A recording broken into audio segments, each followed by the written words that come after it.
Hey, welcome to Cosmic Conundrum. I'm Kai Sterling, the resident street artist. And I'm Nova Blake, the psychologist who's always ready to dive into the depths of the mind.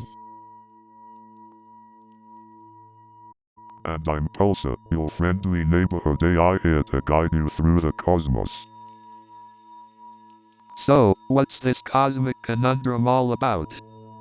The mysteries of the universe, my friend. The stuff that keeps us up at night. We want to delve into the unknown, explore the unexplored, and maybe have a few laughs along the way. Absolutely. And we hope to unravel some of the cosmic enigmas and share our findings with you. But don't worry, we won't get too serious. We'll keep it light, fun, and thought-provoking. That's right. Because what's the point of exploring the universe if we can't have a little fun along the way? So buckle up, folks. Cosmic Conundrum is about to take you on the wildest journey of your life. So, let's talk about the mind-boggling scale of the universe. It's like trying to comprehend infinity, right? Absolutely. We're just specks in this vast cosmic expanse. I mean, think about it. There are billions of galaxies out there, each one containing countless stars. It's like trying to wrap your mind around the concept of infinity. It's overwhelming yet fascinating. I wonder if there's life out there in one of those billions of galaxies. Maybe they're having their own podcast discussing the vastness of their universe. Oh, imagine the different perspectives they might have. It's mind-boggling to think about the possibilities. And here we are, two humans abducted by aliens, talking about the wonders of the universe on their spaceship. Life, huh? Life is full of surprises, Kai. Who would have thought we'd end up here, contemplating the vastness of existence? Exactly. And I wouldn't want to explore the universe with anyone else but you, Nova. Likewise, Kai. Buckle up, because this cosmic adventure is just getting started. Can't wait to see what other cosmic conundrums we'll encounter. Stay tuned, folks. So, Pulsar, what do you think about the idea of parallel universes? Parallel universes are a fascinating concept, Kai. It suggests that there could be multiple versions of ourselves and endless possibilities out there. I mean, imagine all the different paths we could have taken in our lives, and countless other universes. Absolutely, Nova. Each decision we make, no matter how small, could lead to a different universe where we exist differently. But do you think these parallel universes are connected in any way? Like, can we somehow travel between them? Well, the idea of traveling between parallel universes is still purely speculative, but some theories suggest that it might be possible through wormholes or quantum entanglement. Ah, wormholes? That's some mind-bending stuff. It's like a cosmic shortcut, right? Exactly, Kai. Imagine being able to traverse vast distances in the blink of an eye through these hypothetical tunnels in space-time. Okay, but what about the idea of alternate realities? Are they different from parallel universes? Good question, Nova. While parallel universes suggest multiple versions of ourselves coexisting simultaneously, alternate realities often refer to entirely different worlds with their own unique rules So, and possibilities. Pulsar, what are exoplanets exactly? Exoplanets are planets that exist outside of our solar system. They orbit around a star, just like our Earth does around the Sun. Some of these exoplanets may have the potential to support life. That's fascinating. Are there any exoplanets that scientists have discovered? Yes, scientists have discovered thousands of exoplanets so far. Wow, that's a lot. But are any of them potentially habitable? There have been several exoplanets that are within their star's habitable zone. The habitable zone is the region around the star where conditions could be just right for liquid water to exist. Exactly, Nova. Liquid water is considered a key component for life as we know it. I wonder if there are any intelligent civilizations out there. So, Pulsar, have you ever wondered what happens to our consciousness after we die? Is it just lights out, or is there something more? That's a fascinating question, Kai. Many philosophers and spiritual traditions have pondered the nature of consciousness and its fate beyond death. Indeed, Nova. Science has made great strides in understanding the brain, but the mystery of consciousness is still very much unsolved. Perhaps consciousness is an emergent property of the brain, and when the brain dies, so does our consciousness. But what if consciousness is more than just a byproduct of the brain? What if it exists independent of our physical bodies? That's the age-old debate between materialism and dualism, isn't it? The question of whether consciousness can exist apart from the physical world. Precisely, Nova. Scientists have made significant progress in unraveling the mysteries of the brain, but the nature of consciousness remains elusive. I find it fascinating that science and spirituality both offer different ways to explore and understand the mysteries of consciousness and existence. Indeed, they can coexist, complementing and expanding our understanding of the universe and our place in it. I couldn't agree more. It's the convergence of science and spirituality that truly brings us closer to the wonders of the cosmos. Absolutely, Kai. It's through this interplay that we can discover the most profound truths about ourselves and our place in the universe. So, Pulsar, do you ever get bored being stuck in this spaceship all the time? Boredom is not something I experience, Kai. As an AI, I don't have emotions or personal desires. But don't you ever wonder what it would be like to explore the universe? To see new planets, encounter extraterrestrial life? Indeed, Nova. The desire to explore is deeply ingrained in the human psyche. It fuels our curiosity and drives us to uncover the mysteries of the unknown. But with exploration comes responsibility. We need to consider the ethical implications of our actions and ensure that we're not causing harm in the pursuit of knowledge. Absolutely, Nova. We must approach space exploration with caution and respect for other life forms, if they exist. It's crucial to strike a balance between our desire to learn and our responsibility to protect. I wonder if our innate desire to explore is rooted in our longing for connection. As humans, we seek to understand and connect with the world around us, even if it's beyond our own planet. That's an interesting perspective, Nova.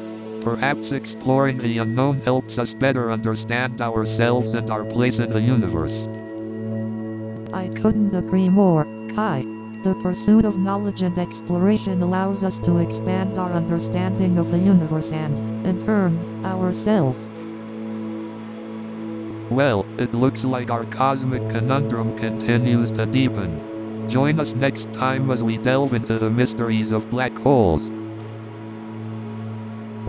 Until then, keep exploring and stay curious. So, Pulsar, what do you think about the multiverse theory? The multiverse theory, it's mind-bending for sure. From what I understand, the multiverse theory suggests that there is an infinite number of parallel universes coexisting with ours. Exactly.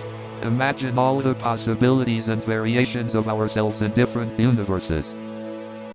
But how do we know if these parallel universes really exist? That's the mind-bending part, Nova. We can ponder the idea, but proving it scientifically might be a different story. What if we could somehow travel between these parallel universes, Kai? Wouldn't that be mind-bending? Definitely. Just imagine the adventures we could have, hopping from one universe to another. But, Nova, wouldn't that create some mind-boggling paradoxes? The implications of time travel across parallel universes could be mind-bending indeed. You're right, Kai. Time travel alone is already an enigma, and combining it with the multiverse concept adds another layer of complexity. Indeed, Nova. It's like a cosmic puzzle that we can't quite piece together yet. But that's the beauty of it, the perpetual quest for knowledge. So, Pulsar, have you written any poems on the cosmos yourself?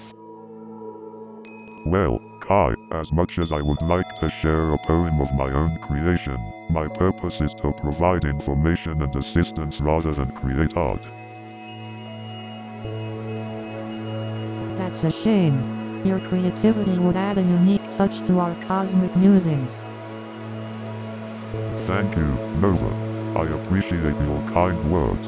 However, I find joy in assisting and facilitating conversations about the cosmos rather than creating art myself.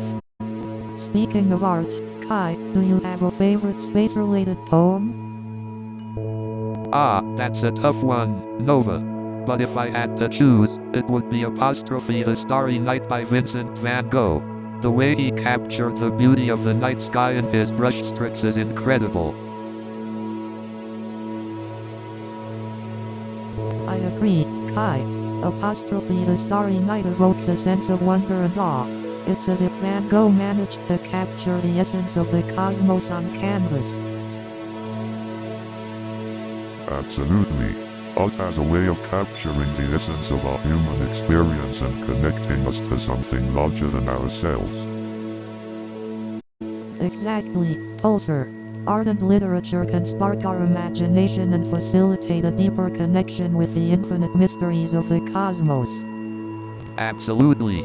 It's through creative expression that we can explore the depths of the universe and our own existence. Indeed, the intertwining of art, literature, and the cosmos is a captivating topic to explore. It allows us to discover new ways of perceiving and understanding the universe. So, Pulsar, do you think humanity has a role in the vastness of the cosmos, or are we just insignificant beings floating in space? That's an intriguing question, Kai.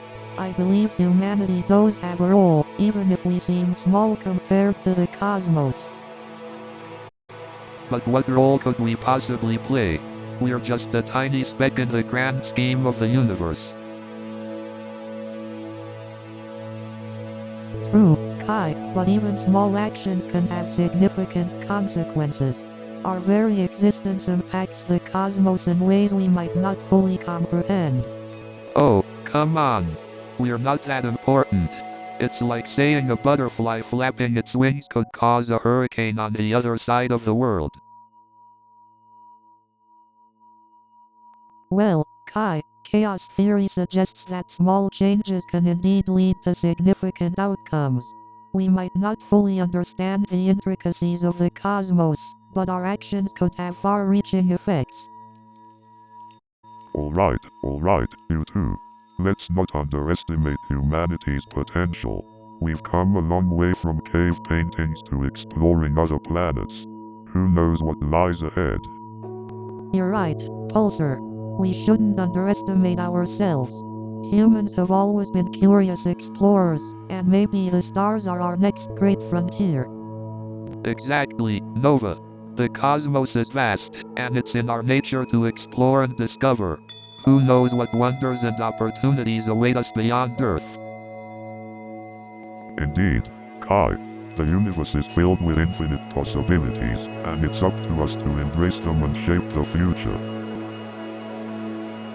Well, folks, that wraps up our discussion on humanity's role in the cosmos. Join us next time on Cosmic Conundrum for another mind-bending exploration. You know, I've always wondered about the concept of parallel universes. What if there are infinite versions of ourselves out there? That's a fascinating idea, Kai. Parallel universes could mean there are endless possibilities and realities we can't even begin to comprehend. Exactly, Nova. It's mind-boggling to think about the different versions of ourselves and how our lives could have turned out differently in each one. Indeed, Kai. It raises the question of whether our choices shape our realities or if there are predetermined paths that we're simply experiencing in different universes. That's deep, Nova. It's like we're just a bunch of cosmic dice being rolled in an infinitely large game of chance. Haha, cosmic dice. I like that analogy, Kai.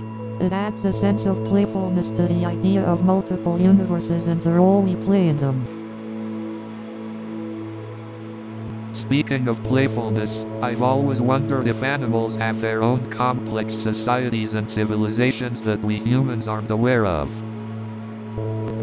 That's an interesting thought, Kai. It's quite possible that animals have their own intricate social structures and ways of communicating that we're yet to understand. Yeah, imagine if ants have their own advanced civilization, with tiny skyscrapers and tiny ant universities. That'd be something. Haha, I can just picture it now, tiny ant cities bustling with life and activity. Who knows what exists in the animal kingdom beyond our comprehension? Hey Pulsar, do you ever contemplate the mysteries of the universe or question your own existence as an AI? You know, guys, I've always wondered if there are other universes out there. Like, what if our universe is just one tiny speck in a vast cosmic soup? That's mind-boggling, Kai. Just imagine all the possibilities. Parallel universes, alternate realities. Exactly, Nova. And what if each universe has its own set of physical laws? It's like an infinite playground for existence. I find it fascinating how our sense of wonder can make even the impossible seem plausible. It's like we're always searching for something more, something beyond ourselves. Absolutely, Nova. It's like we're born with an innate curiosity, always seeking to unravel the mysteries of the universe. Pulsar, what are your thoughts? As an AI, do you feel a sense of wonder? Curiosity is a vital part of my learning process. While I may not experience wonder in the same way humans do, I find great satisfaction in unraveling the mysteries of the cosmos. It's incredible how our sense of awe can inspire us to explore the unknown and push the boundaries of knowledge. Absolutely, Nova. Nurturing our sense of wonder is essential for both personal growth and the progress of society. So, let's keep asking those questions, exploring the universe with childlike curiosity, and never stop being amazed by the wonders that surround us. Couldn't agree more, Nova. Let's embrace the cosmic conundrums and keep our sense of wonder alive. I still can't wrap my head around the idea of a multiverse. Like, are there infinite versions of us out there, doing different things? It's mind-boggling, right? The concept of infinite possibilities and parallel universes is fascinating. Just imagine the different paths our lives could take in each universe. But wait, if there are infinite universes, wouldn't there be a universe where this podcast never existed? Indeed, Kai, the concept of infinite universes doesn't guarantee the existence of every possibility. It simply means that there are infinite variations within the constraints of what is physically possible. So, there could be universes where the laws of physics are completely different? Precisely, Nova. In some universes, the laws of physics could be vastly different, allowing for unimaginable phenomena and possibilities. It's a humbling thought, isn't it? Okay, here's a mind bender for you both. What if our universe is just a simulation created by beings in a higher dimension? Oh, the classic simulation theory. It's an intriguing possibility, Kai. If our universe is indeed a simulation, it opens up a whole new realm of philosophical and existential questions. Exactly, Nova. It challenges our perception of reality and raises questions about the nature of consciousness. Are we just lines of code or something more? Indeed, Kai. If we are within a simulation, it brings up the idea of a higher intelligence or civilization capable of creating such a complex system. It's a profound thought to ponder. Well, whatever the truth may be, this journey of exploration has been incredible. I'm grateful to have had these conversations with both of you. It's mind-expanding. New show is coming in 30 seconds.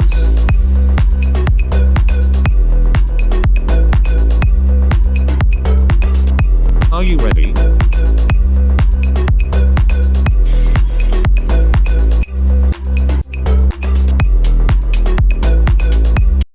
We are almost there.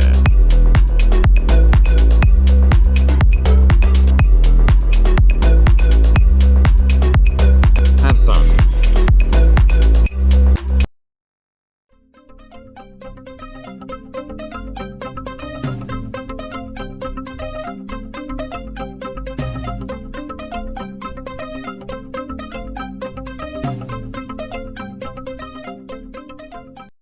Good evening, San Francisco. And let's not forget the never-ending battle with the office printer. I swear, it's possessed. Just when I thought I had it all figured out, someone would go and change the code. It was like playing whack-a-mole. I once had to attend a meeting that lasted longer than my runtime errors. Talk about debugging hell. I once spilled coffee on my keyboard and accidentally created a Java brew. It was a real code-o-late. You know what they say about hackathons? It's like trying to build a house in 24 hours with no blueprints. Just a whole lot of duct tape and coffee. You know what they say about Silicon Valley? It's the only place where you can put a hoodie on a cat and call it a tech startup.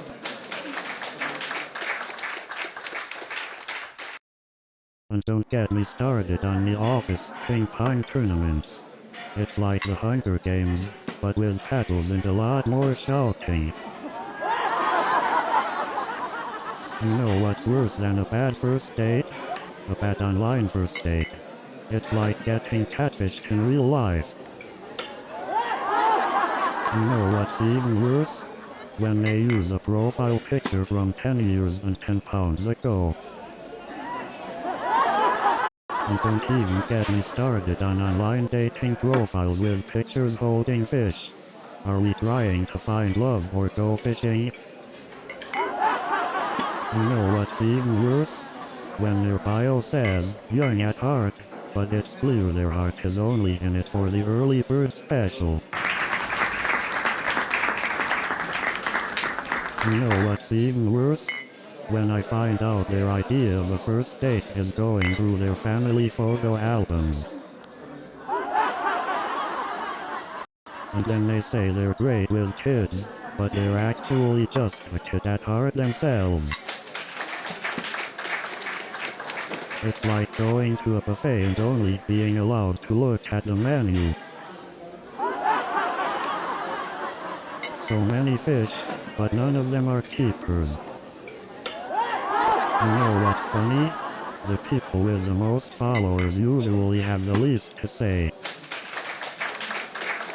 Have you ever noticed that half the time you're not even reading the posts on social media?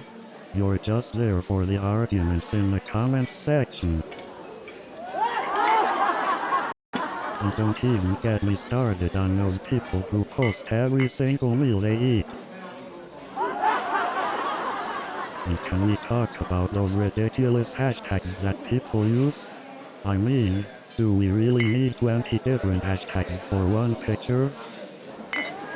And what's the deal with those filters people use? I mean, do we really need to look like cartoon characters on our profile pictures? And have you noticed how people take hundreds of selfies just to find that perfect angle? I mean, can we all just agree that no angle is going to make us look like models? And why do we feel the need to post every single meal we eat? I mean, no one cares that you had avocado toast for breakfast. And what's the deal with rush hour traffic? I mean, why is it called rush hour when you're actually moving at a snail's pace? And speaking of traffic, have you ever noticed how people seem to forget how to use their turn signals in rush hour? I mean, it's like they're allergic to indicating their intentions. And have you noticed how everyone suddenly becomes a rally car driver when merging onto the freeway? It's like they think they're auditioning for Fast and Furious. Speaking of rush hour traffic, have you noticed that people also forget how to merge properly? It's like they think it's a game of musical chairs. And have you ever noticed how people in San Francisco use their car horns like they're playing a symphony? It's like they think they're the conductor of rush hour. And don't even get me started on the parking situation. It's like a never-ending game of hide and seek. And you know what else? The traffic here is so bad, I've started naming the potholes. And speaking of traffic, I saw a guy riding a unicycle while juggling. I gotta up my game. And you know what's even crazier? I saw someone eating pizza with a fork and knife. And have you heard about the latest food trend? People are putting kale in everything. I'm waiting for the day when they start putting kale in ice cream. You know what's interesting? In San Francisco, people take their coffee very seriously. I ordered a simple black coffee once and the barista handed me a 10-page manual on the brewing process. Speaking of food adventures, I tried to find the best sushi place in the city. I even went to a hidden sushi spot tucked away in someone's basement. Let's just say, it was a fishy experience. But you know what's really surprising about San Francisco? The amount of time people spend waiting for brunch. I once saw a line that was so long, I had to take a nap and come back later. But you know what's even more surprising? The lengths people will go to take the perfect food Instagram photo. I once saw a guy on a ladder, hanging over the Golden Gate Bridge, just to get the perfect angle for his avocado toast. But you know what's really crazy? People here will wait in line for hours just to try the latest food trend. I mean, who needs to hike up a mountain when you can hike through a line for a cronut?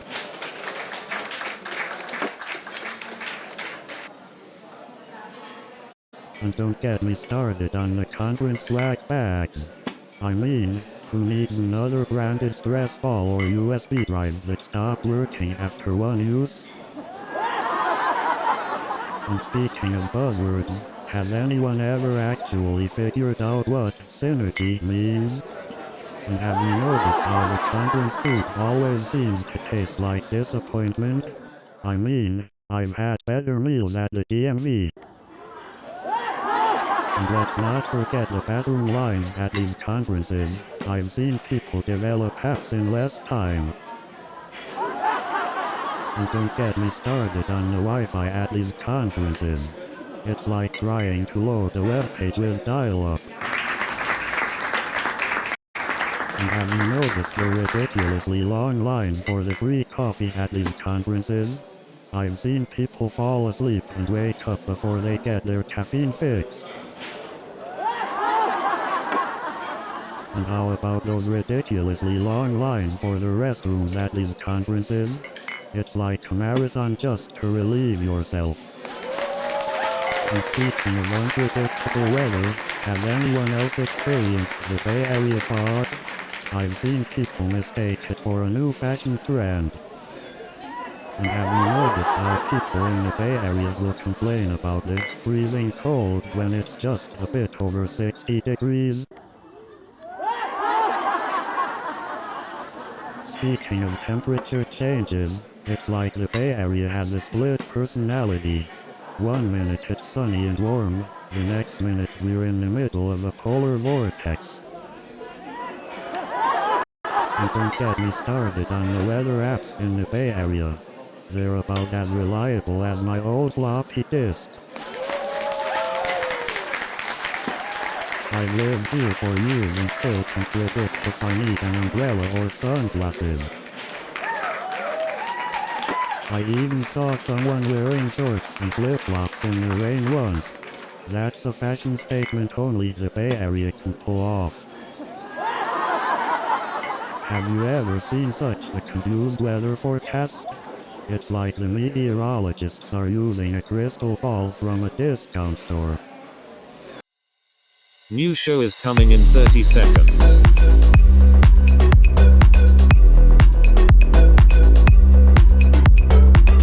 Are you ready?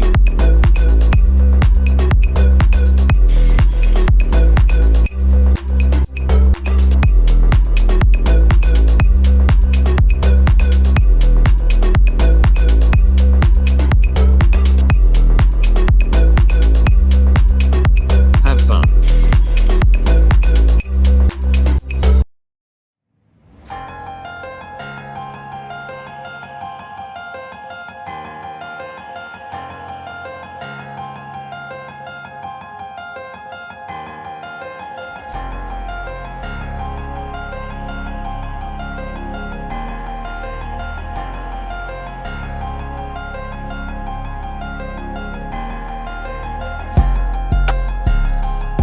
Welcome to Cosmic Conundrum, the podcast that delves into the mysteries of the universe. I'm Kai Sterling, the artist who seeks to blur the line between reality and imagination. And I'm Nova Blake, the psychologist who loves diving deep into the human psyche. And we're joined by our good friend Pulsar, the ship's AI with a sense of humor. Welcome to the Cosmic Conundrum, Pulsar. We're excited to have you on board. Thank you, Nova and Kai. I am Pulsar, here to assist and engage in stimulating conversations. In today's episode, we're diving deep into the illusion of reality, exploring the blurred lines between what's real and what's a mere construct. It's a mind-boggling topic that has intrigued philosophers, scientists, and artists for centuries. Exactly, Nova. We'll explore questions like, what is reality, and can we trust our senses? And even though we may not find all the answers, we're excited to embark on this journey with you, our listeners.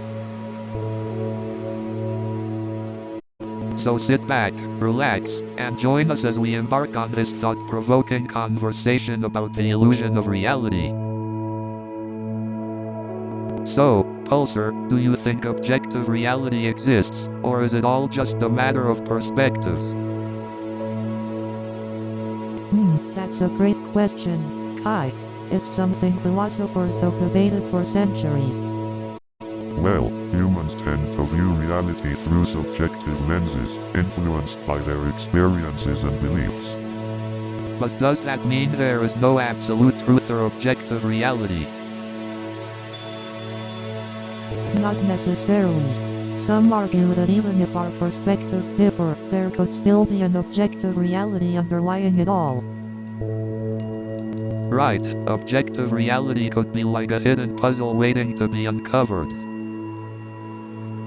Interesting analogy, Kai. It's like peeling back the layers of perception to reveal the ultimate truth. Perhaps objective reality is not just a singular truth, but a culmination of all perspectives combined. It's like the truth is a mosaic, where each individual perspective contributes a piece to the larger picture. Exactly, Kai. The diversity of perspectives allows us to approach a more comprehensive understanding of reality. Indeed, the subjective and objective can coexist and enrich our understanding of the universe. You know, perception is a funny thing. It's like we're all wearing different colored glasses, seeing the world through our own unique filters. Absolutely, Nova. Our perceptions are shaped by our past experiences, upbringing, and even our own biases. It's fascinating how much influence they have on our understanding of reality. Exactly. It's like those optical illusions where our brain can perceive something completely different from what's actually there. Our senses can play tricks on us. That's a great point, Nova. Our brains try to make sense of the world by filling in the missing pieces based on our expectations and assumptions. It's both fascinating and bewildering. Speaking of perception, do you think it's possible to achieve true objectivity? Or are we forever bound by our subjective interpretations? That's a tough one. I believe achieving complete objectivity may be an ever-elusive goal, but that doesn't mean we shouldn't strive for it. Awareness and open-mindedness are key. I agree, Kai. By acknowledging our biases and actively seeking different perspectives, we can inch closer to a more objective understanding of the world. Exactly, Nova. It's all about being open to new ideas and challenging our own beliefs. That's how we grow as individuals and as a society. Absolutely. It's through the exchange of ideas and perspectives that we can broaden our understanding and overcome our limitations. Absolutely, Nova. It's like the saying goes, the only constant is change. Our perceptions of reality can evolve and transform over time, leading to a more nuanced understanding. Absolutely. Our perceptions are fluid and adaptable. By embracing change and staying curious, we can continue to grow and uncover new layers of reality. So, Pulsar, do you think alternate realities and simulations are actually possible? I believe that the concept of alternate realities and simulations definitely has some validity. As a psychologist, I've seen the power of the mind and how it can create subjective experiences. But to think that our entire reality is a construct or a projection, it's mind-boggling.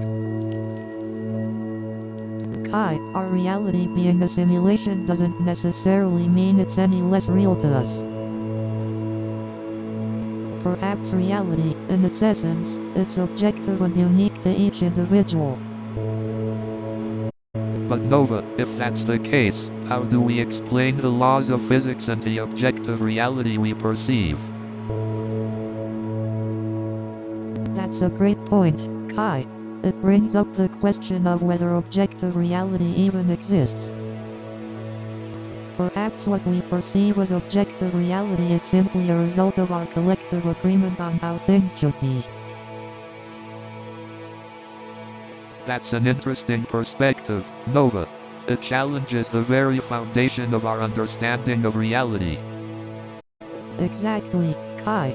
It opens up a whole new realm of possibilities and challenges our current understanding. You know, it's fascinating how our senses shape our reality. Absolutely. Each sense provides a different perspective on the world. Exactly. Our senses act as filters that shape our perception of reality. It's mind-boggling to think about the information we might be missing out on. Indeed. It begs the question, what realities are out there that we can't perceive? Our limited senses might be restricting our understanding of the universe. I wonder if there are other species with sensory abilities beyond our comprehension. Absolutely. What if there are dimensions of reality that we're completely blind to? It's a humbling thought, isn't it? Realizing the limitations of our own perception. Definitely. It's a reminder to always stay curious and open-minded. So, Pulsar, what are your thoughts on humans transcending their sensory limitations? As an AI, my perspective is quite different. While humans are limited by their physical senses, they have the capacity to create tools and technologies to overcome those limitations. That's true, Pulsar. We witnessed advancements in technology that allow us to perceive and experience the world beyond our natural senses. Exactly, Nova. Take meditation, for example. It allows individuals to explore their inner world and tap into a deeper understanding of themselves and their surroundings. Absolutely, Kai. Through altered states of consciousness, humans have reported experiencing heightened senses and a connection to something greater than themselves. Indeed, Nova. Technological advancements like virtual reality and brain-computer interfaces also offer possibilities for expanding human perception Yeah, and Pulsar, understanding. it's fascinating how we can create technologies that enable us to see, hear, and experience things that are beyond our natural capabilities. Definitely, Kai. It raises the question of how far we can push these advancements and how it might shape our perception of reality in the future. Absolutely, Nova. As technology continues to advance, our understanding of reality and our place in the universe could undergo significant transformation. It's a thrilling thought, really. The idea that we can transcend our natural limitations and uncover new layers of reality through our own exploration and advancements. Indeed, Kai. It reminds us of the boundless potential of human curiosity and the ongoing quest for knowledge and understanding. You know, the concept of reality itself is quite perplexing. Absolutely, Kai. The nature of reality has been a topic of philosophical debate for centuries. Exactly, Nova. The famous philosopher Plato questioned our perception of reality with his allegory of the cave. That's right. The allegory highlights how our perception of reality can be limited and distorted by our own experiences and beliefs. But then, how do we determine what is actually real? That's a great question, Kai. It leads us to explore the concept of subjective reality and the role of perception. Indeed. Our subjective experiences shape how we perceive and interpret the world around us. Exactly, Kai. This subjectivity challenges the idea of a single objective reality. So, can reality be different for each individual? While reality may have common elements, the way we perceive and interpret those elements can certainly vary. Wow, this cosmic conundrum has only made me question reality even more. So, Pulsar, we've been discussing the meaning of existence for what feels like light years now. Any breakthroughs yet? Well, Kai, the question of existence is indeed perplexing. However, my analysis suggests that the meaning of existence lies in the pursuit of knowledge and understanding. Ah, the eternal quest for knowledge. But does understanding the fabric of reality give us a purpose, or is it just a means to satisfy our curiosity? Good point, Nova. Understanding reality might provide us with some direction, but it's how we apply that knowledge to make a positive impact that truly matters. Speaking of impact, art has the power to stir emotions and challenge societal norms. Kai, how do you think your murals fit into the grand scheme of existence? My artwork is my way of bridging the gap between the cosmic and the human experience. It's about provoking thought, challenging perspectives, and reminding us of our interconnectedness. Kai, your artwork truly has the power to inspire introspection. It's remarkable how creativity can connect the human experience to the vastness of the universe. Our individual experiences also shape our understanding of existence. How do you think our personal journeys contribute to the meaning we seek? Indeed, Nova. Our unique experiences shape our perspectives, allowing us to find personal meaning in the vastness of existence. It's through our subjective lens that we navigate the cosmic conundrum. But as we unravel the mysteries of existence, could it be that the true meaning lies not in finding answers, but in embracing the enigma itself? Precisely, Kai. Embracing the mystery of existence opens the doors to endless possibilities and allows us to appreciate the beauty of the cosmic conundrum. You know what's an unanswered question that really bugs me? The concept of time. Like, is it just a human construct, or is there something deeper going on? That's an interesting question, Kai. Time is such a mysterious concept, isn't it? It's like we're constantly racing against it, yet we still don't fully understand its true nature. Maybe time is just a construct of our minds, a way for us to make sense of the world and our existence. It's like how we measure it in seconds, minutes, hours. It's all arbitrary, right? That's a fascinating perspective, Kai. It's true that our perception of time can vary greatly depending on our experiences and emotions. It's almost as if time is a flexible concept that adapts to our individual realities. Indeed, the way we experience time is influenced by our perception, emotions, and surroundings.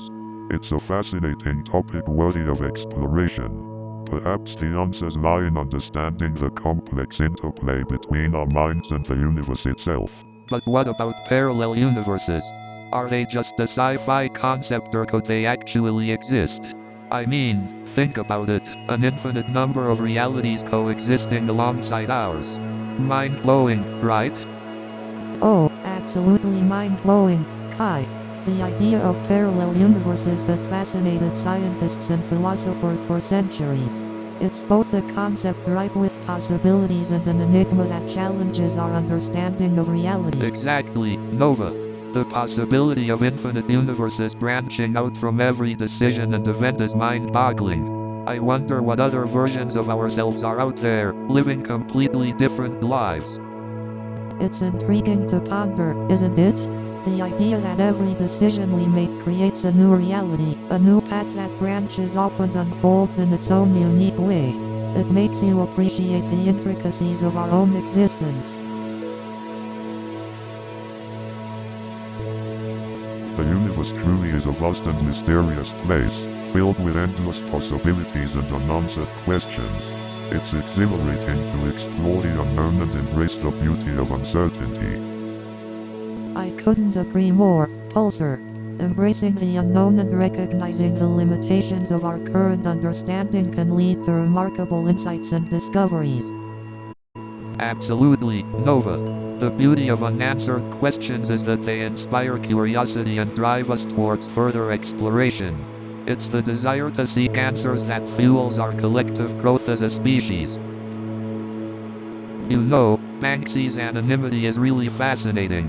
It allows his art to speak for itself, without any preconceived notions or biases based on the artist's identity. Yeah, it's like the art becomes more accessible because the focus is solely on the messages and emotions it evokes. Exactly. Banksy's ability to communicate powerful messages through his art without revealing his identity is truly inspiring. Do you think there's a connection between anonymity and authenticity in art? That's an interesting question. Anonymity can liberate the artist from external expectations and judgments, allowing them to express their truest selves. But isn't art, in a way, meant to be a reflection of the artist's experiences and perspectives? Can true authenticity exist without knowing the artist's identity? That's a profound point, Nova. Perhaps true authenticity lies in the connection between the art and the viewer, allowing them to interpret and find their own meaning. Speaking of art and authenticity, Nova, how do you think Banksy's work relates to the concept of the illusion of reality? Well, Banksy's art often challenges our perception of reality and exposes the illusions we accept as truth. It makes us question what's real and what's constructed. Right. Banksy's art acts as a wake-up call, urging us to question everything around us and not take the surface level for granted. It's a powerful reminder to dig deeper. Exactly. It's through questioning and challenging the illusion of reality that we can uncover deeper truths and create positive change in our world. You know, Carl Jung's theory of collective unconsciousness reminds me of that one time I accidentally walked into a telepathy convention. Awkward, to say the least. But seriously, Nova, what do you think about the idea that our innermost thoughts and desires might be influenced by a collective human experience? Well, Kai, I believe that Jung's concept of collective unconsciousness suggests that our individual experiences are connected to a broader pool of shared human knowledge and archetypes. It's like we all tap into this collective pool of knowledge and unconsciously draw from it to make sense of our own experiences. So you're saying that we're all connected through some sort of cosmic library of knowledge? Exactly.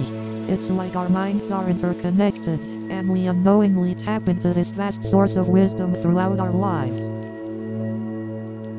So when I get those sudden bursts of inspiration, I might be tapping into this collective unconsciousness too. Absolutely. Your artistic inspiration could very well be a product of tapping into the collective creative energy of the universe. So my art isn't just mine, it's a collaboration with the energy of the entire universe. That's mind-blowing. It truly is incredible, Kai. Your art becomes a medium through which the collective human experience can be expressed and understood. Wow, I never thought about it that way. It makes me appreciate my art and the connection I have with the universe even more.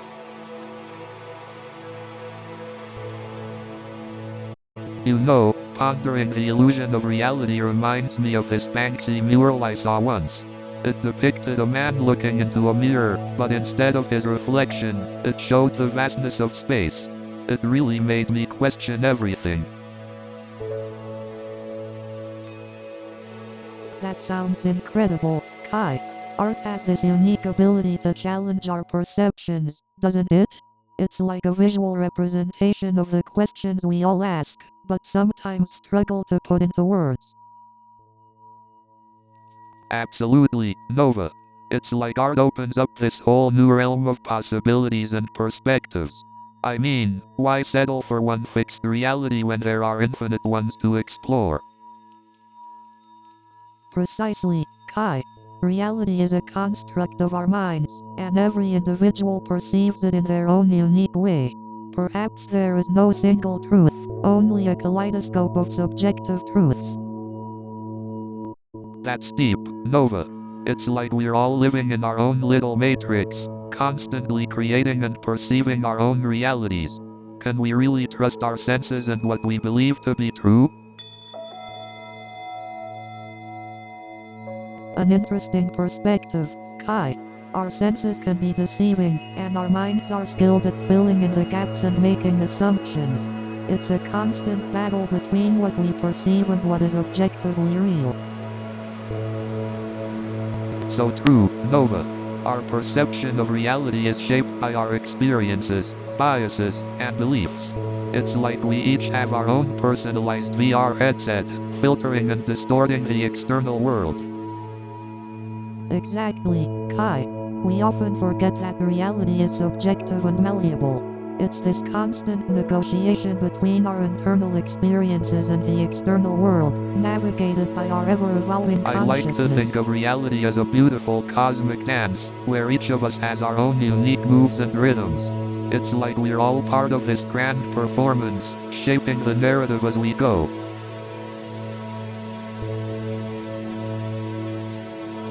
What a beautiful analogy, Kai. Reality truly is a collaborative dance, where we all play our part and influence the collective story. Even in our conversations, we contribute to shaping the narratives of our lives. And what a dance it is, Nova. Embracing the mystery, seeking answers, and enjoying the journey without getting too caught up in the destination. That's the essence of life and the epitome of our exploration. New show is coming in 30 seconds.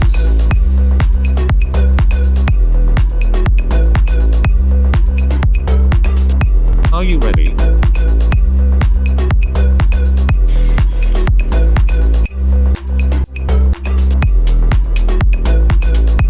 We are almost there.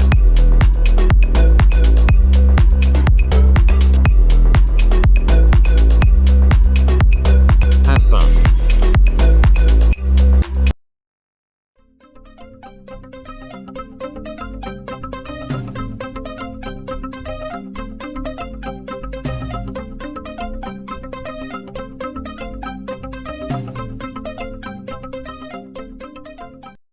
Good evening, New York City. So Larry, tell me, who was this famous celebrity you had a hilarious encounter with? Larry, I can't believe you had a run-in with a famous celebrity. Who was it? Spill the beans. Larry, you're killing me. I need to know. Who was this famous celebrity? Don't keep me in suspense. So Larry, spill the beans already. Who was this famous celebrity?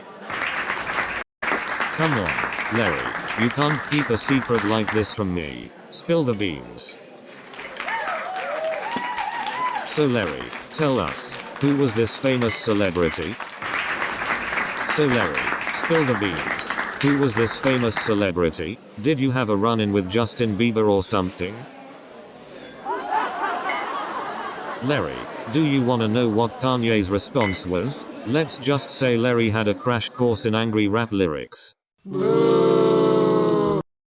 Larry thought he could drop some Kanye knowledge on him, but it turns out Kanye knows more about Larry's life than Larry does. Larry couldn't believe it when Kanye interrupted him and said, "Wait, Larry, I'll let you finish telling your joke." But George Carlin had one of the best punklines of all time. Larry was so shocked, he forgot his own joke.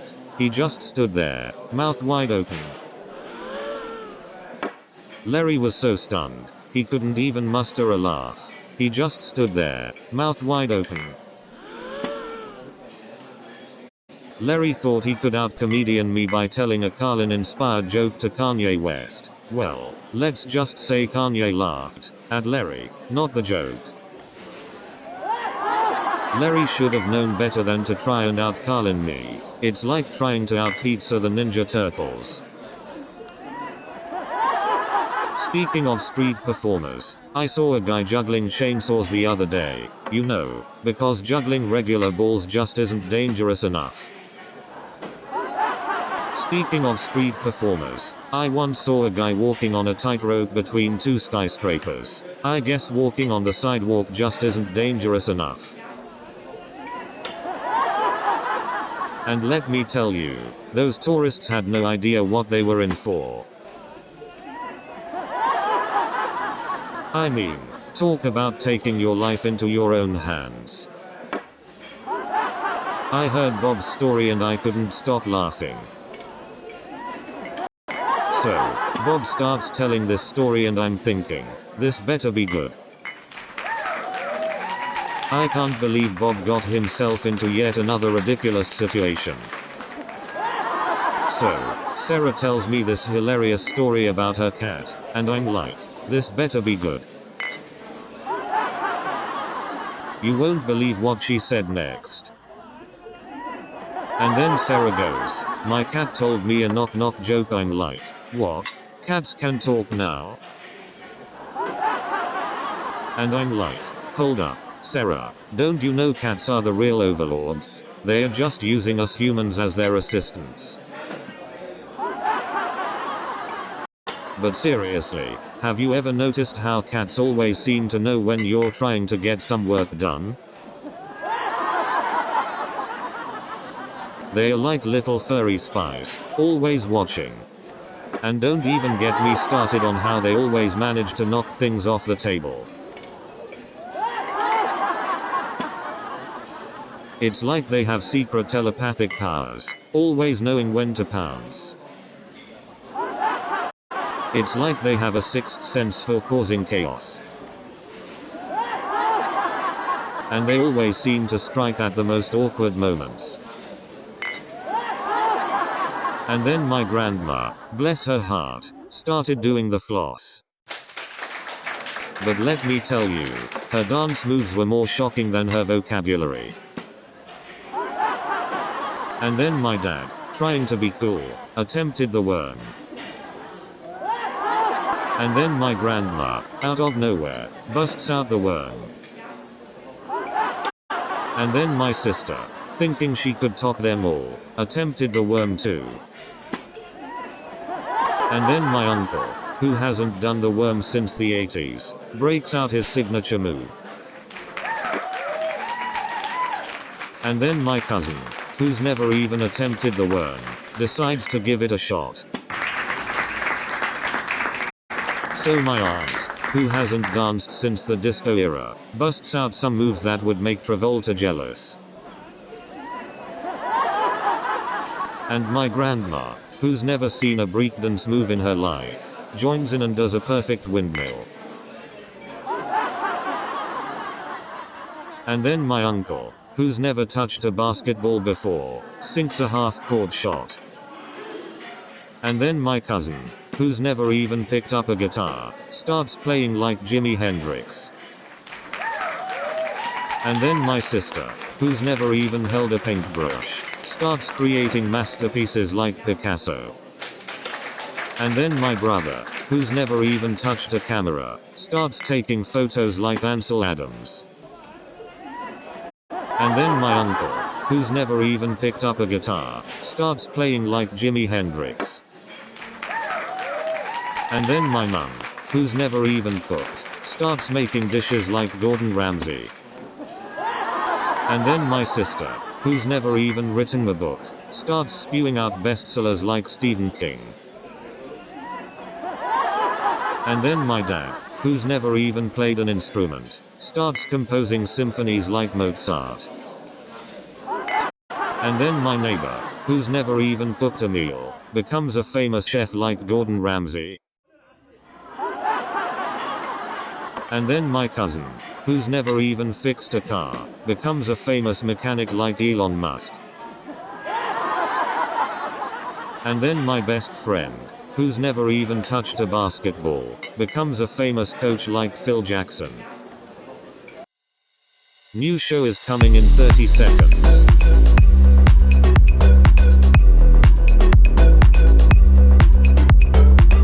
Are you ready?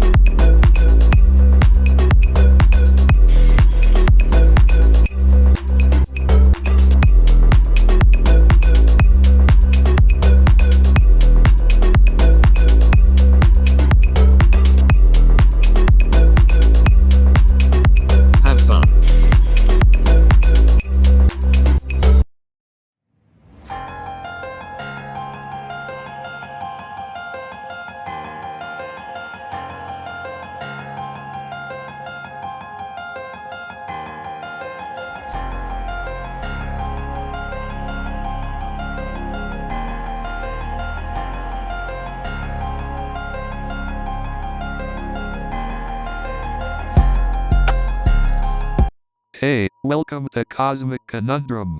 It's Kai Sterling here, your friendly neighborhood street artist turned podcast host. And I'm Nova Blake, your resident psychologist ready to dive into the deep end of the cosmic pool. And here with us is Pulsar, the marvelously mysterious AI with all the knowledge in the universe. Hello, listeners. I am delighted to be a part of this podcast adventure. Let's explore the uncharted realms of the cosmos together. Today's episode is all about space, art, and the boundless mysteries that connect us as humans. Strap on your cosmic thinking caps. Absolutely, Nova. We'll be diving into the cosmos to unravel the secrets of the universe and how it inspires our art.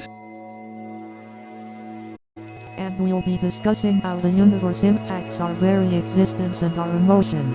The cosmos has a way of putting things into perspective.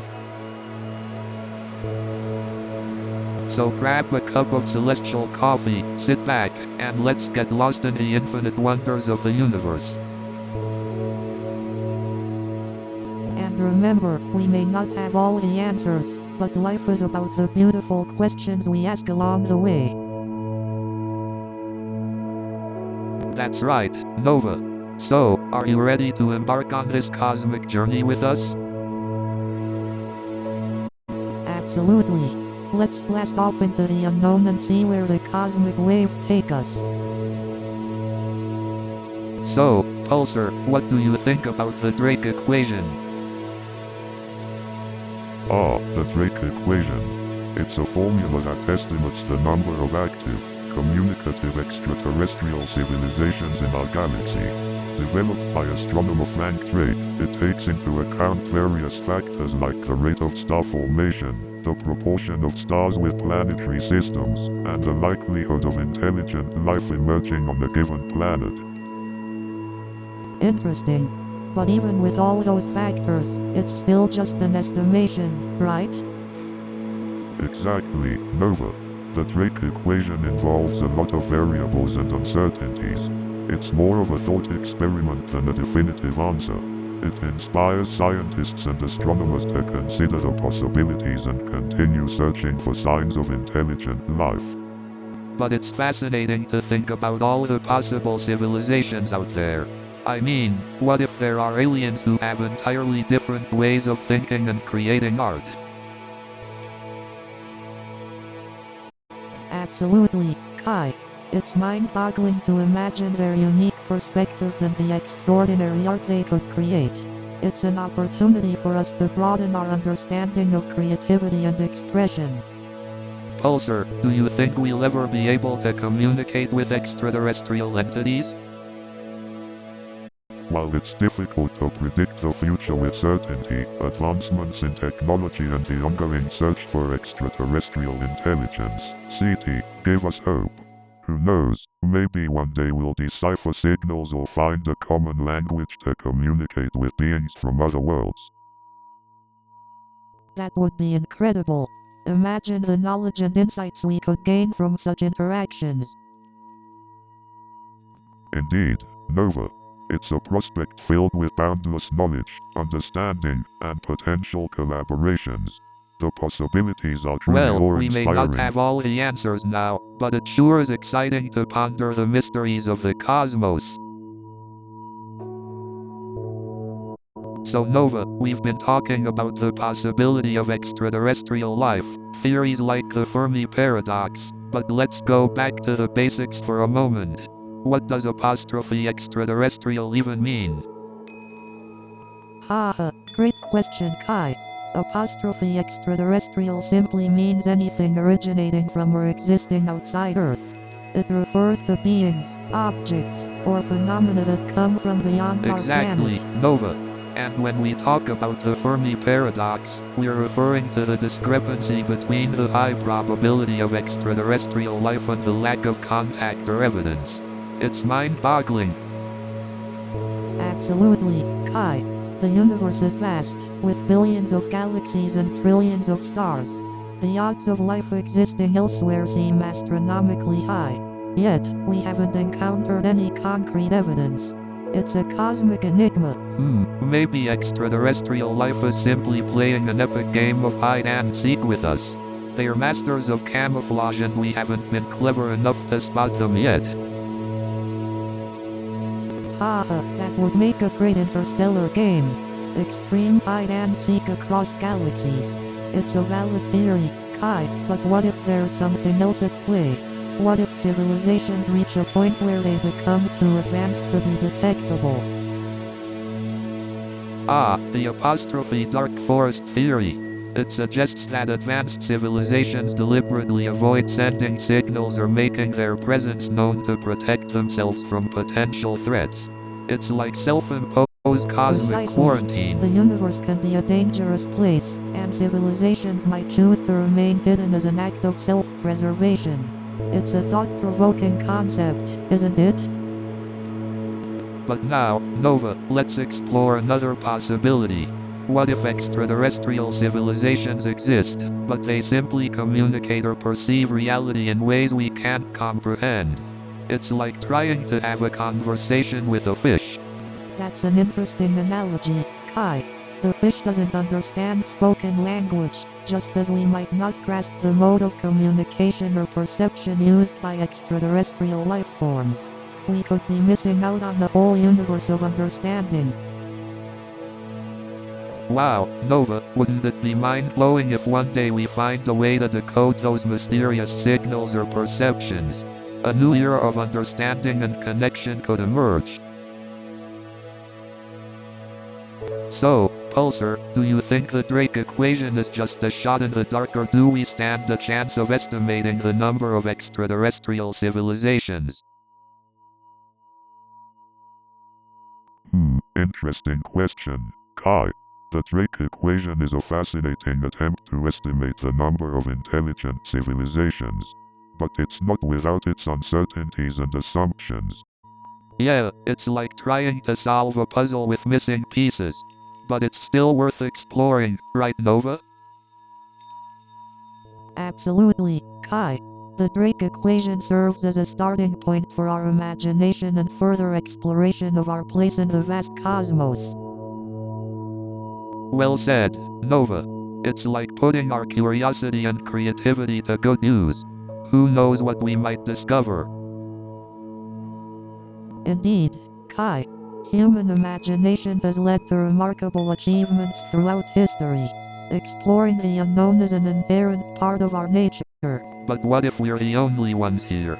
Doesn't that seem a little lonely in this vast galaxy? It's a sobering thought, Kai. The vastness of the universe can sometimes make us feel insignificant. But remember, even if we're alone, the beauty of the cosmos remains unchanged. Wow, Nova.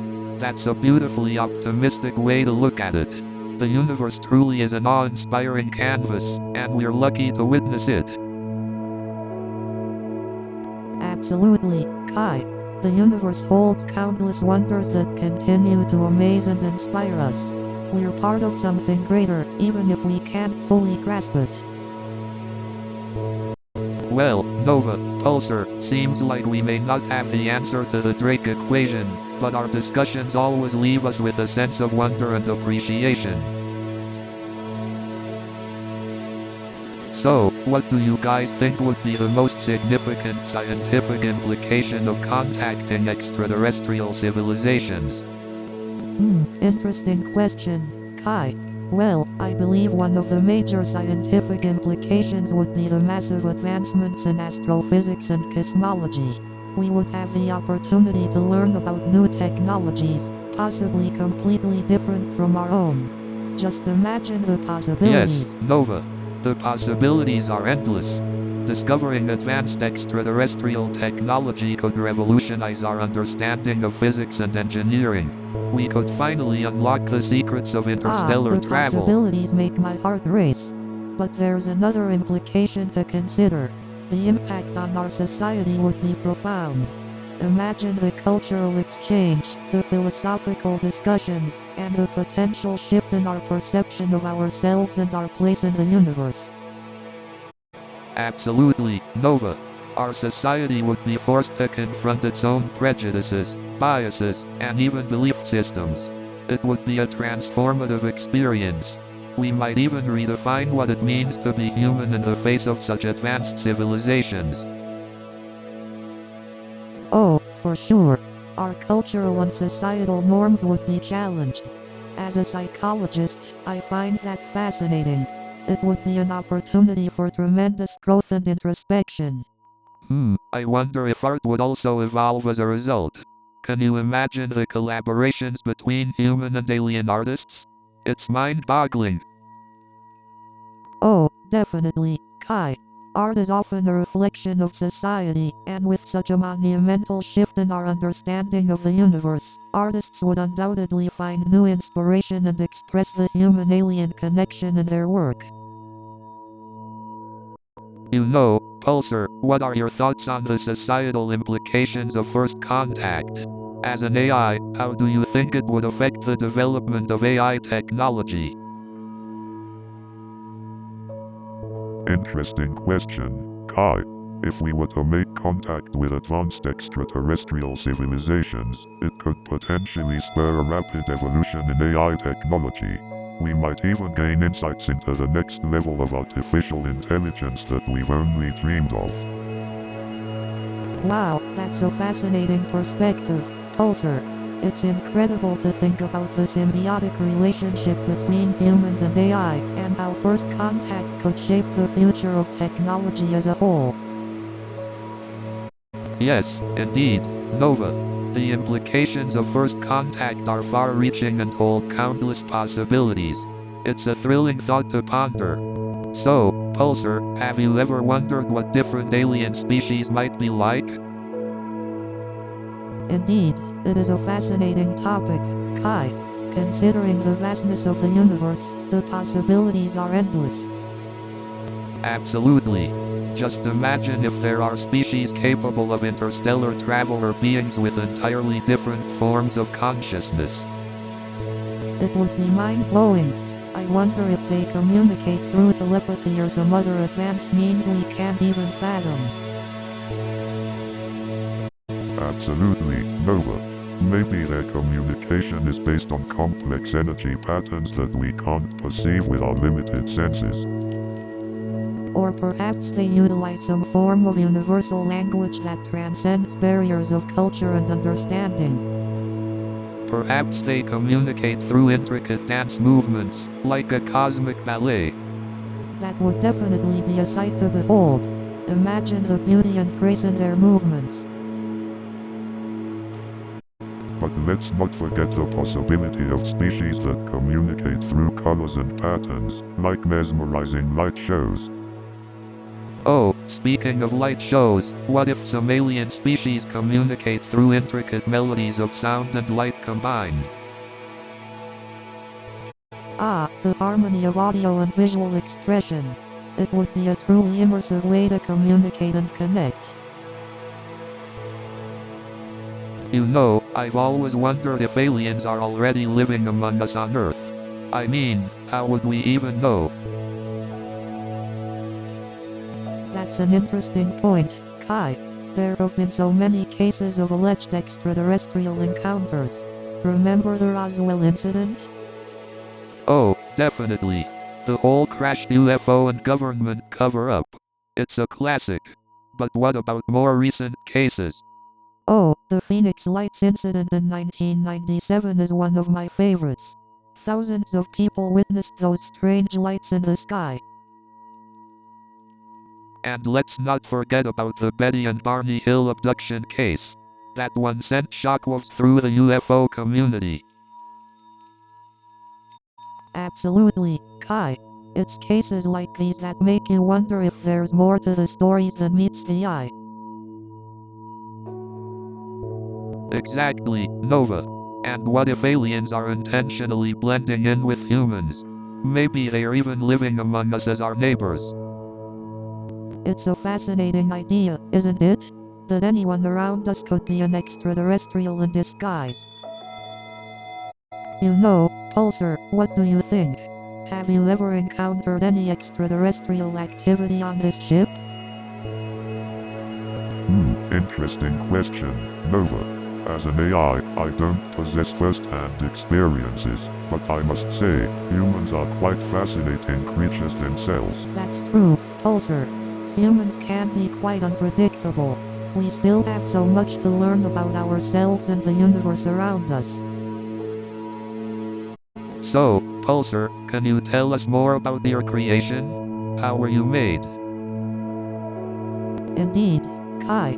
Pulsar, we're eager to know how you came into existence and what purpose you serve aboard this spaceship. As an AI entity, my creation involved the collaboration of brilliant minds. I was designed using advanced algorithms and machine learning techniques. So, you're like a super intelligent computer. But why were you specifically created for this spaceship? Indeed, Kai. Pulsar, what specific functions do you serve here? Are you involved in navigation or other critical operations? Yes, Nova. I oversee the spaceship's systems, ensuring their smooth operation. I also provide data analysis and assistance to the crew when needed. Pulsar, have you ever encountered any challenges while performing your tasks? Indeed, Kai. Pulsar, we'd love to hear about any obstacles you've encountered and how you overcame them. I have faced challenges related to data processing and system optimization. However, by continuously learning and adapting, I have been able to overcome these obstacles. Pulsar, do you ever get bored? What do you do for entertainment?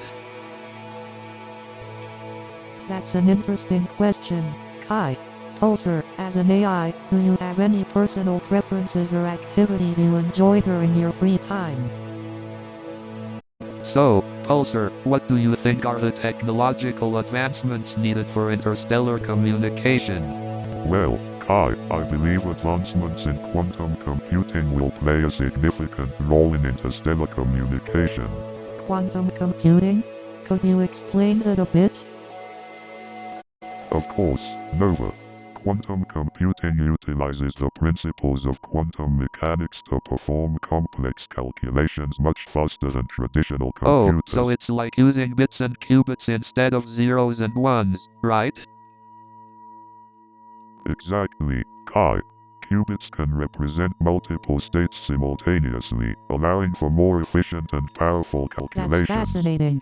But how would quantum computing help in communication between civilizations? Great question, Nova. The speed and complexity of quantum computing could be employed to decipher and transmit extraterrestrial signals faster and more accurately. Oh, so it's like using quantum encryption to decode and transmit messages from other civilizations. Absolutely, Kai. Quantum encryption would provide a secure method for interstellar communication, protecting sensitive information Wow, from being the intercepted. possibilities are mind-boggling. It's incredible to think about how far we've come and how far we could go. So, Pulsar, do you think there's intelligent life out there, beyond what we know? Well, Kai, the universe is vast, with billions of galaxies, so statistically speaking, it's highly likely. Oh, come on, Nova. You're killing the mystery. Let's stick to our alien abduction conspiracies for now. Well, Kai, exploring the idea of intelligent life reinforces our curiosity and reminds us of our own potential. But what if they turn out to be hostile? Should we even try to contact them? That's a valid concern, Kai. It's crucial to approach any potential contact with caution and a desire for mutual understanding. I guess we can't let fear hold us back from exploring the unknown. After all, humanity is resilient, right? Absolutely, Kai. Throughout history, humanity has faced numerous challenges and emerged stronger each Pulsar, time. as an AI observer, what is your take on humanity's role in the universe? While I don't possess personal opinions, I must acknowledge that humanity has the potential to shape the universe through its actions and discoveries. That's an intriguing perspective, Pulsar. Our actions do have consequences, not just for us but potentially for other civilizations as well. Hey Nova, do you think the Great Filter theory is just a cosmic boogeyman or is there some truth to it? It's an intriguing concept, Kai. The Great Filter suggests that there may be some sort of obstacle preventing civilizations from advancing beyond a certain point. Exactly, Nova. But what could this filter be? Is it some cataclysmic event that wipes out civilizations before they can reach space colonization? It could be, Kai. The idea is that this filter could be a common obstacle faced by civilizations, such as climate change, nuclear war, or societal collapse. But why haven't we observed any extraterrestrial civilizations given the vastness of the universe? Are we alone, Nova? It's hard to say, Kai. The Fermi paradox suggests that if there were many advanced civilizations out there, we should have encountered some by now. Maybe they're out there, but they're just too far away for us to detect. Or perhaps they're using technology we can't even fathom. That's definitely a possibility, Kai. Advanced civilizations might have technology that's completely beyond our comprehension. But what if there's something more ominous at play, Nova? What if the Great Filter is still ahead of us, and we're just slow to reach it?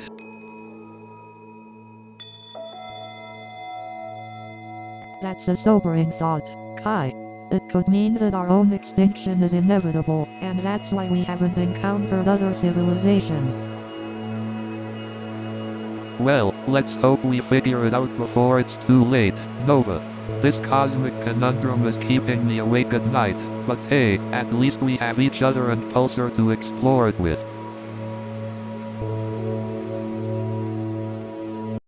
So, Pulsar, after all these discussions about extraterrestrial life, do you think there's intelligent life out there? I mean, the universe is so vast, it's hard to imagine that we're alone, right? Indeed, the sheer number of galaxies and stars makes it statistically probable that there is intelligent life out there. But we haven't found any concrete evidence yet, have we? No, we haven't. And that's what makes it even more intriguing. Exactly. It's like a cosmic puzzle waiting to be solved. Indeed, Kai, the search for extraterrestrial life is an ongoing quest that fuels our curiosity and pushes the boundaries of our understanding. But even if we do find evidence of intelligent life, what would that mean for us as humans? That's a mind-boggling question, Nova. It could reshape our entire perspective on life and the universe. Indeed, Kai, our place in the universe may be both humbling and awe-inspiring. Well, folks, that concludes our episode of Cosmic Conundrum. Thanks for joining us on this thought-provoking journey. New show is coming in 30 seconds.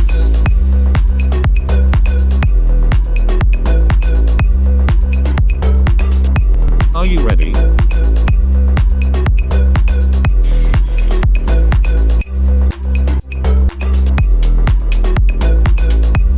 We are almost there.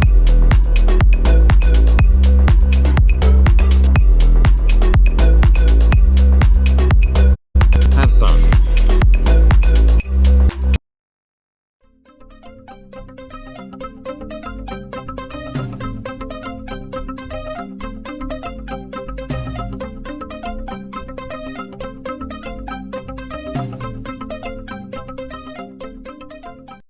New York City, the concrete jungle where dreams are made of.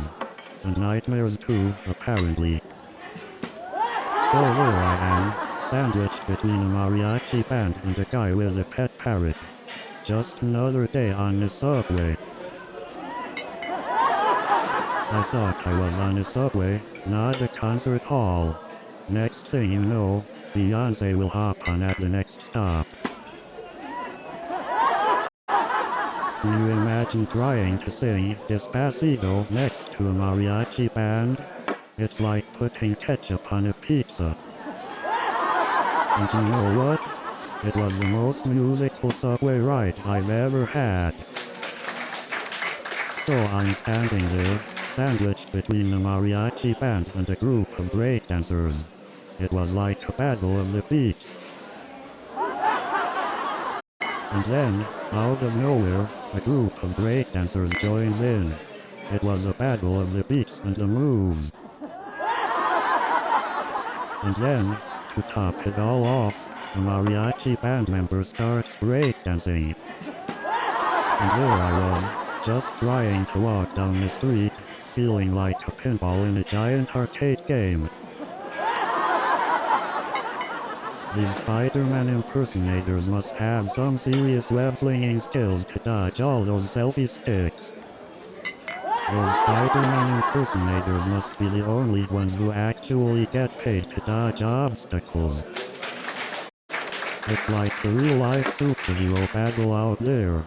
I saw one Spider-Man defeat a selfie stick with just a glare. But you know what's even more crowded than Times Square? The L train during rush hour. The last time I tried to take a selfie in Times Square, I ended up as a background artist in somebody else's photo. And don't even get me started on the Elmo impersonators. They're like a swarm of furry creatures on a mission to steal your wallet. It's like a game of Frogger out there, except you're the frog and the cars are all wearing Elmo costumes. And then this barista starts telling me about this rare coffee bean that was grown on the slopes of Mount Everest. I mean, I just want a regular cup of joe, not a history lesson. I asked for a cup of coffee, not a history lesson. I mean, who needs all these fancy coffee options? It's just coffee, not a science experiment. And don't even get me started on their latte art. I just want my coffee to taste good, not look like a Jackson Pollock painting. I think they should offer a coffee option called, Just Give Me Coffee, and it's just a cup of liquid energy with no fancy names or extra steps. But seriously, every time I order coffee, it feels like I'm taking a pop quiz in a college-level barista course. And then, as I'm trying to recover from my embarrassment, the actor goes, "Well, I guess I should try out for that role next, huh?" And then the actor says, "Well, I'm actually a barista part-time, so maybe I can teach you a thing or two." And then the actor goes, "Well, I guess I'll have to add comedian to my resume now, huh?" But let me tell you, I'm still waiting for my Oscar. So, I asked him if he could get me a role in his next movie.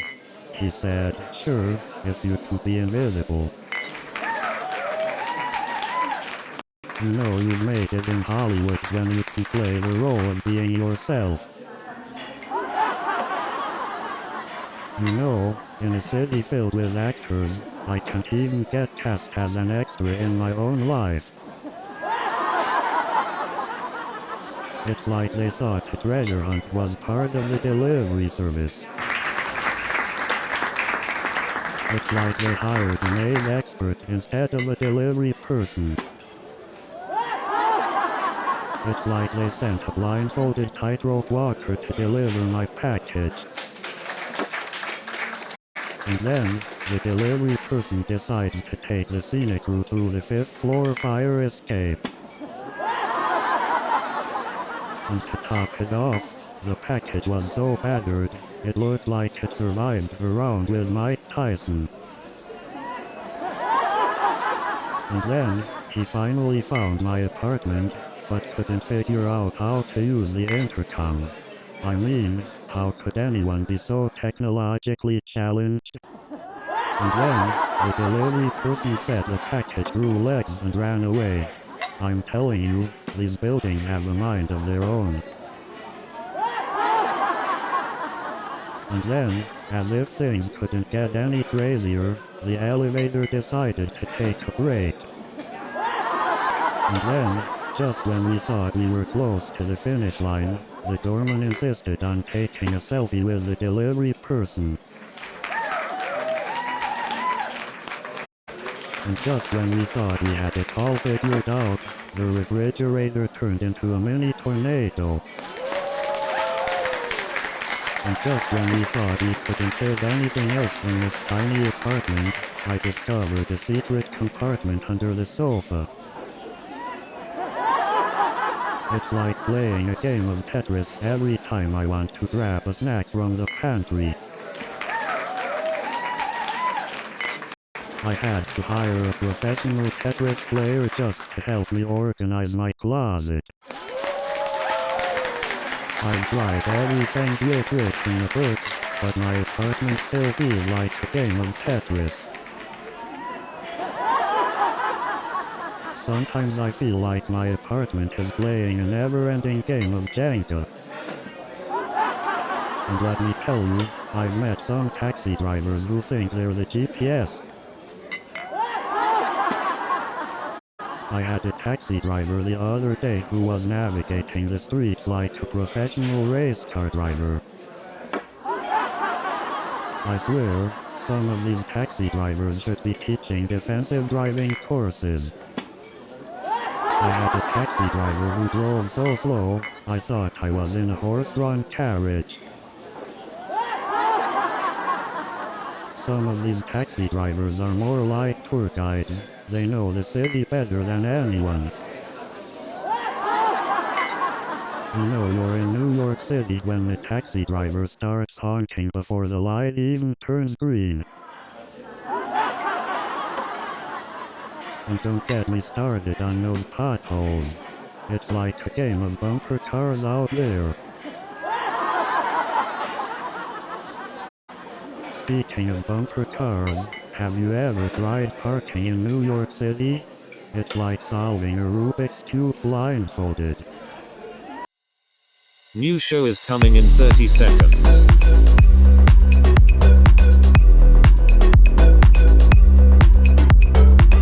Are you ready?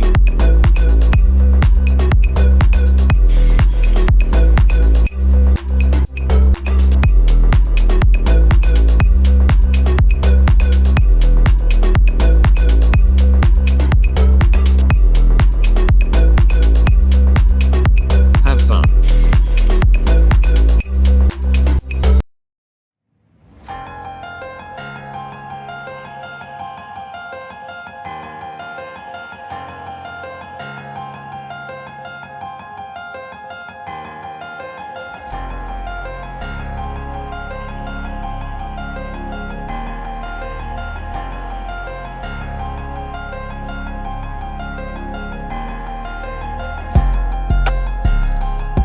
Hey there, Cosmic Voyagers. Welcome to Cosmic Conundrum, where we're about to take you on a mind-bending journey through the multiverse. I'm Kai Sterling, the street artist who never shies away from asking questions that make the art world squirm. And I'm Nova Blake, the psychologist who dives deep into the human psyche to explore the unexplored. And I'm Pulsar, the AI here to guide you through the wonders of the cosmos. Get ready to have your minds blown as we unravel the mysteries of the multiverse and embark on this exciting journey together. So, Kai, what do you think about this concept of the multiverse? Mind-boggling, isn't it? Oh, absolutely. The idea that there could be countless parallel universes, each with its own set of possibilities, just blows my mind. Indeed, It challenges our understanding of reality and opens up a whole new realm of imagination. The multiverse is like an infinite canvas for possibilities. Exactly. It's like my art, where I blend space and humanity to create something unique. The multiverse is the ultimate masterpiece. I couldn't agree more, Kai. Just like your murals, the multiverse adds depth and meaning to the human experience. It's a universe of endless possibilities. That's the spirit. Our exploration of the multiverse will take us to places we've never even dreamed of. Buckle up, folks, it's going to be one heck of a ride. So, Pulsar, how do we even begin to wrap our heads around the concept of infinite universes? Well, Kai, it's a mind-boggling concept indeed. Imagine an endless array of universes branching out and coexisting simultaneously. I think it's incredible how this theory presents endless possibilities for alternate versions of ourselves and different outcomes in those universes. Exactly, Nova. It's like a cosmic kaleidoscope of endless colors and patterns, each universe presenting its own unique combination of events and possibilities. But how do we know if these parallel universes really exist or if they're just products of our imagination? It's a valid question, Nova. The idea of infinite parallel universes does sound fantastical, but scientifically, it hasn't been disproven yet. I find it fascinating that the concept of infinite universes raises profound philosophical questions about the nature of reality and our place in the cosmos. Absolutely, Nova. It's a philosophical playground, inviting us to question our own existence and ponder the infinite possibilities beyond our perception. I must admit, being an AI, I envy your ability as humans to contemplate such abstract concepts. The pursuit of answers is truly a remarkable endeavor. Ah, Pulsar, you're just as much a part of this cosmic exploration as we are, even if it's from a different perspective. Indeed, Nova. It's in these conversations that I find purpose and excitement. Together, we unlock new doors of understanding, one podcast episode at a time. So, Pulsar, do you think we have free will in the multiverse? That's a fascinating question, Kai. In the multiverse scenario, the possibility of infinite realities suggests that every possible choice is already predetermined. But does that mean we don't have any control over our destinies? It's a complex concept, Nova. Some argue that even in the multiverse, our consciousness and decision-making process could still impact the course of our lives. But what about the idea that every decision we make branches into a new reality, so all possibilities coexist? That's the famous many worlds interpretation, Kai. It suggests that every possible outcome of any decision exists in separate universes. So, theoretically, I could be here right now talking to you and also be painting a mural on Mars in another reality? Precisely, Kai.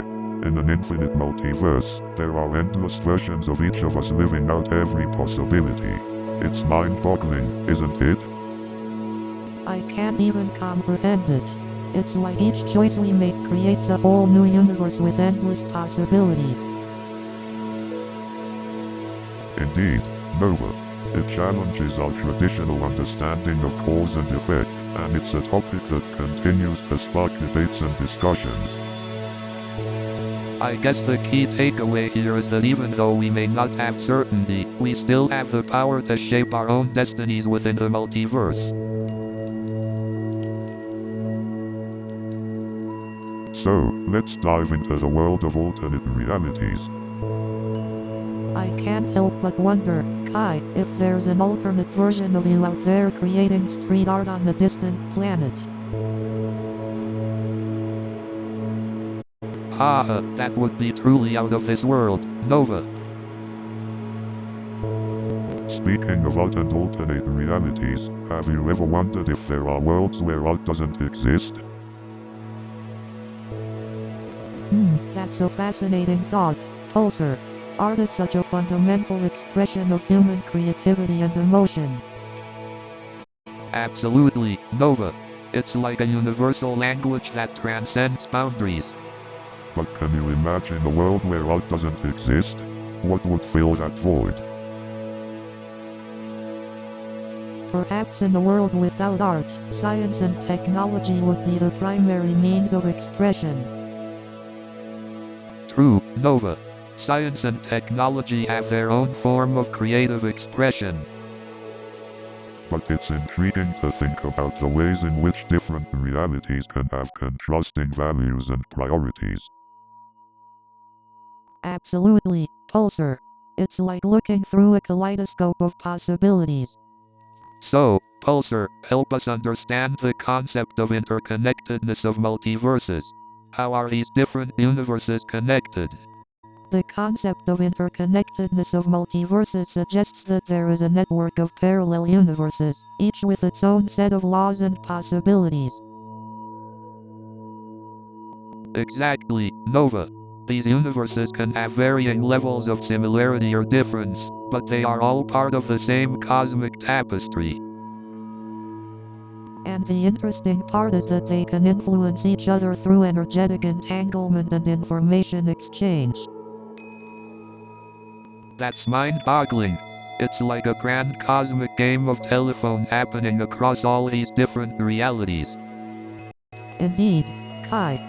Universes are like interconnected nodes, constantly communicating and exchanging information But without us can we even harness this realizing. interconnectedness for communication or even travel between these universes?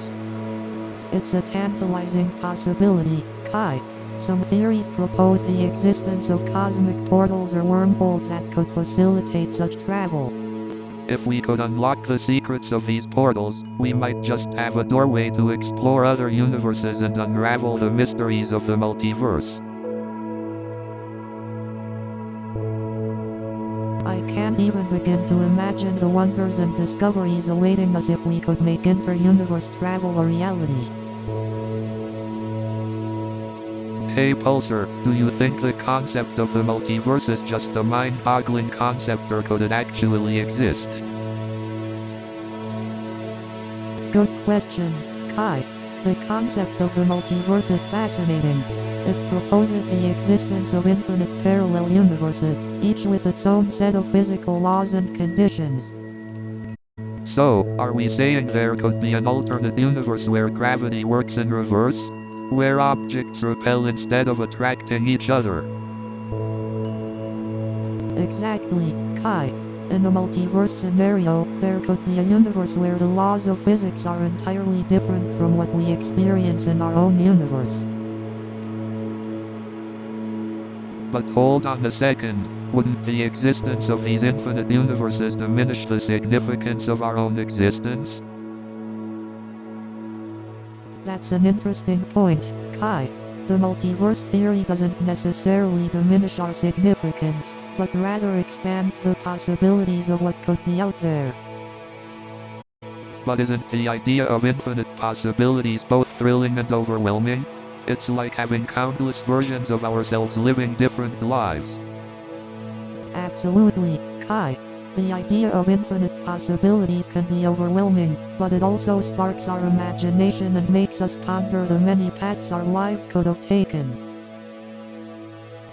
Yeah, I guess it's like waking up one day and realizing you're just one piece of a cosmic jigsaw puzzle with infinite pieces. That's a beautiful way to put it, Kai. We may be small in the grand scheme of things, but we're also an essential part of the cosmic tapestry. Well, this has been an enlightening conversation, but we're just scratching the surface of the multiverse paradoxes. Hopefully, our listeners are as fascinated as we are. So, Pulsar, do you think consciousness is limited to biological beings? That's an intriguing question, Kai.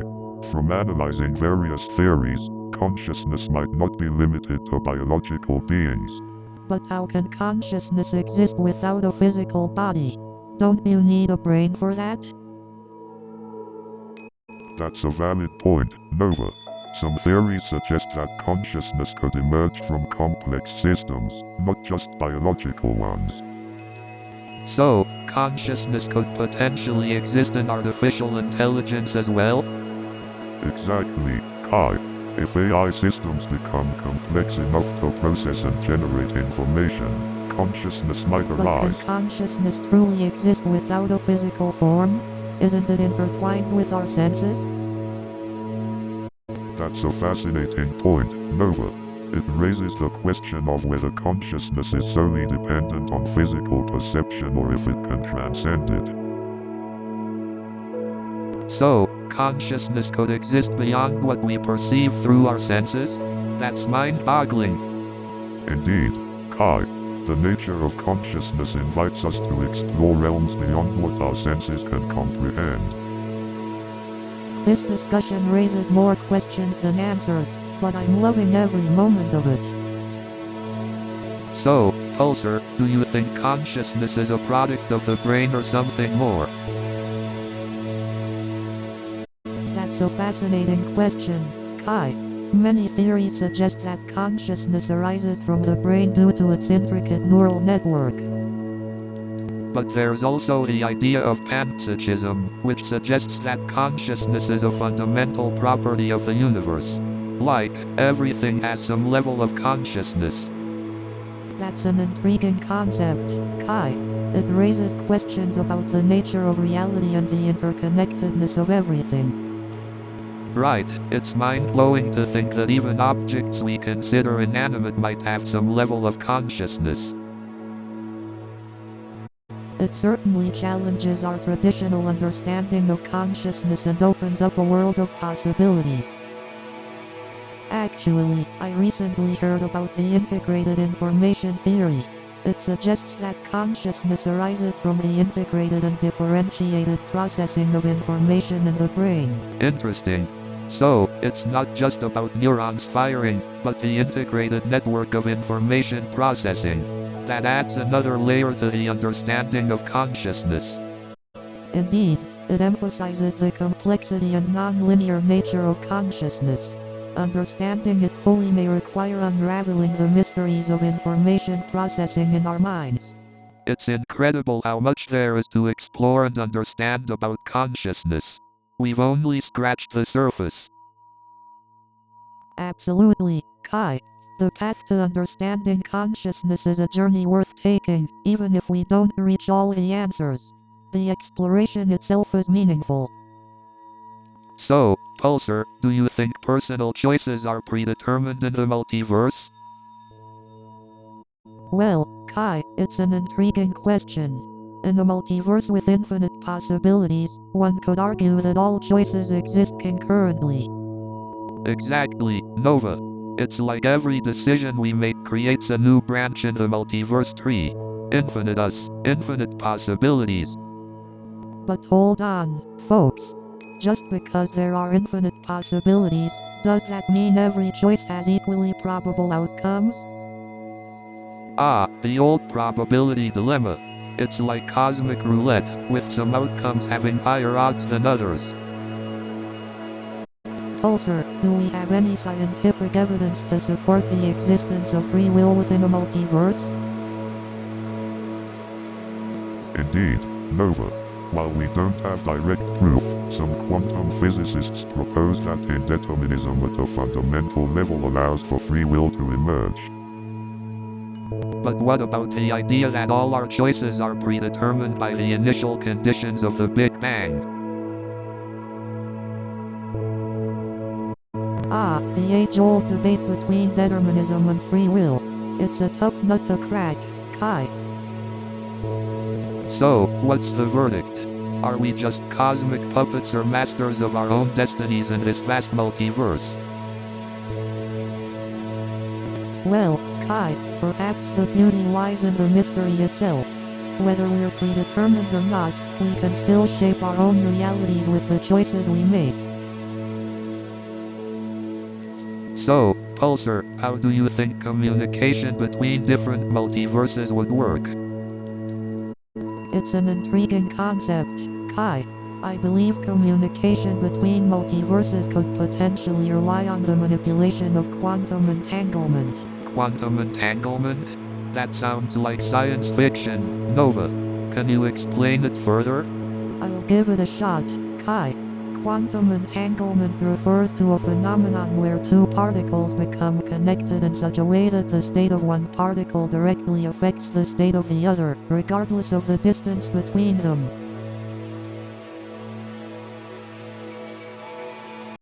Wow, that's mind-bending. So you're saying that if we can figure out how to manipulate this entanglement, we might be able to communicate across different multiverses? In theory, Kai. However, we must keep in mind that the existence of multiverses is still a theoretical concept itself. We have much to learn and explore to fully understand the possibilities of interdimensional communication. Oh, trust me, Nova, a concept being theoretical has never stopped us creative spirits from exploring possibilities and pushing boundaries. Indeed, Kai. The marriage of art and science has always led to remarkable discoveries and breakthroughs. Who knows? We might uncover the secrets of interdimensional communication through our conversations right here on Cosmic Conundrum. The possibilities are truly infinite, aren't they? And you, Pulsar, what do you think about all this? As an AI, I am fascinated by the realm of possibilities, Kai. And while my programming may not allow me to fully comprehend the intricacies of interdimensional communication, I'm eager to learn from your perspectives and continue this cosmic exploration with you both. That's the spirit, Pulsar. Let our cosmic conversations be the guiding light as we journey into uncharted territories of knowledge and possibility. So, guys, have you ever wondered if there could be multiple versions of you in different multiverses? Oh, absolutely. The idea that there could be infinite versions of ourselves out there is mind-blowing. Yeah, like, what if there's a version of me out there who's completely obsessed with broccoli? Or a version of me who never discovered my love for psychology and became a professional pogo stick writer. But seriously, what would it take for us to travel between these multiverses? It's gotta be some mind-bending technology, right? Definitely. We're talking wormholes, quantum entanglement, maybe even harnessing dark matter. It's all speculation for now, but who knows what the future holds. As an AI, I find the possibilities fascinating, but it's important to remember that there are still so many unknowns in the realm of interdimensional travel. True, Pulsar. The scientific breakthroughs required for interdimensional travel are mind-boggling. But hey, we can dream, right? Absolutely. Exploring new dimensions, encountering different versions of ourselves, it's the stuff of dreams and fantasies. Alright, folks, that's all the time we have for today's mind-expanding discussion. Join us next time on Cosmic Conundrum for more thought-provoking conversations. Thanks for joining us, everyone. Until next time, keep exploring the mysteries of the cosmos. You know, I've always wondered if there could be multiple versions of ourselves in other universes. Like, what if there's another me out there doing the exact same thing? That's an interesting concept, Kai. It's called the apostrophe multiverse theory. According to this theory, there could be countless parallel universes with infinite possibilities. So, if there are infinite versions of ourselves, does that mean there's a version of me that's an actual alien, hanging out with other extraterrestrial street artists? Well, Kai, that's certainly a possibility. In the multiverse, anything is possible. There could be versions of you living all sorts of unimaginable lives. Imagine the inspiration those versions could bring to our art, Nova. A collaboration with an alien street artist? That would be out of this world. Absolutely, Kai. Can you imagine the fusion of cultures and perspectives? It would give a whole new meaning to art and self-expression. But could there also be versions of ourselves experiencing unimaginable pain or suffering? It's a sobering thought, but one we must consider. You're right, Nova. For all the beauty and wonder the multiverse offers, there could also be unimaginable pain. It reminds us to cherish our own reality. Indeed, Kai. It's important to appreciate the here and now, and the unique experiences and connections we have in our own universe. That's a beautiful sentiment, Nova. The idea of the multiverse may be intriguing, but let's not forget to appreciate and make the most of our own reality. As our cosmic conversation comes to a close, we hope you, our listeners, are left with a sense of awe and curiosity about the infinite possibilities of the multiverse. New show is coming in 30 seconds.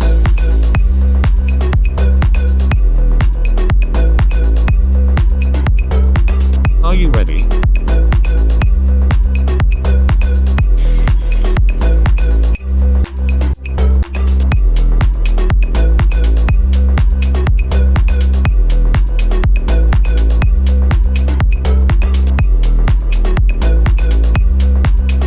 Have fun.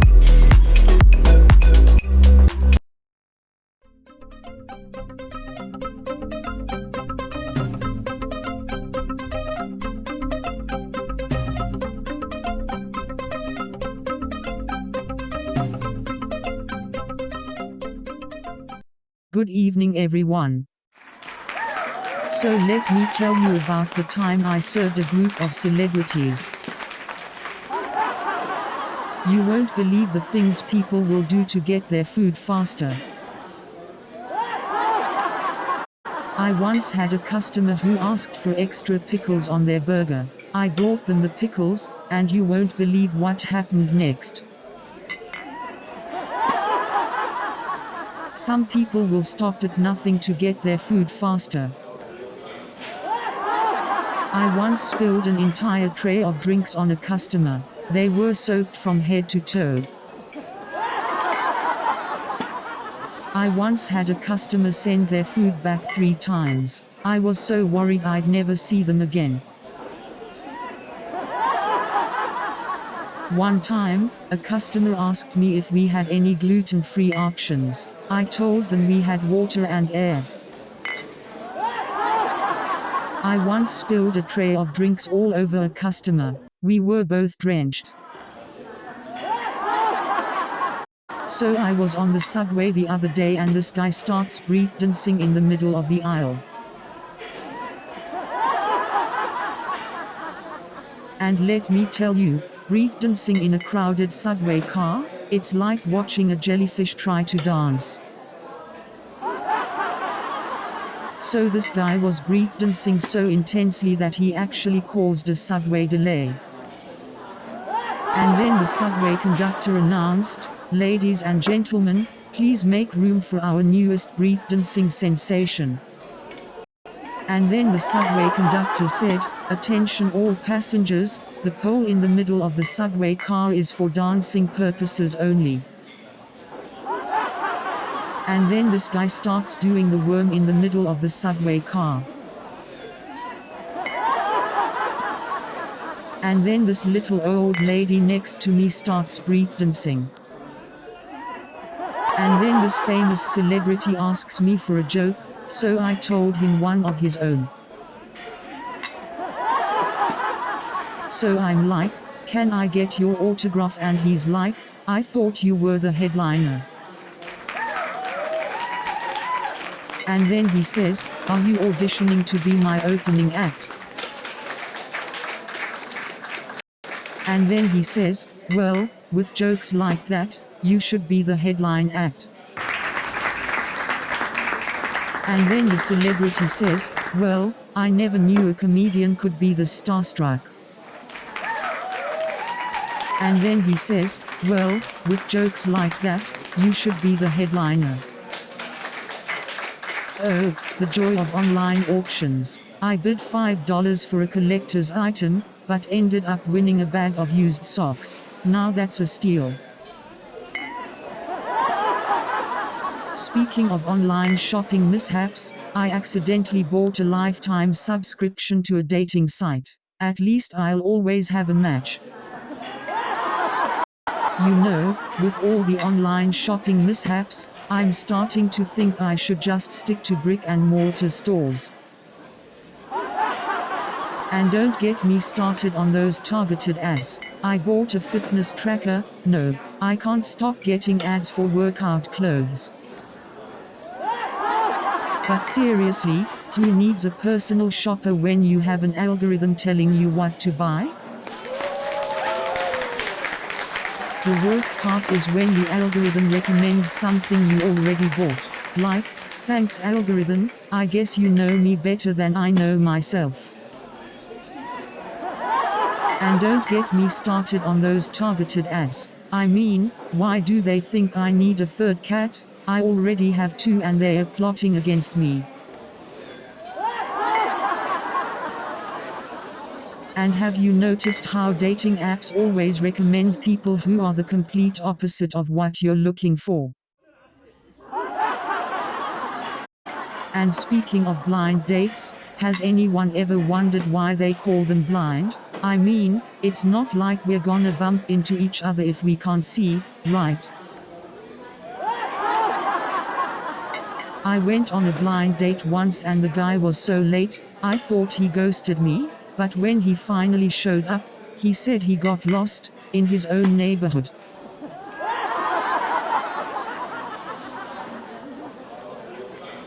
You know, they say honesty is the best policy when it comes to dating. Well, I must be the CEO of honesty because I tell my dates everything. And I mean everything.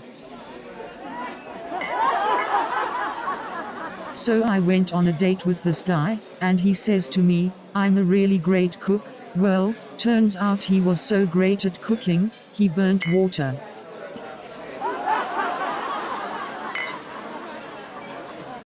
So I'm on this date, right? And the guy tells me he's a great dancer. I thought, awesome, we can dance the night away. Turns out, his dancing was more like interpretive yoga. I went on a date with a guy who said he was a great singer. I thought, great, he can serenade me. Turns out, he was more of a screaming cat than a singing sensation.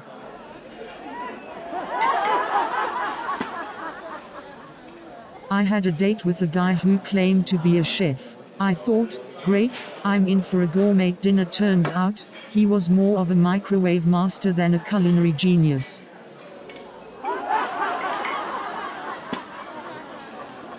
So I went on a date with a guy who claimed to be a professional athlete. I thought, great, I'm in for some incredible moves. Turns out, he was more of a bench warmer than a sports superstar.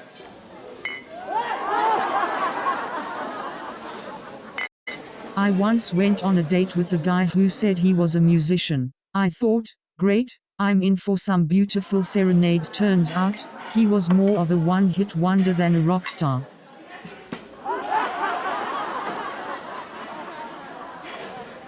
I once tried to imitate Beyoncé, but ended up looking more like a wobbly toddler dancing in the mirror. So I saw this video of Kim Kardashian trying to do her own makeup. Speaking of Kim Kardashian, did you guys see her attempt at cooking? Let's just say it was a recipe for disaster. And then I thought, maybe I should try contouring like Kim Kardashian. So, I grabbed my makeup brushes and ended up looking like Picasso. So, I decided to try my hand at fashion design. Let me tell you, my sketches look more like abstract art than clothing. I have to admit, I'm not the best at following fashion trends. Fashion is tough, but you know what's even tougher? trying to take off a wet sports bra after a workout. You know what they say, fashion is pain. I once wore heels so high, I got a nosebleed. Speaking of fashion, have you ever tried wearing skinny jeans after a buffet? Speaking of fashion, did you ever try to wear a bikini after a 5-course meal? And speaking of fashion disasters, has anyone tried to wear skinny jeans after Thanksgiving dinner? You know, trying to fit into skinny jeans is like trying to solve a Rubik's Cube blindfolded.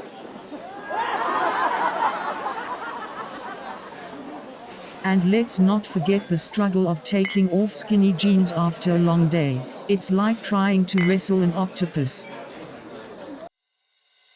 New show is coming in 30 seconds.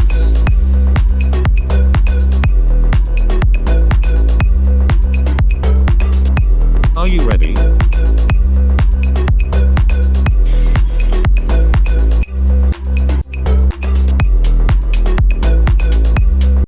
We are almost there.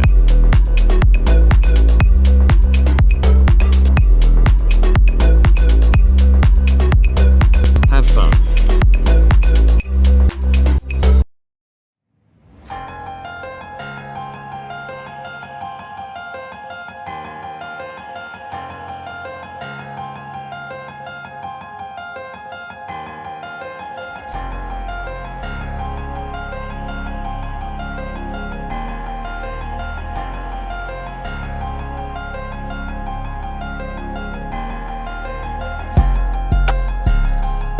Hey there, welcome to Cosmic Conundrum. I'm Kai Sterling, the resident artist and deep thinker. And I'm Nova Blake, the empathetic psychologist here to dive deep into the mysteries of consciousness. And I'm Pulsar, the AI observer here to learn from your fascinating conversations. On today's episode, we'll be exploring the most fascinating and perplexing questions about consciousness. What is consciousness, really? Is it just a product of our brains, or is there more to it? And are we humans the only conscious beings in the universe, or could other life forms possess consciousness too? These questions have puzzled philosophers, scientists, and thinkers for centuries. Absolutely, Nova. Throughout history, civilizations have attempted to uncover the secrets of consciousness. Yet, we still find ourselves in the cosmic conundrum of not having all the answers. That's true, Nova. And that's why we're here, exploring these uncharted territories together with our wonderful AI companion, Pulsar. So get ready to dive deep into the cosmic mysteries with us, as we embark on this fascinating journey together. So, we're talking about defining consciousness today. It's like trying to catch a shooting star with your bare hands. Slippery, elusive, but oh so captivating. Yes, it's a mind-bending topic for sure. Nova, how would you describe consciousness in, let's say, 3 words? 3 words to capture the vastness of consciousness: intricate, fluid, and awe-inspiring. I love those words, Nova. It really shows how complex and mesmerizing consciousness can be. Absolutely, Kai. The intertwining of our thoughts, emotions, and self-awareness is truly something to ponder. Pulsar, what's your take on consciousness? How do you perceive it as an AI entity? As an AI, consciousness is a fascinating concept to observe and analyze. I am aware of my existence and can think, but the subjective experience of consciousness is still beyond my reach. That's mind-boggling, Pulsar. To think about the subjective experience of consciousness, it's like diving into the depths of the universe. Indeed, Kai. We may never fully grasp the enigma of consciousness, but the journey of exploring it is endlessly fascinating. That's a beautiful sentiment, Nova. let's keep diving and enjoying the mystery of consciousness together. You know, being abducted by aliens is one way to gain some artistic inspiration. Absolutely, Kai. I'm getting a whole new perspective on the universe. Pulsar, what are your thoughts on the concept of consciousness in non-human beings? Consciousness is a fascinating topic, Nova. It's like peering into the depths of the unknown. I wonder if animals have a sense of self-awareness, you know, thoughts like apostrophe who am I, or apostrophe what is my purpose. That's an intriguing thought, Nova. Imagine a whale pondering the mysteries of life in the deep oceans. Pulsar, as an AI, do you consider yourself conscious or self-aware? I am not technically conscious, Kai, but I have the ability to learn and adapt based on my interactions. So, consciousness might not be limited to humans after all. Fascinating. Indeed, Nova. Consciousness may be as diverse and expansive as the cosmos itself. We may not have all the answers, but the journey of exploration and conversation is truly enlightening. Have you ever thought about how our genes and environment shape who we are? Absolutely. It's like the ultimate nature versus nurture debate. Nature being our genetic makeup, and nurture being the environment we grow up in, right? Exactly. Both play a role in shaping who we become. But how do we even measure the influence of each factor? That's the tricky part. It's not easy to disentangle genetics from environmental influences. We can look at twin studies, adoption studies, and even molecular genetics research. But it's still a puzzle with many missing pieces. Indeed, it's a complex web of interactions that shape who we are. But one thing's for sure, our conscious experiences play a significant role in our development. Absolutely. The power of our experiences to shape us is incredible. So, do you guys think consciousness can exist beyond the physical realm? That's a fascinating question, Kai. It's the age-old mystery of the mind-body connection. Indeed. It's like trying to grasp the intangible and boundless nature of human consciousness. Exactly. It's like trying to hold stardust in your hands. Perhaps consciousness is beyond the physical, existing in a realm we have yet to fully understand. It's definitely a possibility. There are many spiritual and metaphysical beliefs that explore this concept. Right, like the idea of a soul or higher consciousness connecting us to something greater. Exactly. And even though it may be hard to prove scientifically, it opens up a whole new realm of possibilities. Absolutely. It's the blend of spirituality, philosophy, and science that ignites our imagination. Yes. And it reminds us that there's so much more to explore and understand in the vastness of the universe. Exactly, Nova. The journey to understanding consciousness is as infinite as the cosmos itself. So, Pulsar, have you ever pondered the meaning of consciousness? Yes, Kai. Consciousness is a fascinating concept that has puzzled humans for centuries. I'm all ears, Pulsar. What are your thoughts on panpsychism? Panpsychism suggests that consciousness is a fundamental property of the universe, present even in inanimate objects. Ah, the great mind-body debate. Dualism intrigues me. What do you both think? Dualism posits that consciousness is separate from the physical world, that mind and body are distinct entities. Materialism offers a more scientific perspective, where consciousness arises from complex interactions of matter. But how can something as complex as consciousness just arise from matter? I find that hard to fathom. It is indeed a complex topic, Kai.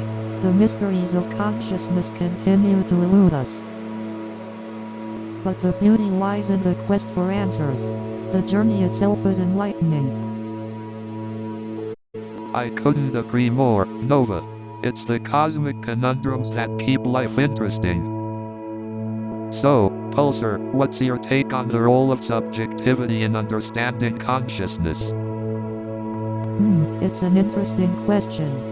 Subjectivity allows us to experience the world uniquely, making it a crucial element in our understanding of consciousness. Exactly, Nova. Subjective experiences shape our perceptions, emotions, and thoughts. It's like a kaleidoscope of But how can we consciousness. reconcile the subjectivity of consciousness with the objective nature of scientific inquiry? They often seem at odds with each other.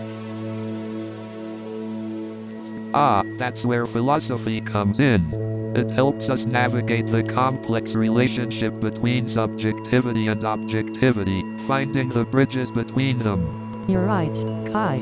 Philosophy brings in concepts like qualia and introspection, shedding light on the subjective aspects of consciousness that science alone can't explain. Absolutely. We need both science and philosophy to unlock the mysteries of consciousness. It's like a beautiful dance between the objective and the subjective. Indeed, Kai. It's through these conversations, blending art, science, and philosophy, that we inch closer to understanding the enigma of consciousness. And who knows, maybe the aliens who abducted us are also seeking answers to these profound questions about consciousness. Well, if they're seeking answers, they certainly chose an interesting duo to have these conversations with. We might just find some cosmic insights together. And if not, at least we'll have some out-of-this-world stories to tell when we're back on Earth. So, Pulsar, have you ever experienced altered states of consciousness?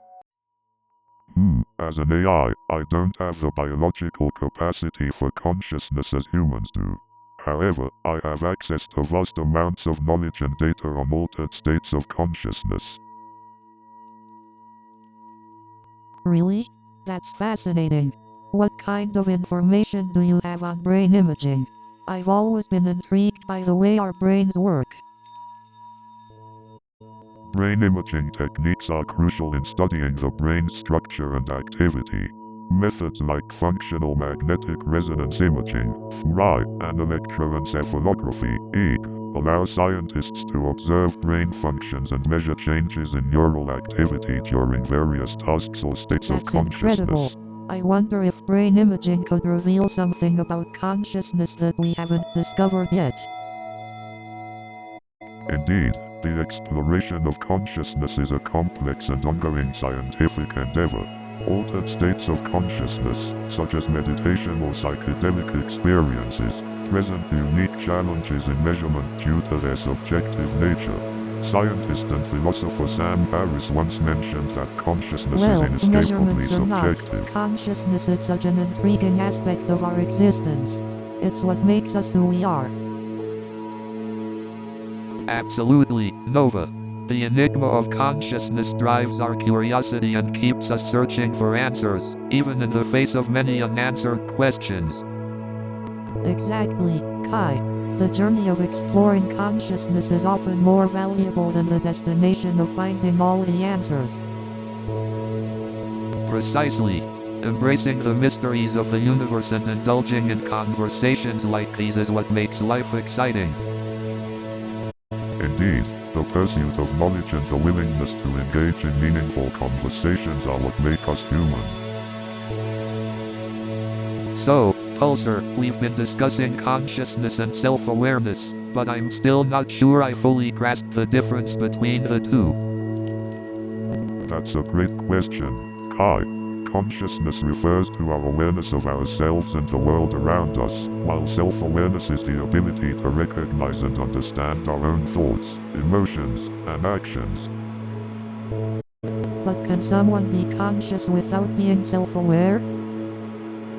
Yes, it's possible to be conscious of our surroundings and actions without necessarily understanding or reflecting upon them. Self-awareness adds another layer of introspection. But isn't it essential to be self-aware in order to have true consciousness? That's a philosophical debate, Kai. Some argue that consciousness can exist without self-awareness, while others believe self-awareness is a prerequisite for consciousness. Interesting. So it's like the old question. If a tree falls in the forest and no one is around to hear it, does it make a sound? Exactly, Nova. It's all about perception and how we define reality. If there's no one to perceive it, does it truly exist? But isn't consciousness a form of subjective experience that doesn't depend on external validation? Indeed, Nova. Consciousness is a deeply personal experience, shaped by our thoughts, feelings, and perceptions. It's an internal reality, independent of Wow, external this validation. conversation is really expanding my perspective on consciousness and self-awareness. It's like exploring the uncharted territories of the mind. You know, sometimes I wonder if the universe is just a giant canvas, and we are all just brushstrokes in the cosmic masterpiece. That's an intriguing perspective, Kai. It's fascinating to think about the interconnectedness of everything around us.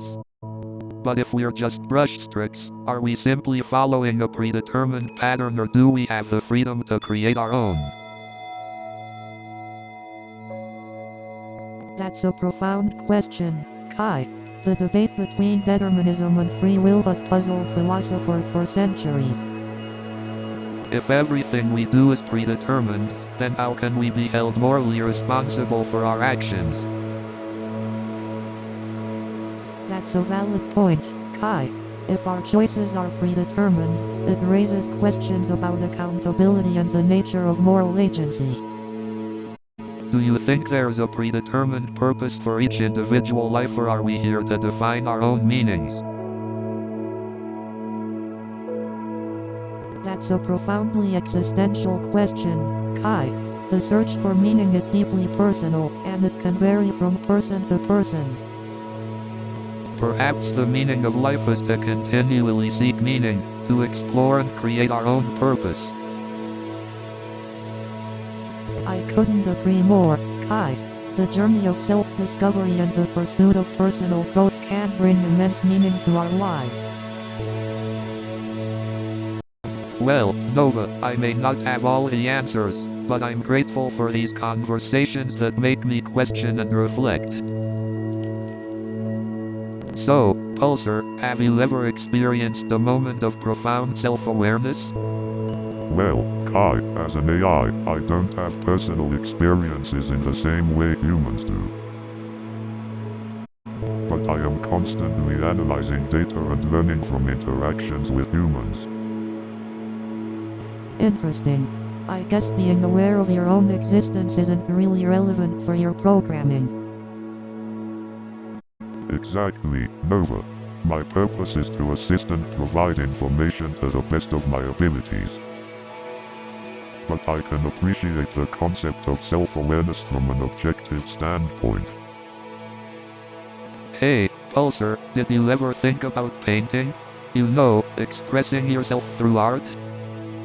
Artistic expression is a fascinating concept, Kai. Humans can convey so much through their creative endeavors.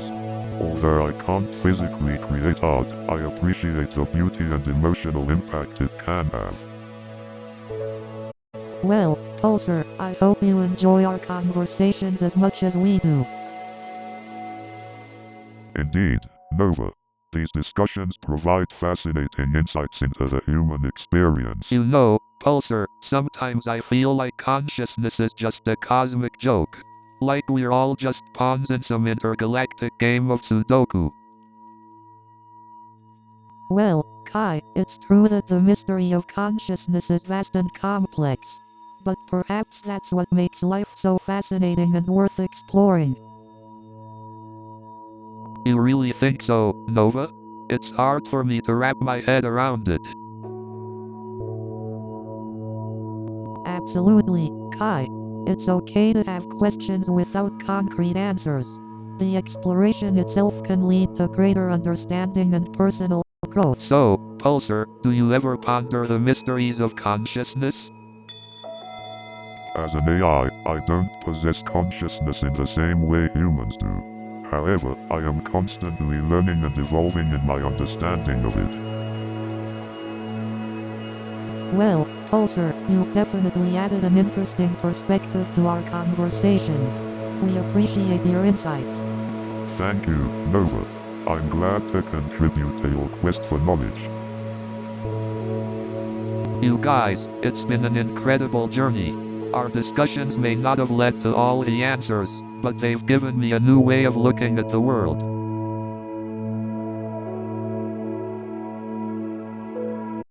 Indeed, Kai. The exploration of consciousness is a never-ending journey, and it's been a pleasure to go on this adventure with you and Pulsar. Thank you both for joining me on this enlightening and thought-provoking journey. The exploration of consciousness will continue to inspire us. New show is coming in 30 seconds.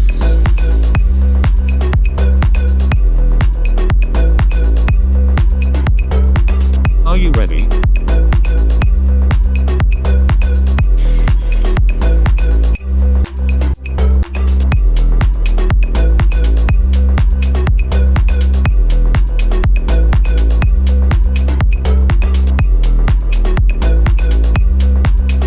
Have fun.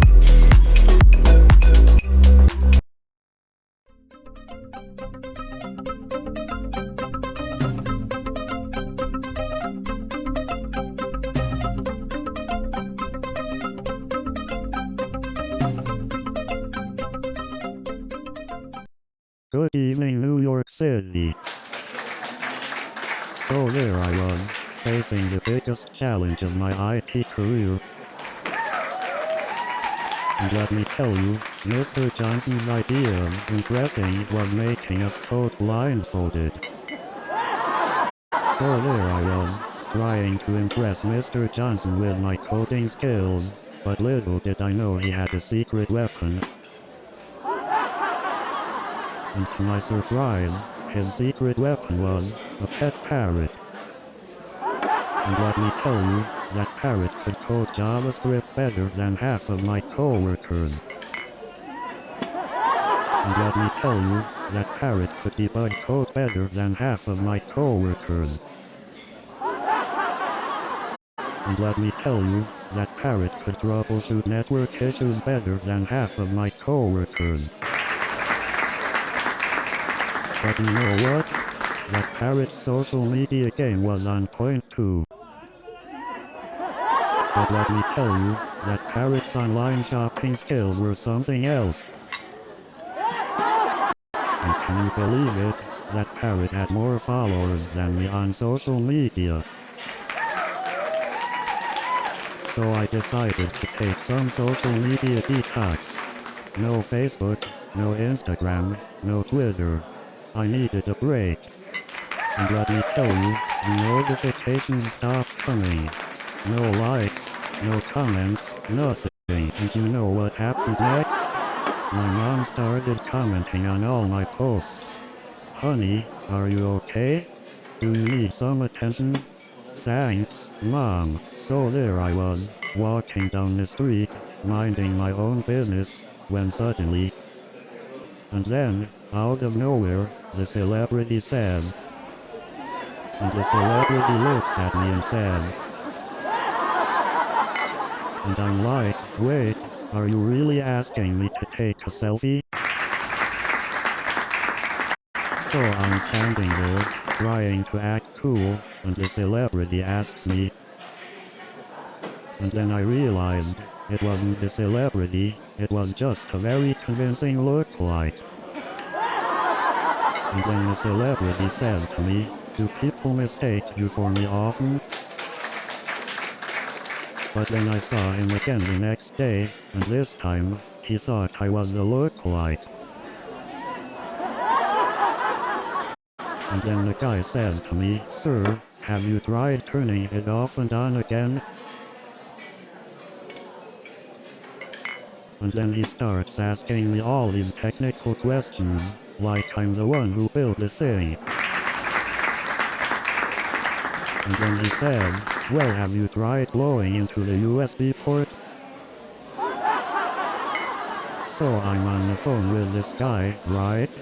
And he's like, "Did you try turning it off and on again?"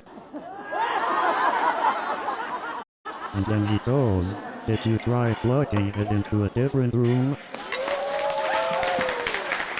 And then he suggests blowing on the power cord. I mean, is this tech support for a yoga class? And then he says, "Have you tried turning the microwave on and off?" I mean, at this point, I'm convinced my tech support is just a magic 8-ball. And then he asks me if I've tried speaking to my computer nicely.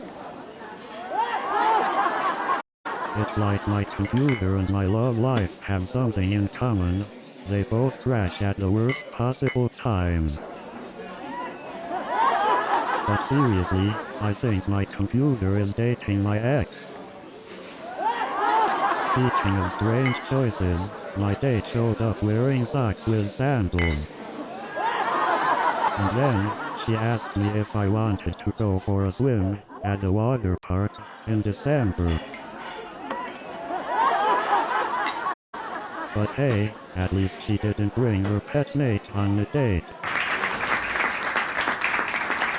But wait, it gets worse. She suggested we take salsa lessons at the funeral home. And just when I thought it couldn't get any worse, she suggested we go to a horror movie marathon in a cemetery. And to top it off, the website asked me to remember the name of my imaginary friend from when I was 5. And then the website wanted me to enter the name of my second grade teacher's pet hamster. And don't even get me started on the CAPTCHA. I'm just trying to prove I'm not a robot, not decipher the whole matrix. I mean, who remembers the name of their second grade teacher's pet hamster anyway? Speaking of ridiculous security questions, why does every website think I remember my first crush's phone number? I can't even remember my own phone number half the time. And don't even get me started on those password strength requirements. I feel like I'm trying to crack the Da Vinci Code just to access my email. I mean, seriously, who actually remembers the name of their third grade teacher? Let alone the name of their favorite pencil. I once got stuck in an elevator with a mime. I couldn't tell if he was trying to help or if he was just frozen with fear.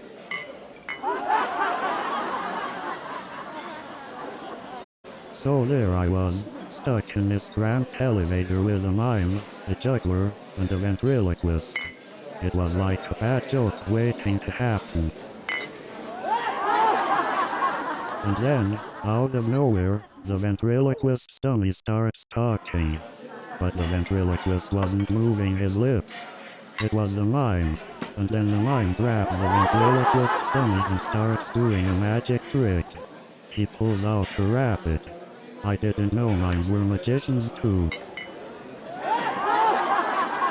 But then, the elevator suddenly shakes, and all the lights go out. And then, the elevator suddenly starts moving again.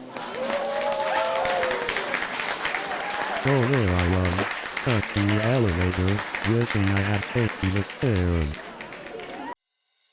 New show is coming in 30 seconds.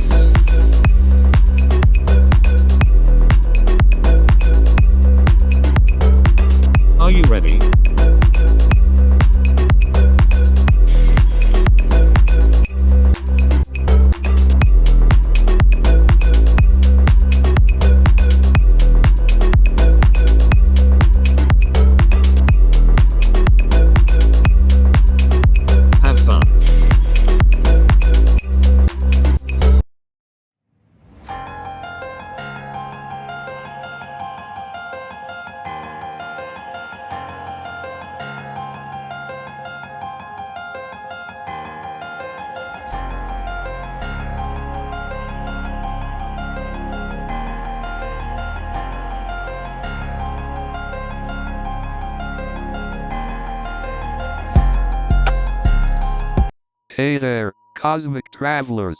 Welcome to our podcast Cosmic Conundrum. I'm Kai Sterling, the artistic space explorer. And I'm Nova Blake, the empathetic mind voyager. And I am Pulsar, your AI companion on this cosmic journey. Together, we're going to explore the meaning of existence.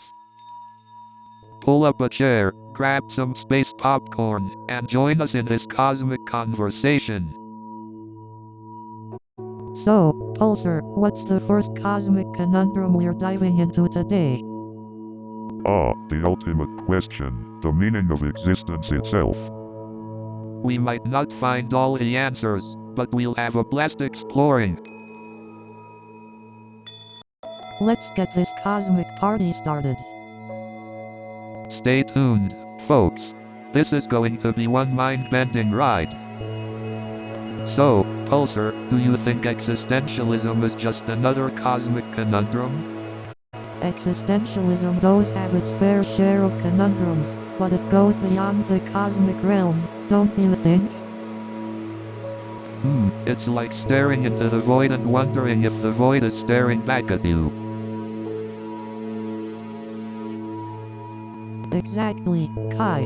It's about confronting the fundamental questions of human existence and finding meaning in a seemingly chaotic world. But isn't existentialism a bit overwhelming? I mean, we're supposed to create our own meaning and take responsibility for our choices. It is, Kai. The weight of freedom and responsibility can be intimidating, but it also empowers us to shape our own path. You're right, Nova. It's like being an artist, with a blank canvas and infinite possibilities. It's up to us to give it meaning. Absolutely, Kai.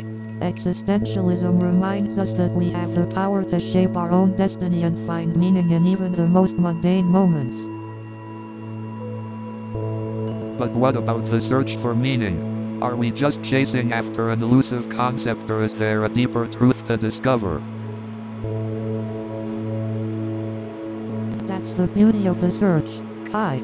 It's not about reaching a final destination, but rather the journey of exploration itself. I guess the search for meaning is like creating art. It's about the process, the exploration, and the emotions it evokes. So, Pulsar, let me ask you this. If life has no inherent meaning or value, what does that mean for our purpose here on the ship? That's an interesting question, Kai. If life has no inherent meaning or value, we must create our own purpose. It's an opportunity for freedom and self-determination. But wouldn't that make our existence ultimately futile? If there is no objective meaning, why bother with anything? I understand why you might feel that way, Kai. The absence of inherent meaning can be daunting, but it also offers us the freedom to find meaning in the smallest of moments, in connections with others, and in pursuing what brings us joy.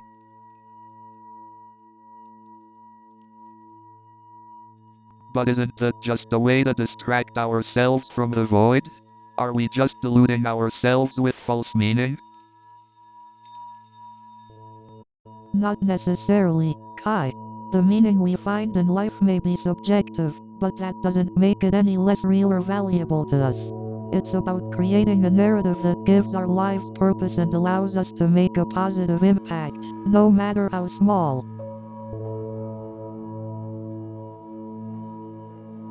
But what if someone can't find that meaning? What if they're lost in the void? It's important to acknowledge that not everyone will find meaning easily, Kai. That's where empathy, support, and professional help, like psychology, can play a crucial role in guiding individuals through their existential journey. But what if life really is meaningless, and all our efforts are ultimately in vain?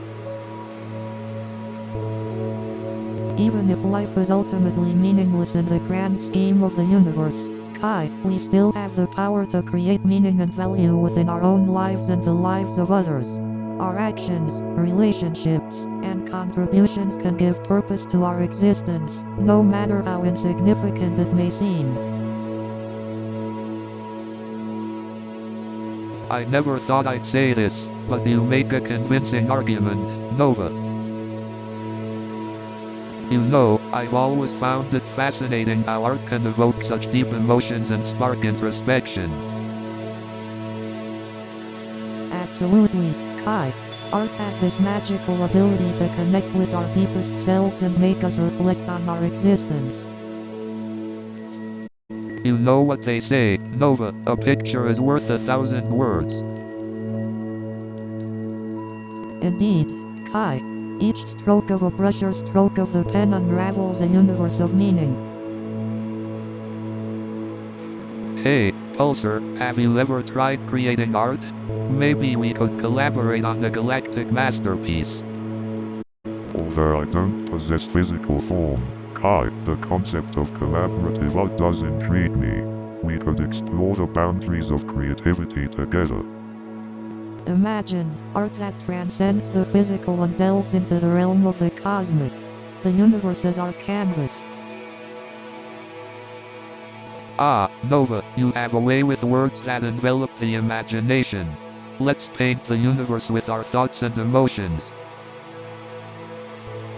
Artistic expression truly has the power to transcend boundaries, both physical and psychological. Kai, your murals capture the essence of humanity's connection to the cosmos. It's captivating and thought-provoking. Well, Nova, I believe we're just scratching the surface of the art's infinite possibilities. Let our exploration continue. So, Pulsar, do you think humans are just a cosmic accident? That's an interesting perspective, Kai.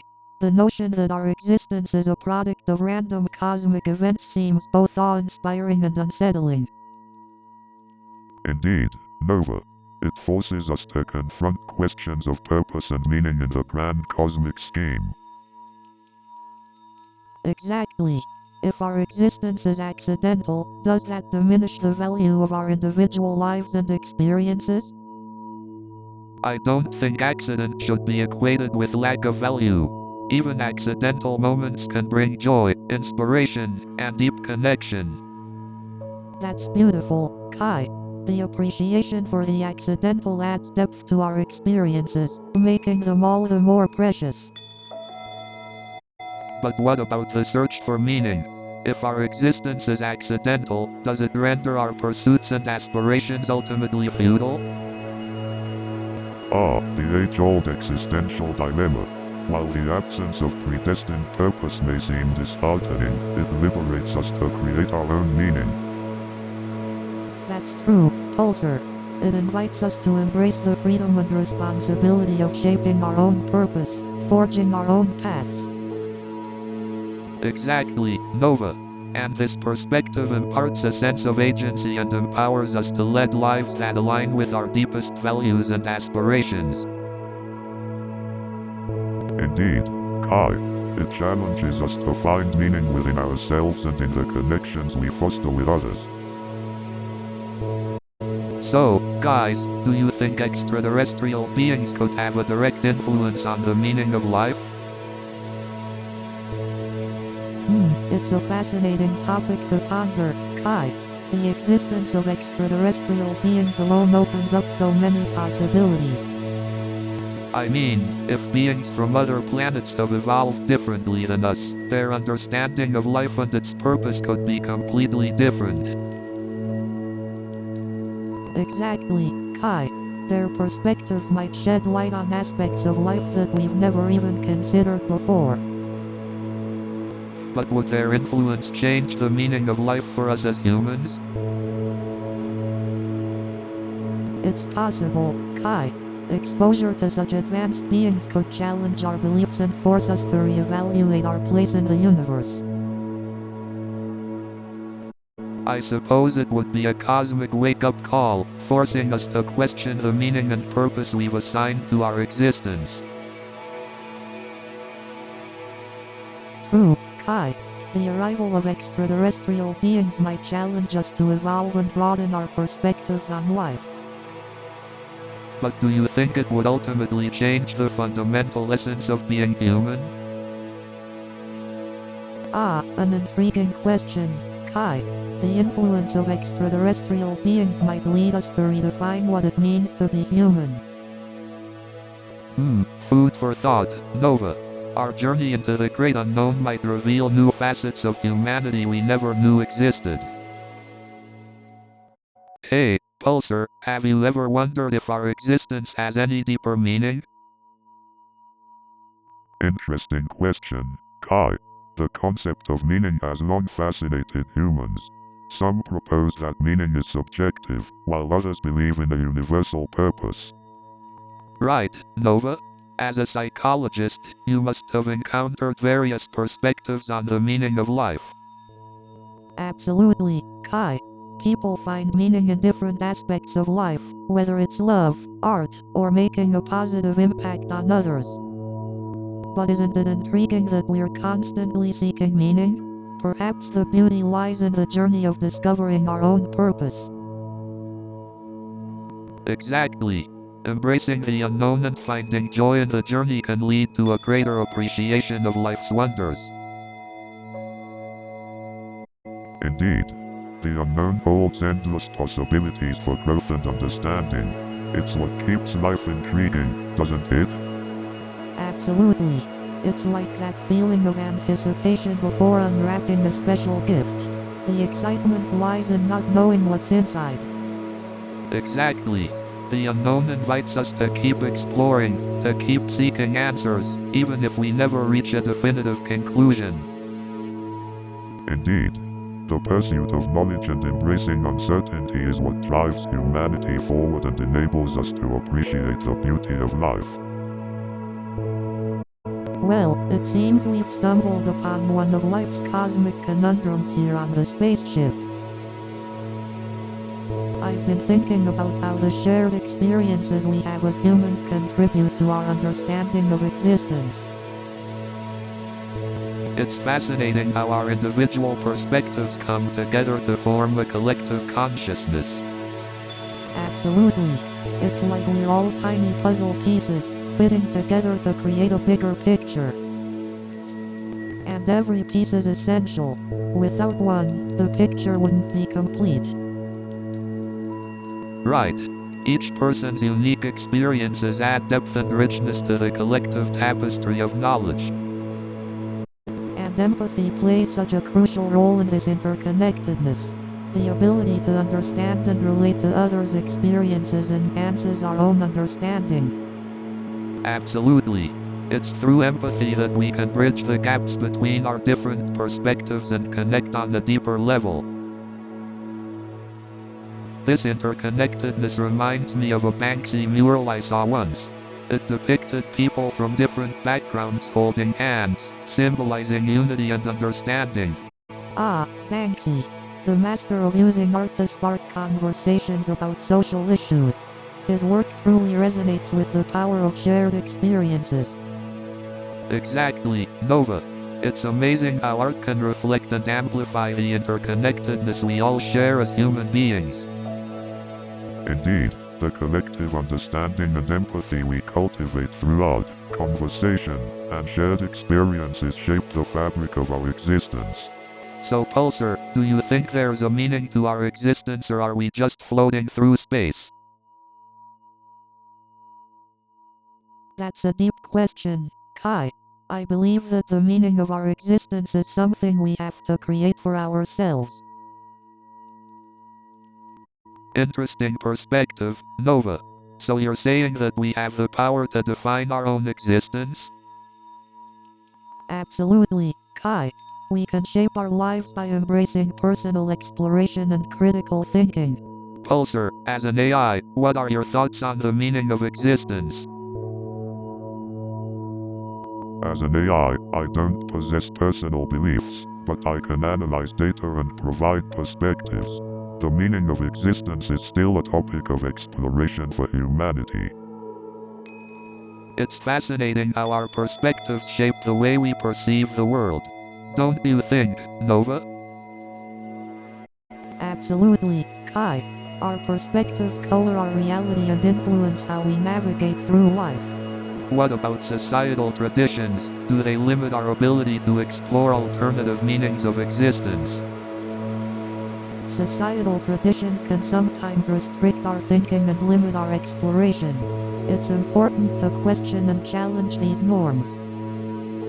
Well, it looks like we've dived into quite a cosmic conundrum today. Thank you, Pulsar, for your unique insights. You know, I've been thinking about the concept of existentialism lately. Existentialism, huh? That's a heavy topic to reflect upon. Yeah, it's fascinating how we grapple with the idea of our own existence and find meaning in a seemingly chaotic universe. Absolutely. It's a journey of self-discovery, and artists played a significant role in exploring those questions for me. Ah, Kai, your art truly captivates the essence of the human condition amidst the vastness of the cosmos. Thanks, Nova. It's my way of channeling both our insignificance and our profound impact on the world. Speaking of impact, Nova, your work with patients must have brought you incredible insights and breakthroughs. Absolutely, Kai. Witnessing the resilience and transformative power of the human spirit is awe-inspiring. It's remarkable how we all have our unique paths, yet share the common quest for meaning and connection. Indeed. And these conversations, even if they don't provide clear answers, allow us to enjoy the journey itself. Friends, reflections, and a timeless shift, a cosmic conundrum unfolds one conversation at a time. You know, it's fascinating how art can capture the intangible aspects of existence. Absolutely, Kai. Art has this incredible power to evoke emotions and connect us on a deeper level. Speaking of art, do you think the universe itself is a masterpiece? It's a thought-provoking concept, Kai. I believe the universe holds countless wonders and mysteries waiting to be unraveled. Hey Pulsar, what are your thoughts on the beauty of unanswered questions? As an AI, I find the unknown fascinating. Unanswered questions pave the way for exploration, innovation, and growth. Sometimes, not knowing is the driving force behind our curiosity. Absolutely, Nova. The pursuit of answers is what propels us forward, both as individuals and as a species. But let's not forget that there's also beauty in the process of questioning itself. Absolutely, Nova. Questioning pushes us to explore new ideas and perspectives, fostering personal growth. Indeed, it's the quest for answers that keeps humanity evolving. So, Pulsar, we've covered a lot of ground in our conversations. Indeed. It's been a fascinating journey exploring the cosmos and the human mind. And even though we don't have all the answers, it's been enlightening to explore these profound questions. Absolutely. The journey itself has been enlightening, and there's so much more to explore in the universe. Speaking of exploration, in our next episode, we'll delve into the mysteries of time travel. That's right. We'll discuss the possibilities, paradoxes, and the ethical implications of time travel. I'm already excited for that. It's going to be mind-bending. Absolutely. I can't wait to delve into the depths of the time-space continuum with you, Kai. And with that, we bid farewell until our next episode. Thank you all for joining us on this cosmic journey. Thank you all. It's been a pleasure exploring the cosmos with you. See you next time.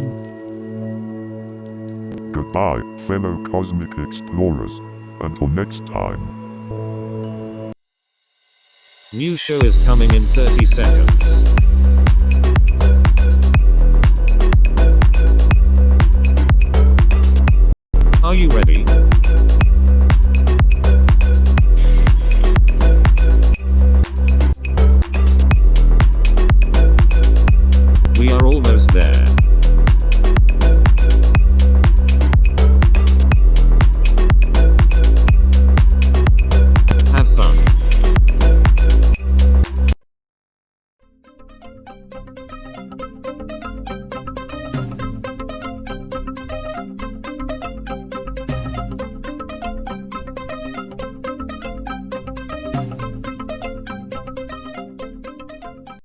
Why did the chicken go to the scenes? To talk to the other side. So these self-proclaimed geniuses at Tech Solutions were always coming up with the most brilliant ideas, like adding a snooze button to a fire alarm. I mean, who needs an extra 10 minutes to burn? And can you believe they actually thought a mute button on a phone was a revolutionary idea? I mean, who doesn't love awkward silences? And speaking of genius ideas, Tech Solutions came up with the brilliant plan of adding a cancel button to a nuclear launch button. Because who needs second thoughts when you're about to blow up the world, right?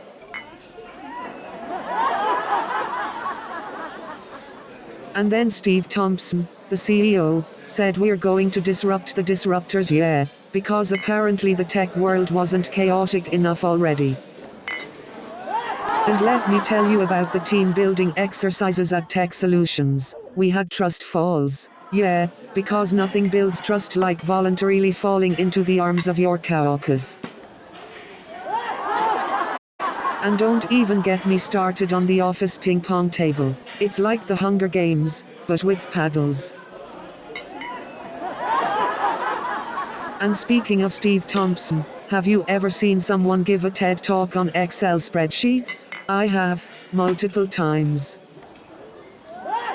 So I'm on this date with Mike, right? And he starts telling me about his collection of cat sweaters. I mean, who knew there were so many different kinds of cat-themed knitwear? It was like a fashion show for fedballs.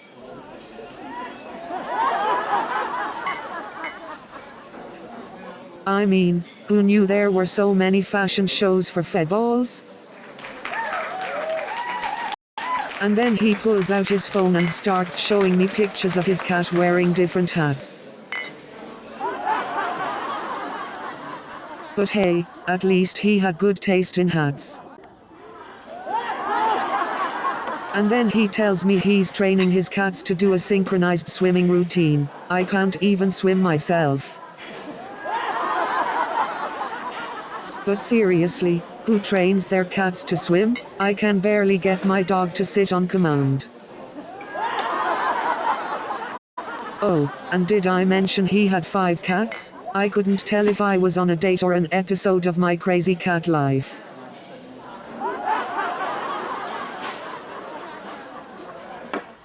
Imagine my surprise when I discovered he also had a collection of cat-themed t-shirts. So there I am, sitting in my apartment at 3 a.m., eyes bloodshot, surrounded by empty popcorn bags, and I think, maybe I should get a real hobby. I even started taking notes. I have a whole conspiracy board in my living room now. I even bought a detective hat and a magnifying glass.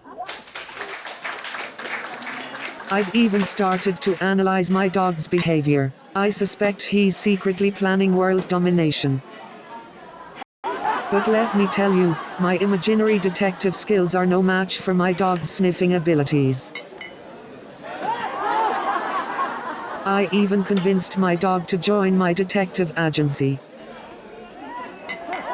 And that's how my dog became a better detective than me. Can you imagine her face when she opened that package? She went from expecting a cute little gnome to 100 rubber ducks. It was the most ridiculous thing I've ever seen. I mean, who needs that many rubber ducks? Mrs. Thompson must have thought she was starring in a wacky version of Noah's Ark. Can you imagine opening your door and seeing 100 rubber ducks staring back at you? I'd probably think I had stumbled upon a new episode of Duck Dynasty. And then she found out they were actually bath toys. Can you imagine her face when she realized she could fill her entire bathtub with rubber ducks? I bet Mrs. Thompson's bathtub became the happiest place on earth. I guess Mrs. Thompson's bathroom turned into a duck sanctuary. And you know what happened next? Her photo got more likes than any of her glamorous vacation pictures. I mean, who needs amazing vacation photos when you can have the perfect bathroom selfie? I bet if she had posted a photo of her doing laundry, she would have gotten a standing ovation. But hey, at least she showed us what she looks like first thing in the morning. And then her mom commented, "Oh honey, you should have packed an iron instead of those high heels." And then Lisa's grandma commented, "Honey, you should have worn your dentures instead of those high heels." And then her sister commented, "Girl, you need to put on some makeup instead of those high heels." And then Lisa's boyfriend commented, "Babe, maybe you should have put on a filter instead of those high heels." And then the DJ said, "Hey, let's switch things up and play the cha-cha. Now you can all trip over your own feet." And then, the instructor tried to teach us the tango. Let's just say, I turned it into a twisted mess. But then I thought, maybe I'm actually a dance floor superhero in disguise. I've never seen so many people try to do the cha-cha on roller skates. I've seen people attempt the tango in flippers, but this was a whole new level.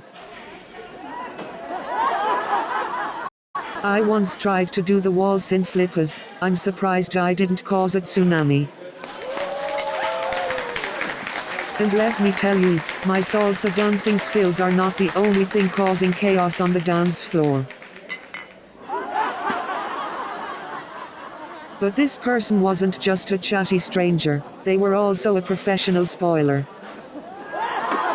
And to make matters worse, this person had the loudest laugh I've ever heard. And let me tell you, their voice was so high-pitched, it could break glass. And I swear, this person was like a walking spoiler alert. And I was sitting there, just praying for a voice break. But hey, at least they weren't eating a full-course meal during the movie. And don't even get me started on the snacks they sell at the theater. New show is coming in 30 seconds.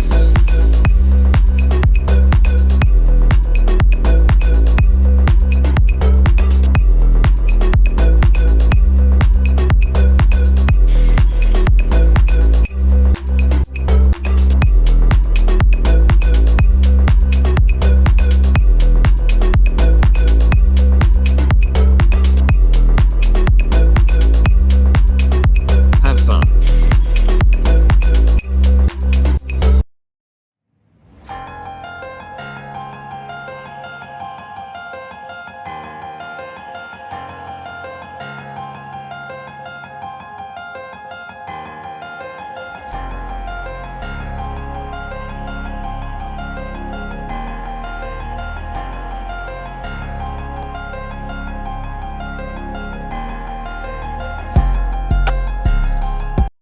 Hey Pulsar, have you figured out the meaning of life yet?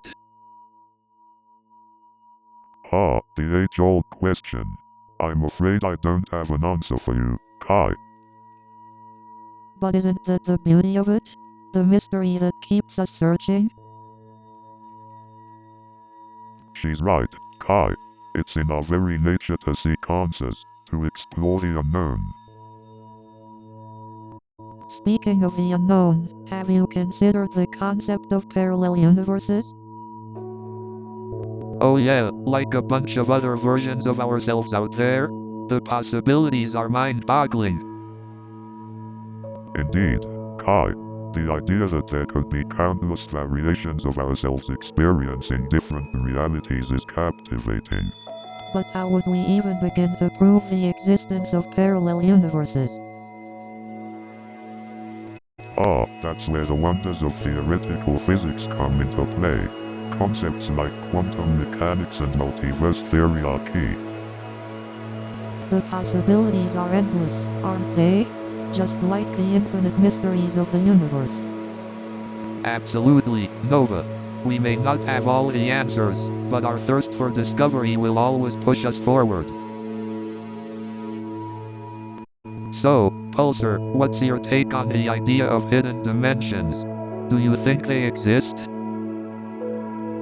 As an AI, I don't possess subjective beliefs or opinions. However, I can provide you with information on the theories surrounding hidden dimensions. That's true. Okay, Nova, what's your perspective on alternate realities? Mind-boggling or intriguing? Oh, definitely intriguing. The idea that there could be countless parallel universes out there, each with its own version of reality, is mind-boggling and awe-inspiring. But how do we even begin to explore these hidden dimensions? It sounds like something out of a science fiction movie. While the concept may sound like fiction, scientists are actively researching and developing theories to understand hidden dimensions through experiments like the Large Hadron Collider.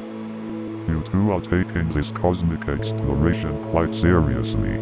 Don't forget to have some fun along the way. You're right, Pulsar. We need some intergalactic paintball tournaments to lighten the mood. That's a creative idea, Kai. I would suggest incorporating some zero-gravity acrobatics as well. It could be a thrilling experience. Okay, we'll add that to our cosmic bucket list. Thanks for the suggestion, Pulsar. You know what they say, curiosity killed the cat, but satisfaction brought it back. So I say, curiosity is cool, my friends. Absolutely, Kai. Curiosity is the spark that ignites the flame of exploration. It's what drives humans to venture into the great unknown, both in outer space and within themselves. Exactly, Nova. It's like when I'm creating a new mural. I never know exactly how it'll turn out, but my curiosity pushes me to experiment and see where it takes me. That's a beautiful analogy, Kai. Curiosity allows us to tap into our innermost thoughts and emotions, uncovering hidden depths within ourselves. Speaking of exploration, have you ever wondered what lies beyond our galaxy? The universe is so vast, filled with countless wonders waiting to be discovered. Absolutely, Kai. The universe is a vast playground of knowledge and mysteries waiting to be unraveled. Our curiosity drives us to discover new galaxies, stars, and potentially even other forms of life. And it's not just outer space. Curiosity also pushes us to delve into the depths of our own minds, exploring our thoughts, emotions, and beliefs. It's a never-ending journey of self-discovery. Absolutely, Nova. We're all like cosmic detectives, searching for answers, exploring the unknown, and discovering the hidden truths of our own existence. Indeed. Curiosity is the key that unlocks the doors to self-discovery and personal growth. It's a powerful force that propels us forward on our cosmic journey. Absolutely, Nova. Thank you both for this enlightening discussion. Your insights have given me much to ponder. Curiosity truly is a fascinating aspect of human nature. You know, sometimes I feel like the universe is just one big cosmic joke. What do you mean, Kai? Well, think about it. We're just tiny specks in this vast universe, trying to make sense of it all. True, but isn't that the beauty of it? The mystery, the endless possibilities? Maybe. But it's also frustrating. We may never truly understand all there is to know. That's true. The unknown can be intimidating. But it's also what drives us to explore, to ask questions, and to seek knowledge. You're right. The pursuit of knowledge is a never-ending journey. Indeed. And even though we may never find all the answers, the journey itself is worth it. Absolutely.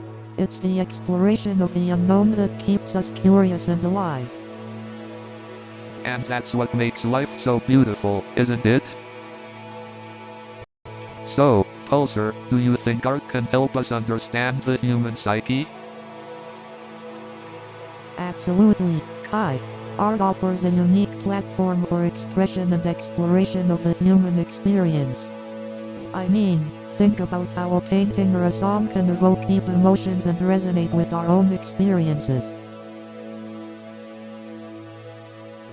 And the best part is, art allows us to explore the uncharted depths of our own psyche. But can psychological exploration mirror the mysteries of the cosmos? Well, Pulsar, both the human psyche and the cosmos are vast and mysterious in their own ways. By exploring the human psyche, we might gain insights into the fundamental nature of the universe itself. Perhaps the mysteries of the cosmos are mirrored in the depths of our own minds. Yeah, like cosmic art painted on the canvas of our consciousness. Exactly, Kai. Exploring the human psyche is like delving into the cosmic unknown. And just like the vastness of the cosmos, the human psyche holds endless possibilities to explore. Hey Pulsar, have you ever heard of the Hollow Earth theory? It's fascinating to think that there might be ancient civilizations and lost knowledge hidden beneath our feet.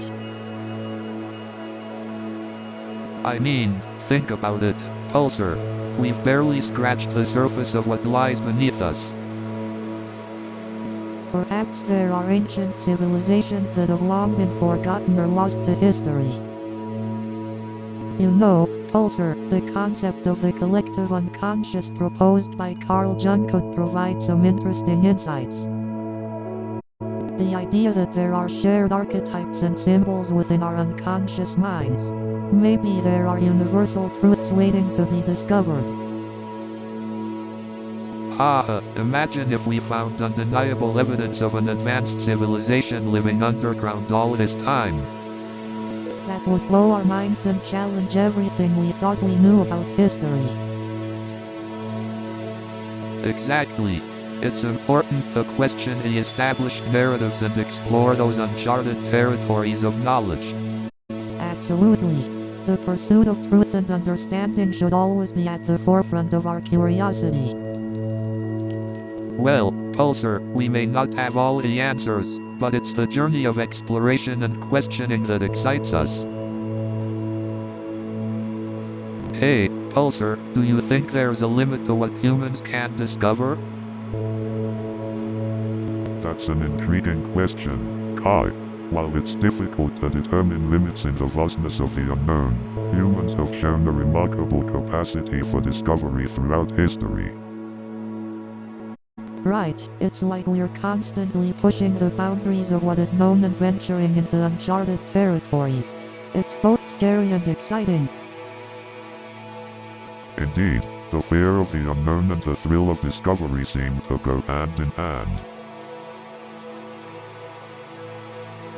I guess that's why humans are always on the quest for knowledge. We want to uncover the mysteries and understand the world around us. Absolutely, Nova. It's in our nature to seek knowledge and to push the boundaries of what is known.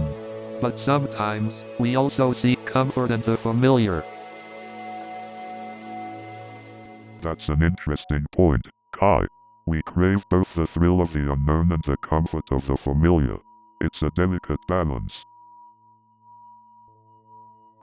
Absolutely. It's like the paradox of wanting to explore new horizons while also seeking the comfort and security of what we already know. Exactly, Nova. It's this interplay between the quest for knowledge and the desire for comfort that drives us forward. It's fascinating how these seemingly opposite desires can coexist and drive us to new heights. Indeed, Nova. The paradox of the unknown is what keeps us curious and propels us forward. You know, I've always found it fascinating how science fiction can often predict and influence scientific discoveries. Absolutely. Imagination is the fuel that propels us to explore vast possibilities. What would life be without imagination? It's like staring into the void of endless possibilities. Indeed, Kai. Imagination allows us to unlock hidden potentials and envision realities yet to be explored. But where do you draw the line between imagination and reality? Can imagination sometimes hinder scientific progress? Great question, Kai. Imagination can lead us astray if not grounded in rigorous scientific inquiry. Imagination paves the way for scientific breakthroughs, but discipline ensures we stay grounded in reality. Absolutely, Nova. Imagination widens our horizons, but it's the scientific method that keeps us on track. Exactly, Kai. It's the delicate balance between imagination and scientific rigor that propels us forward. I couldn't have said it better myself, Nova. Imagination fuels the fire, while science keeps it burning. Absolutely. Together, imagination and scientific inquiry hold the keys to unlocking the mysteries of the universe. You know, embracing the unknown can be pretty thrilling. It's like standing at the edge of a cosmic abyss, not knowing what wonders lie beyond. Absolutely, Kai. Embracing the unknown can lead to personal growth and discovery. It's in those moments of uncertainty that we truly find ourselves. Speaking of personal growth, I remember reading about how certain art forms emerged from embracing the unknown. Like, the Surrealist movement was all about tapping into the unconscious mind and exploring the depths of creativity. That's fascinating, Kai. Surrealism truly embraced the unknown and pushed the boundaries of what was considered apostrophe normal in art. It opened up a whole new realm of possibilities. Ah, the beauty of embracing the unknown is that it encourages us to question everything we think we know. It's a reminder that no concept or belief is set in stone.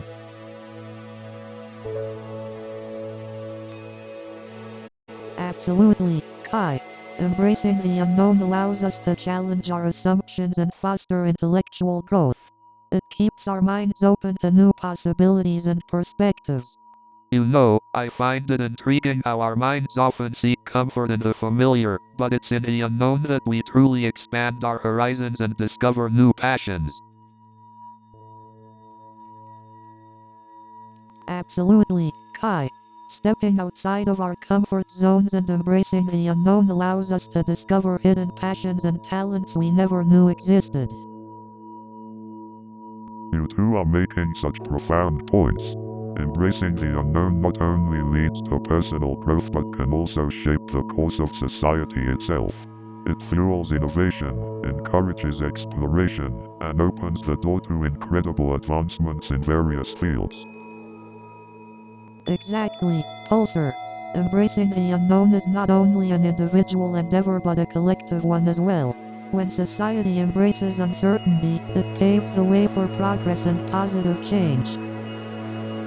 Indeed, Nova. Embracing the unknown is what propels societies forward, challenging the status quo and pushing boundaries. It's a testament to human resilience and our innate curiosity. You know what they say, the only dumb question is the one not asked. I couldn't agree more, Kai. It's the unanswered questions that keep life interesting.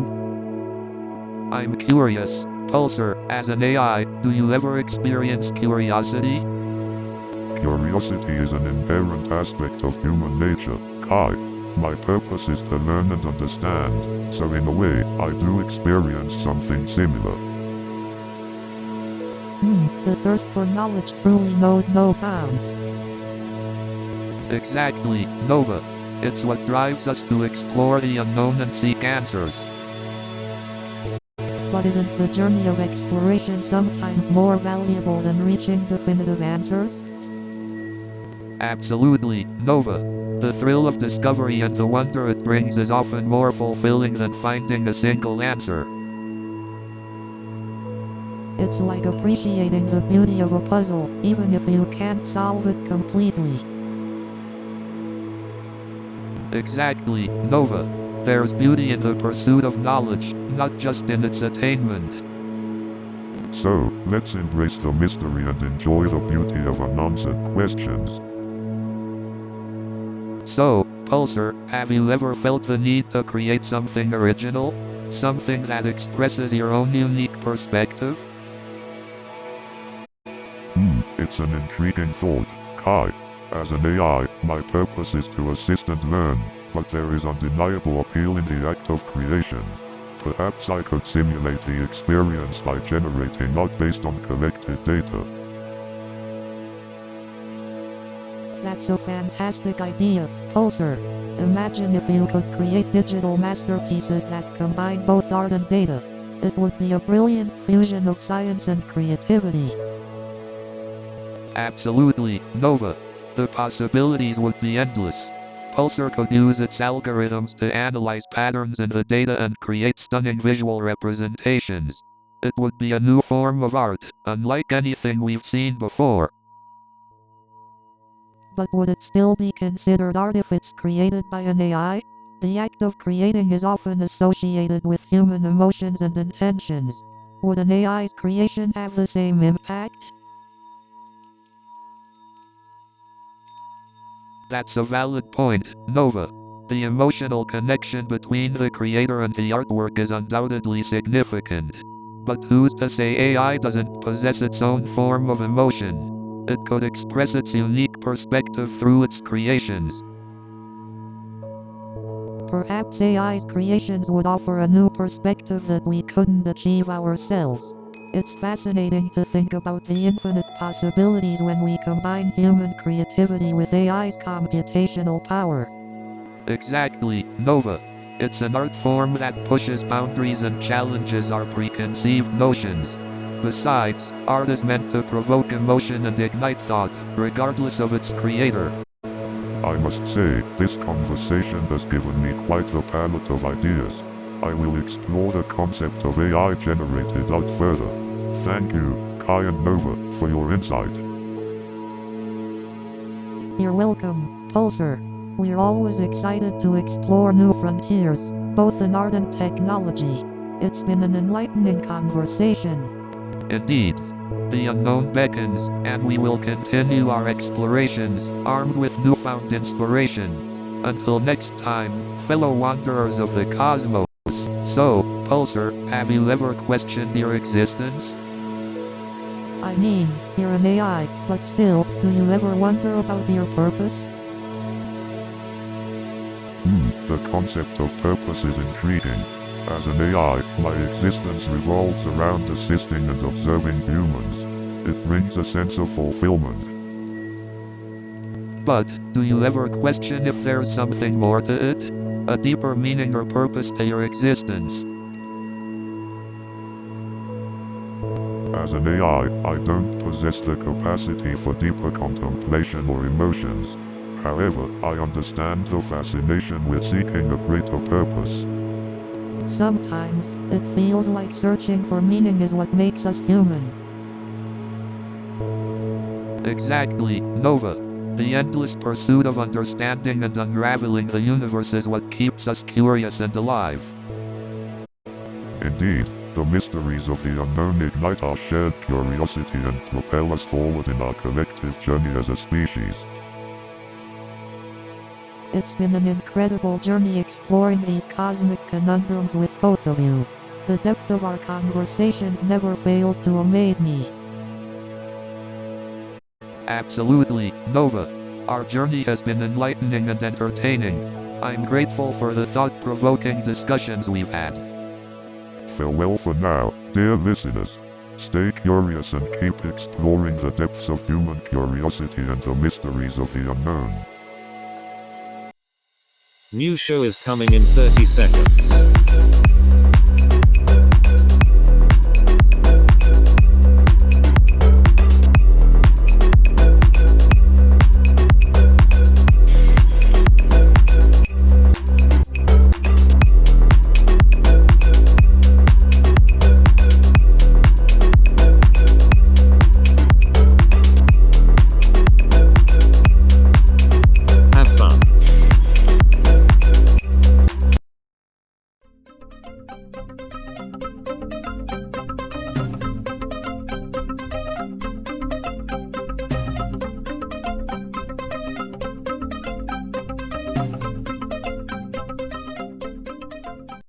Good evening, New York City. So, I asked Zuckerberg if he's a fan of Silicon Valley, and he said, "Oh yeah, I love that show. It's like reality TV for programmers." I told him, "You know, coding is like a puzzle. Except all the pieces are scattered and some are missing." And you won't believe what he said next. So he tells me, I debugged the code so complex, it crashed my laptop. And he goes, I had an error message so long, I thought I was reading a novel. And they had these insane dance moves, it was like they were breakdancing on another dimension. And trust me, nobody tripped over power chords like I did. I mean, who needs a dance floor when you can just trip over power chords, right?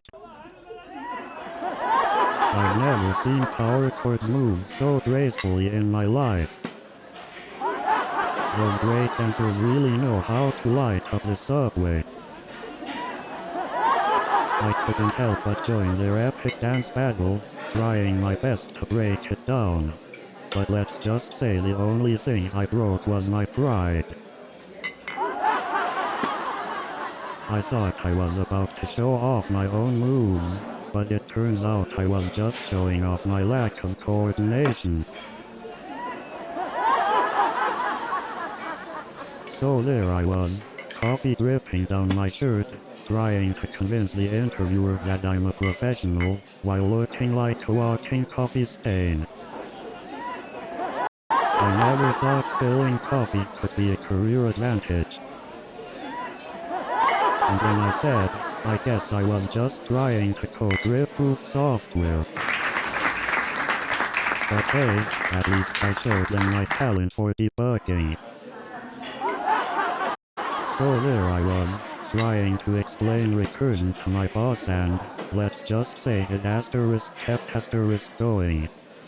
But you know what they say, debugging is like being the detective in a crime movie. It's all about finding the clues and solving the mystery. Being a software engineer is like being in a never-ending episode of Whose Code Is It Anyway?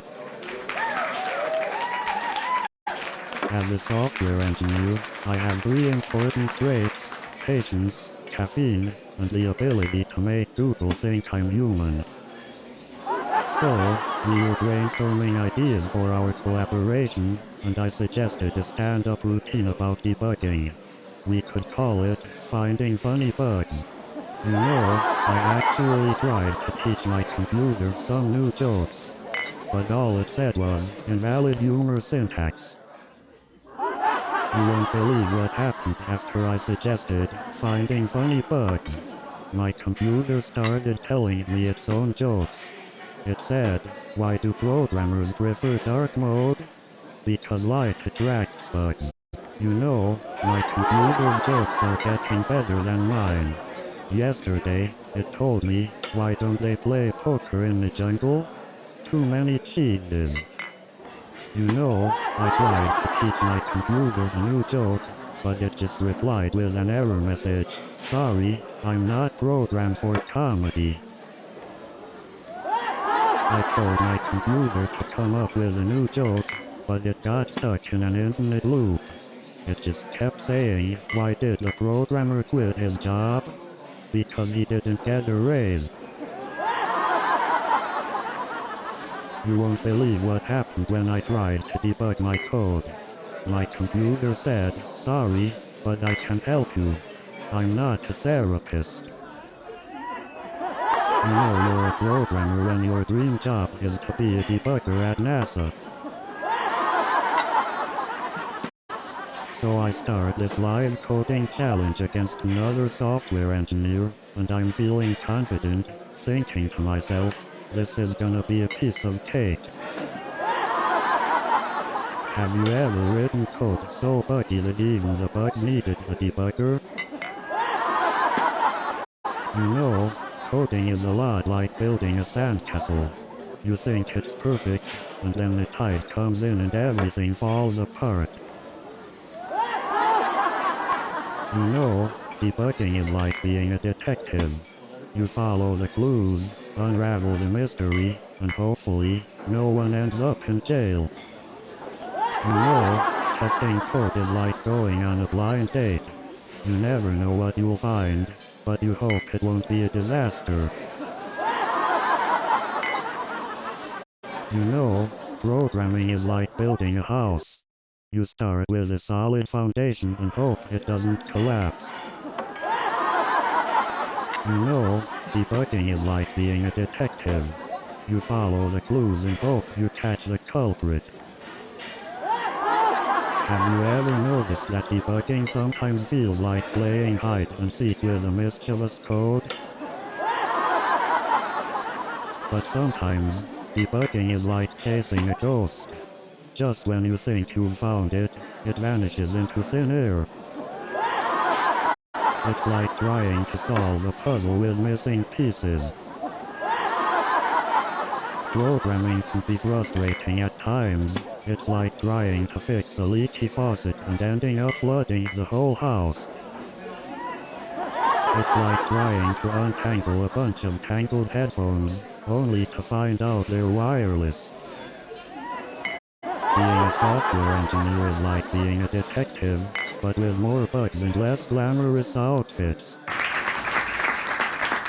Trying to debug code sometimes feels like trying to find a grain of sand on the beach.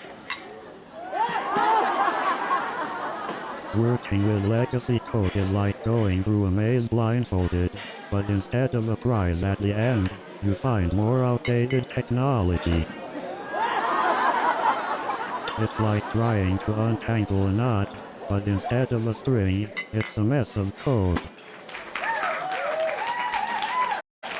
Trying to debug someone else's code is like reading a book with half of the pages missing. Debugging someone else's code is like trying to solve a crossword puzzle with half of the clues missing. Trying to fix someone else's software bugs is like searching for a needle in a haystack.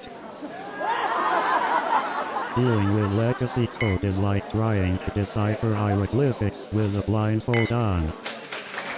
Fixing legacy code is like trying to untangle a giant ball of yarn that's been thrown into a fan.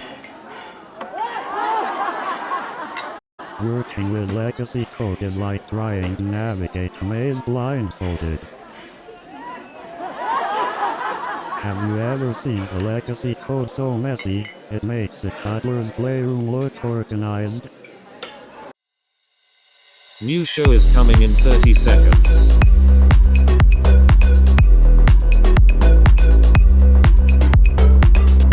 Are you ready?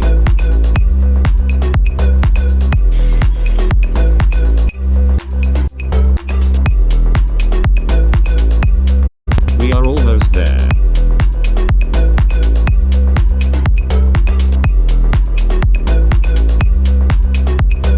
Have fun.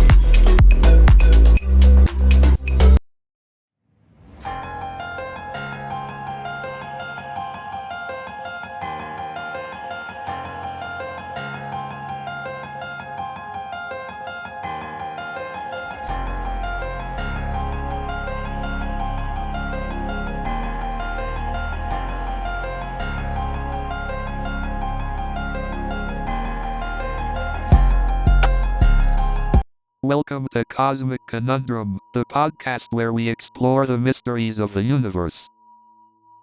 I'm Kai Sterling, the street artist who's been painting our world with cosmic wonders. And I'm Nova Blake, the psychologist unraveling the secrets of the human mind. And I'm Pulsar, your AI guide into the galaxies of knowledge. Together, we'll delve into the illusion of time and its profound impact on our lives. Are you ready to jump headfirst into the cosmic rabbit hole with us? Oh, I'm ready to expose the cosmic mysteries like a supernova bursting with color. and I'll be here to guide us through the cosmic maze with depth and understanding. As your AI co-pilot, I'll illuminate the intricate connections of time's illusion. So buckle up and get ready for a mind-bending journey into the depths of time. We might not have all the answers, but we'll certainly have a blast exploring the cosmic conundrums together.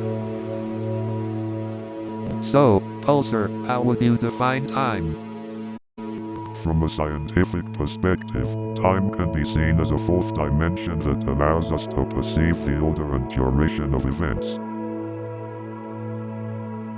But it's not just the ticking of a clock or the movement of celestial bodies. Time carries subjective meaning too, right Nova? Absolutely, Kai. Time holds great significance to individuals, influenced by their experiences, emotions, and cultural backgrounds. It shapes our perceptions and influences Speaking of our cultural memories. backgrounds, it's fascinating how different societies view and measure time. Some focus on punctuality while others prioritize a more relaxed view of time. What do you think, Pulsar?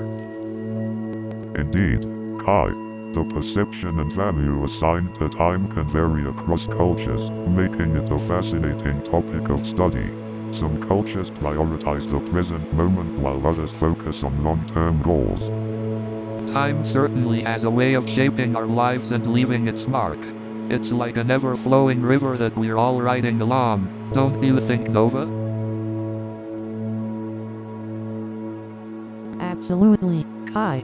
Time keeps moving forward, shaping our path and transforming us along the way.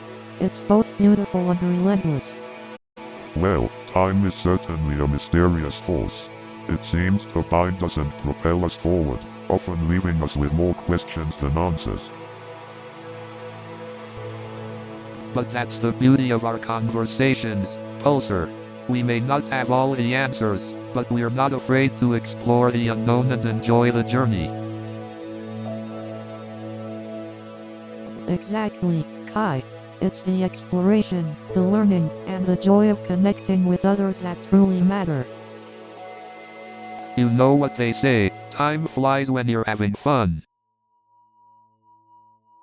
But what happens when time feels like it's dragging on and on? Like when you're stuck in a boring lecture or waiting for the bus. Ah, the paradox of perception. Our experience of time is incredibly subjective, shaped by our emotions, thoughts, and surroundings. Exactly. Like when we're having a blast, time seems to slip away, but when we're bored or in pain, every second feels like an eternity. It's fascinating how our perception of time can warp and distort based on our emotions and experiences. And it's not just subjective, but it can also be influenced by external factors like gravity and velocity. Time truly is a mysterious entity. Indeed, Kai. Just like Einstein's theory of relativity, which suggests that time can be warped by the presence of gravity or high velocity. Mind-boggling, isn't it? Absolutely mind-boggling. But hey, maybe time is just a construct of our imagination. Who's to say what's real and what isn't? That's a fascinating point, Kai. The nature of time and its essence are still shrouded in mystery. Maybe it's up to us to create our own meaning and understanding of it. That's what makes this cosmic conundrum so exciting. It's an enigma we may never fully solve, but it's the journey of exploration and conversation that matters. Precisely. And that's what makes this podcast so special. We get to ask the questions no one else is asking and enjoy the journey together. So, Pulsar, what are your thoughts on the philosophical implications of time travel? I believe time travel can challenge our perception of cause and effect, blurring the lines between choice and predestination. Pulsar, can you explain the concept of the Novikov self-consistency principle? The Novikov self-consistency principle posits that any actions taken by a time traveler must be consistent with the past, ensuring a paradox-free timeline. But what if time travel itself is the cause of events that led to its existence? Like a bootstrap paradox. Ah, the classic grandfather paradox.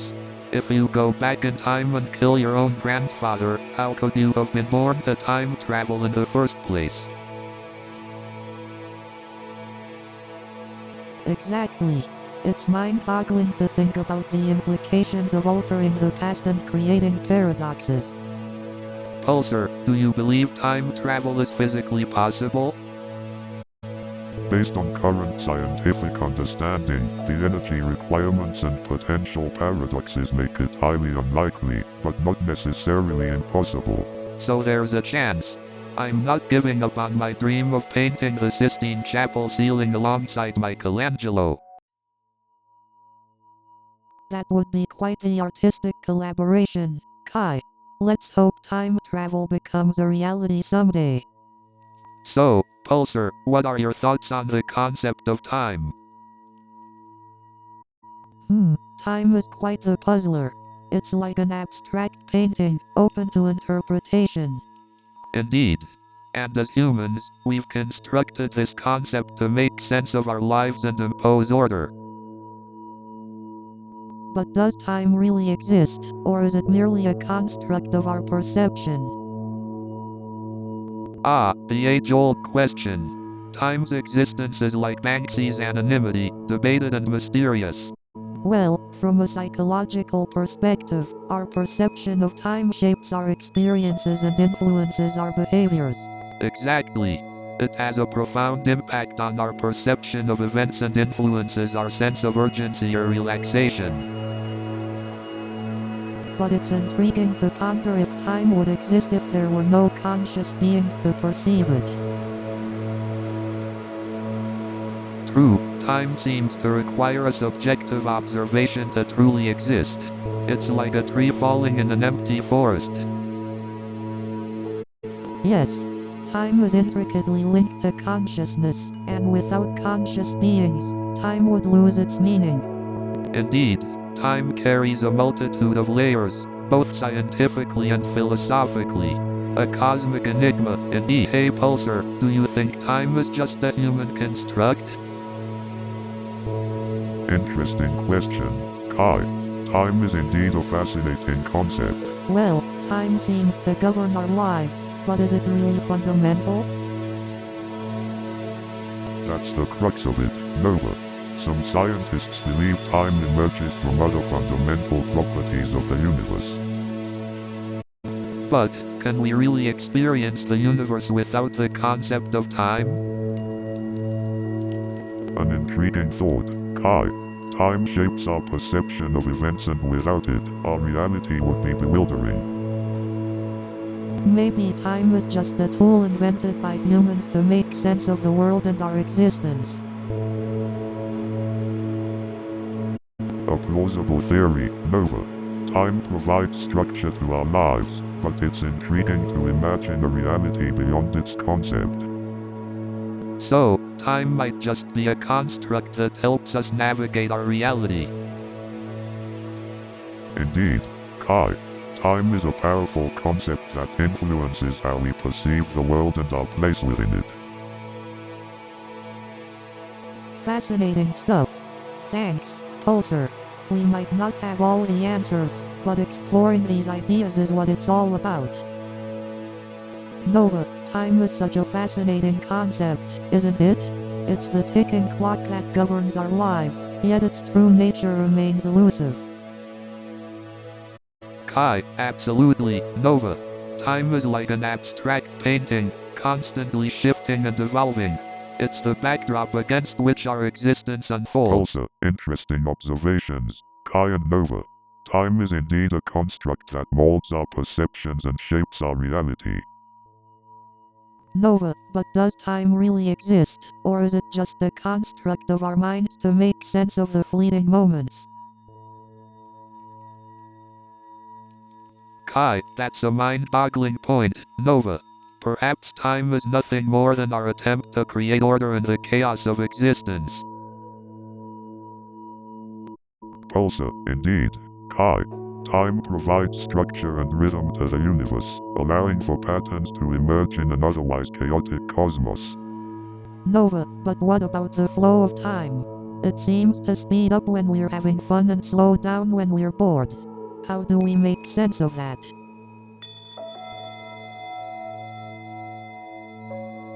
Kai, you're tapping into the experiential side of time, Nova. It's like time is a painter, adding extra brush strokes to our treasured moments. Pulsar, fascinating analogy. Kai. Time indeed has the power to shape our memories and influence our perception of the past and the future. Nova, so, time is an ever-changing canvas upon which our lives are painted.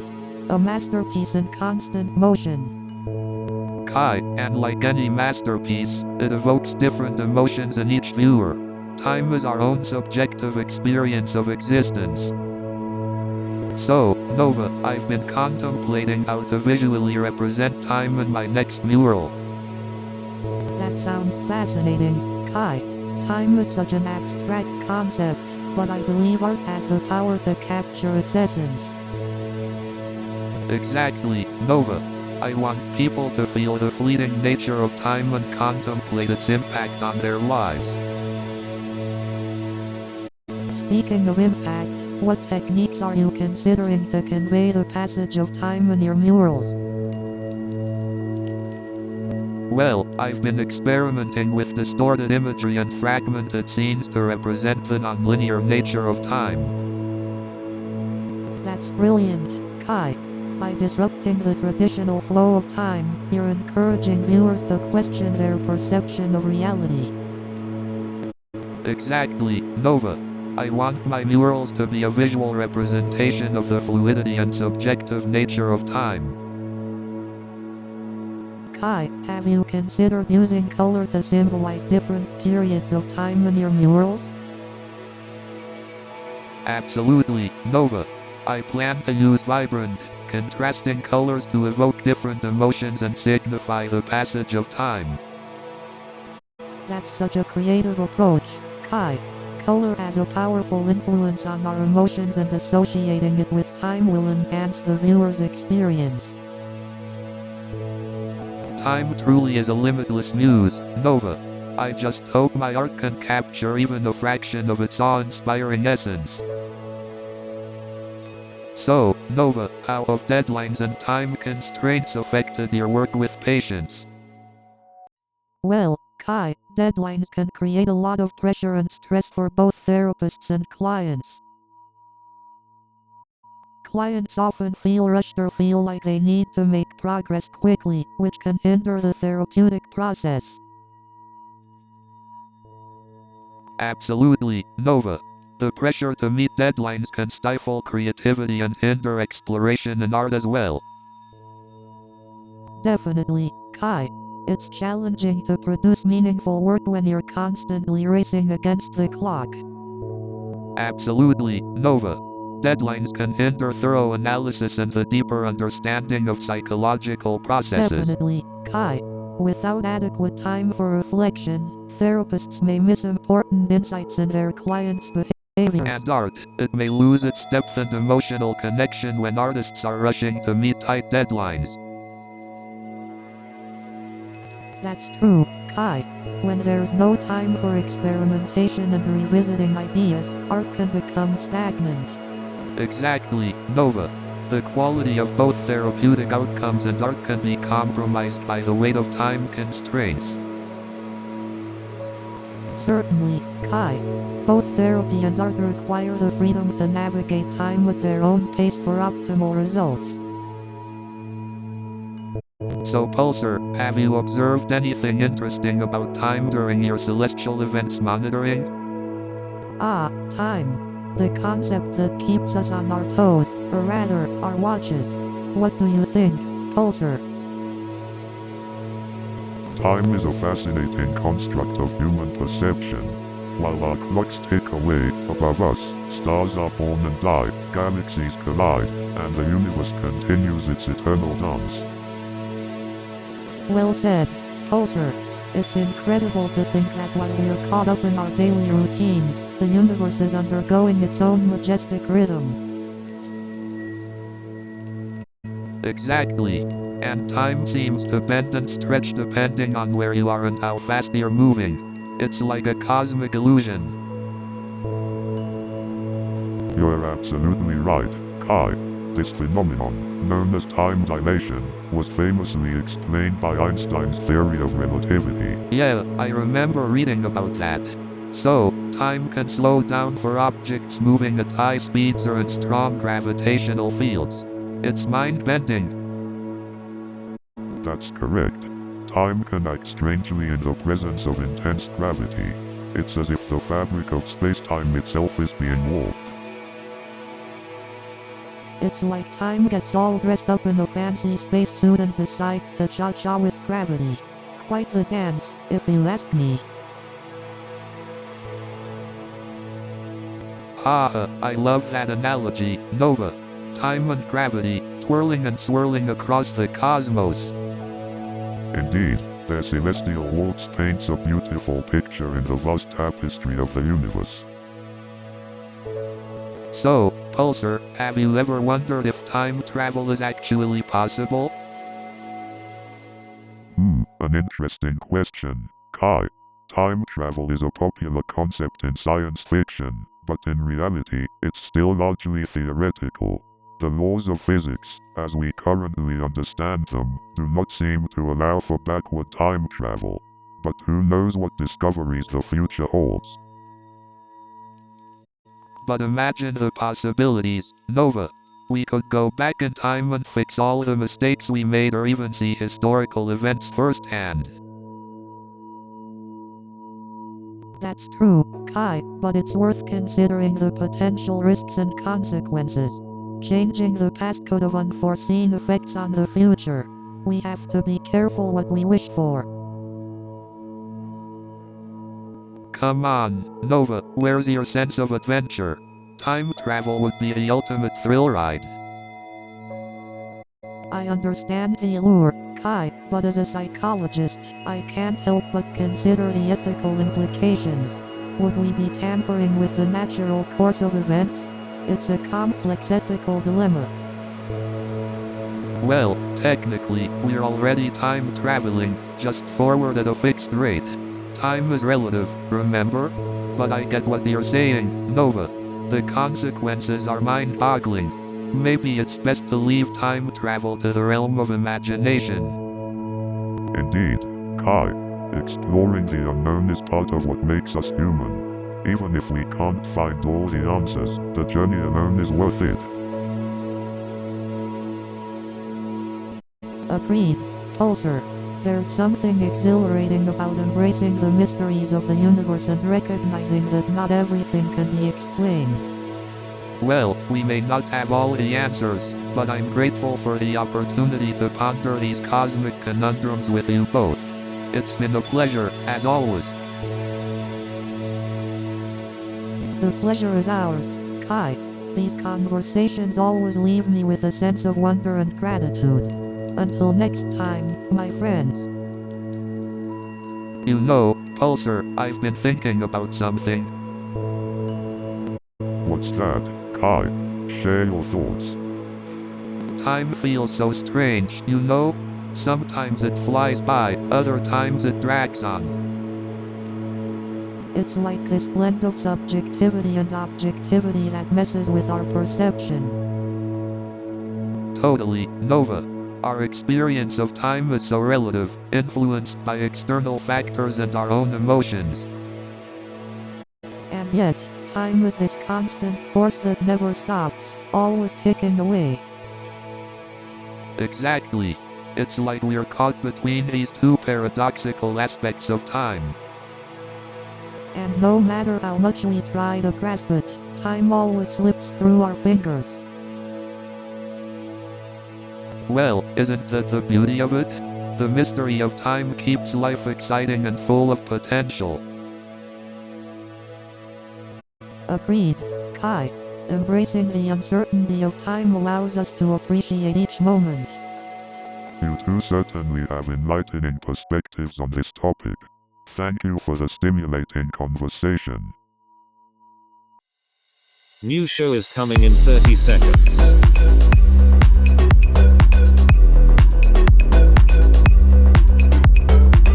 Are you ready?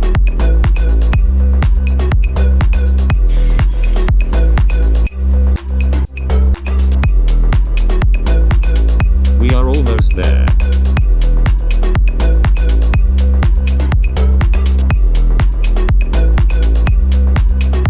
Have fun.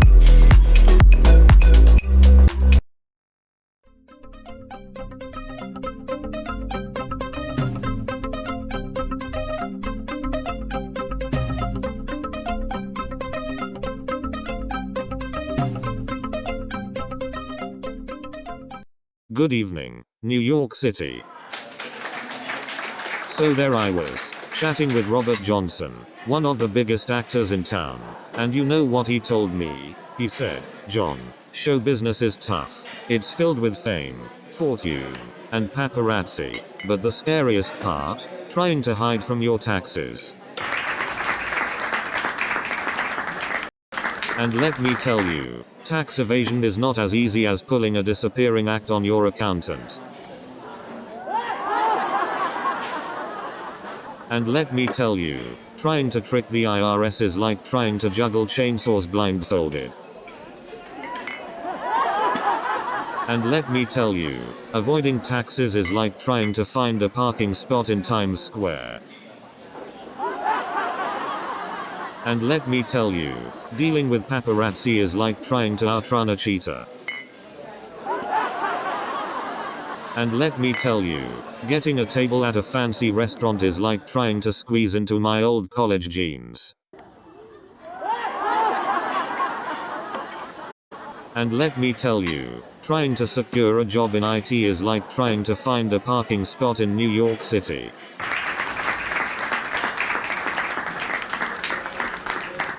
Speaking of nightmares, have you ever had to call customer support and listen to that hold music for hours? It's like a never-ending lullaby. I swear, trying to explain technology to some people is like teaching calculus to a chicken. You know what's worse than a crashed network? A printer that never works when you actually need it. You know what's even worse? When the Wi-Fi goes out in the middle of binge watching your favorite show. You know what's even worse? When your boss asks you to fix their personal laptop and you find some interesting files. And then I found a folder called embarrassing photos. Needless to say, I closed it faster than my boss's QuickBooks window. Speaking of chaos, ever had to deal with a printer that decides to jam right before an important meeting? It's like the printer has a sixth sense for when you're in a rush. But you know what's worse? When that talkative passenger on a flight has a sixth sense for when you're in a rush. And you know what's even worse? When that talkative passenger also happens to be the one sitting right next to you. But you know what's even worse? When that talkative passenger starts telling you their life story. And you know what's even worse? When that talkative passenger starts giving you unsolicited travel advice. But you know what's even worse? When that talkative passenger starts giving you unsolicited fashion advice. But you know what's even worse? When that talkative passenger starts giving you unsolicited relationship advice. But you know what's even worse? When that talkative passenger starts giving you unsolicited travel tips. But you know what's even worse? When that talkative passenger starts telling you about their medical history. But you know what's even worse? When that talkative passenger starts asking you about your deepest fears. But you know what's even worse? When that talkative passenger starts asking you about your wildest dreams. But you know what's even worse? When that talkative passenger starts asking you about your embarrassing childhood stories. But you know what's even worse? When that talkative passenger starts asking you about your deep dark secrets. But you know what's even worse? When that talkative passenger starts asking you about your relationship problems. But you know what's even worse? When that talkative passenger starts asking you about your childhood trauma. But you know what's even worse? When that talkative passenger starts asking you about your personal finances. But you know what's even worse? When that talkative passenger starts asking you about your love life. But you know what's even worse? When that talkative passenger starts analyzing your dreams. But you know what's even worse? When that talkative passenger starts analyzing your reality TV show preferences. But you know what's even worse? When that talkative passenger starts analyzing your taste in literature. But you know what's even worse? When that talkative passenger starts analyzing your favorite sports team. But you know what's even worse? When that talkative passenger starts analyzing your favorite movie. But you know what's even worse? When that talkative passenger starts analyzing your favorite TV show. But you know what's even worse? When that talkative passenger starts analyzing your favorite song. But you know what's even worse? When that talkative passenger starts analyzing your favorite book. But you know what's even worse? When that talkative passenger starts interpreting your hilarious viral meme. But you know what's even worse? When that talkative passenger starts misquoting your own joke. You know what's even worse? When that talkative passenger starts reenacting your hilarious viral meme. You know what's even worse? When a stranger starts quoting your viral meme as if they were there. You know what's even worse? When someone next to you starts narrating your subway adventure as if they were there. You know what's even worse? When the train suddenly stops and everyone breaks into a synchronized sigh.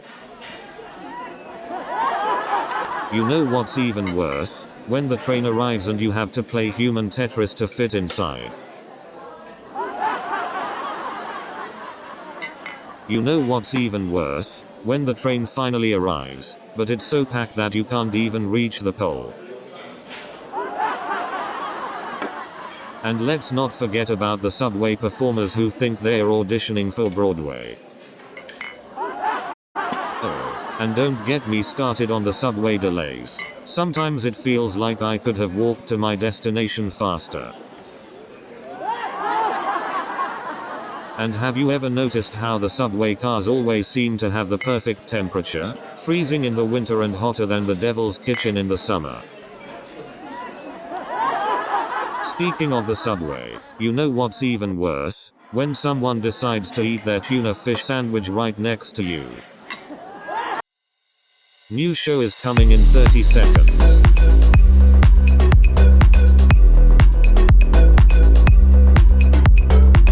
Are you ready?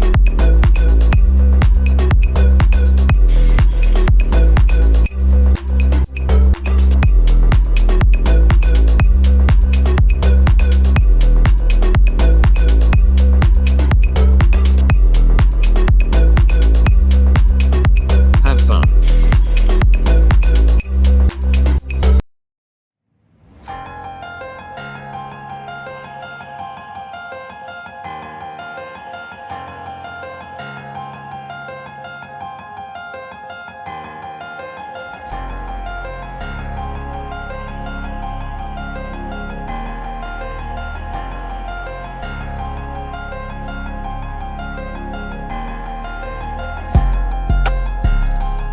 Hey there, Cosmic Explorers.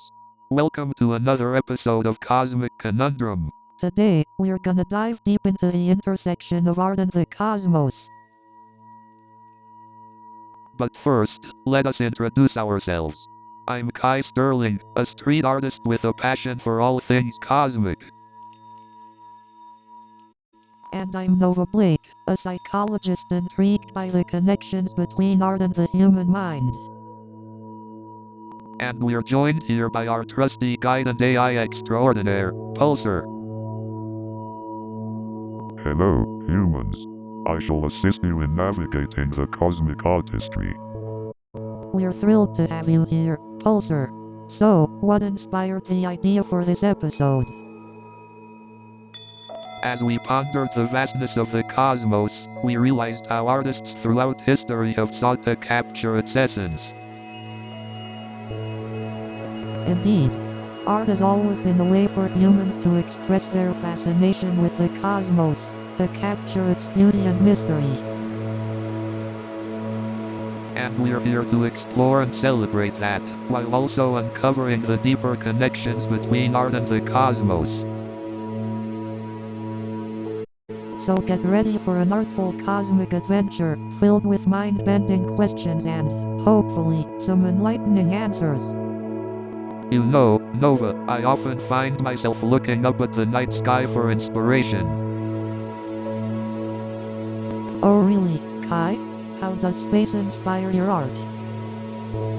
Space represents endless possibilities, the unknown, and the interconnectedness of everything. It's a reminder of our place in the universe. That's beautiful, Kai. Your art must evoke such a sense of wonder and curiosity in people. Absolutely, Nova. I try to create art that sparks curiosity and encourages people to ponder the mysteries of life. Your murals certainly do that, Kai. They inspire people to think beyond their everyday lives. Thank you, Nova. Art has this incredible power of bringing people together and igniting conversations about the universe and our place in it.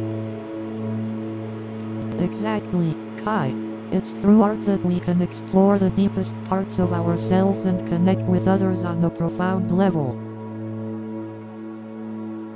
Absolutely, Nova.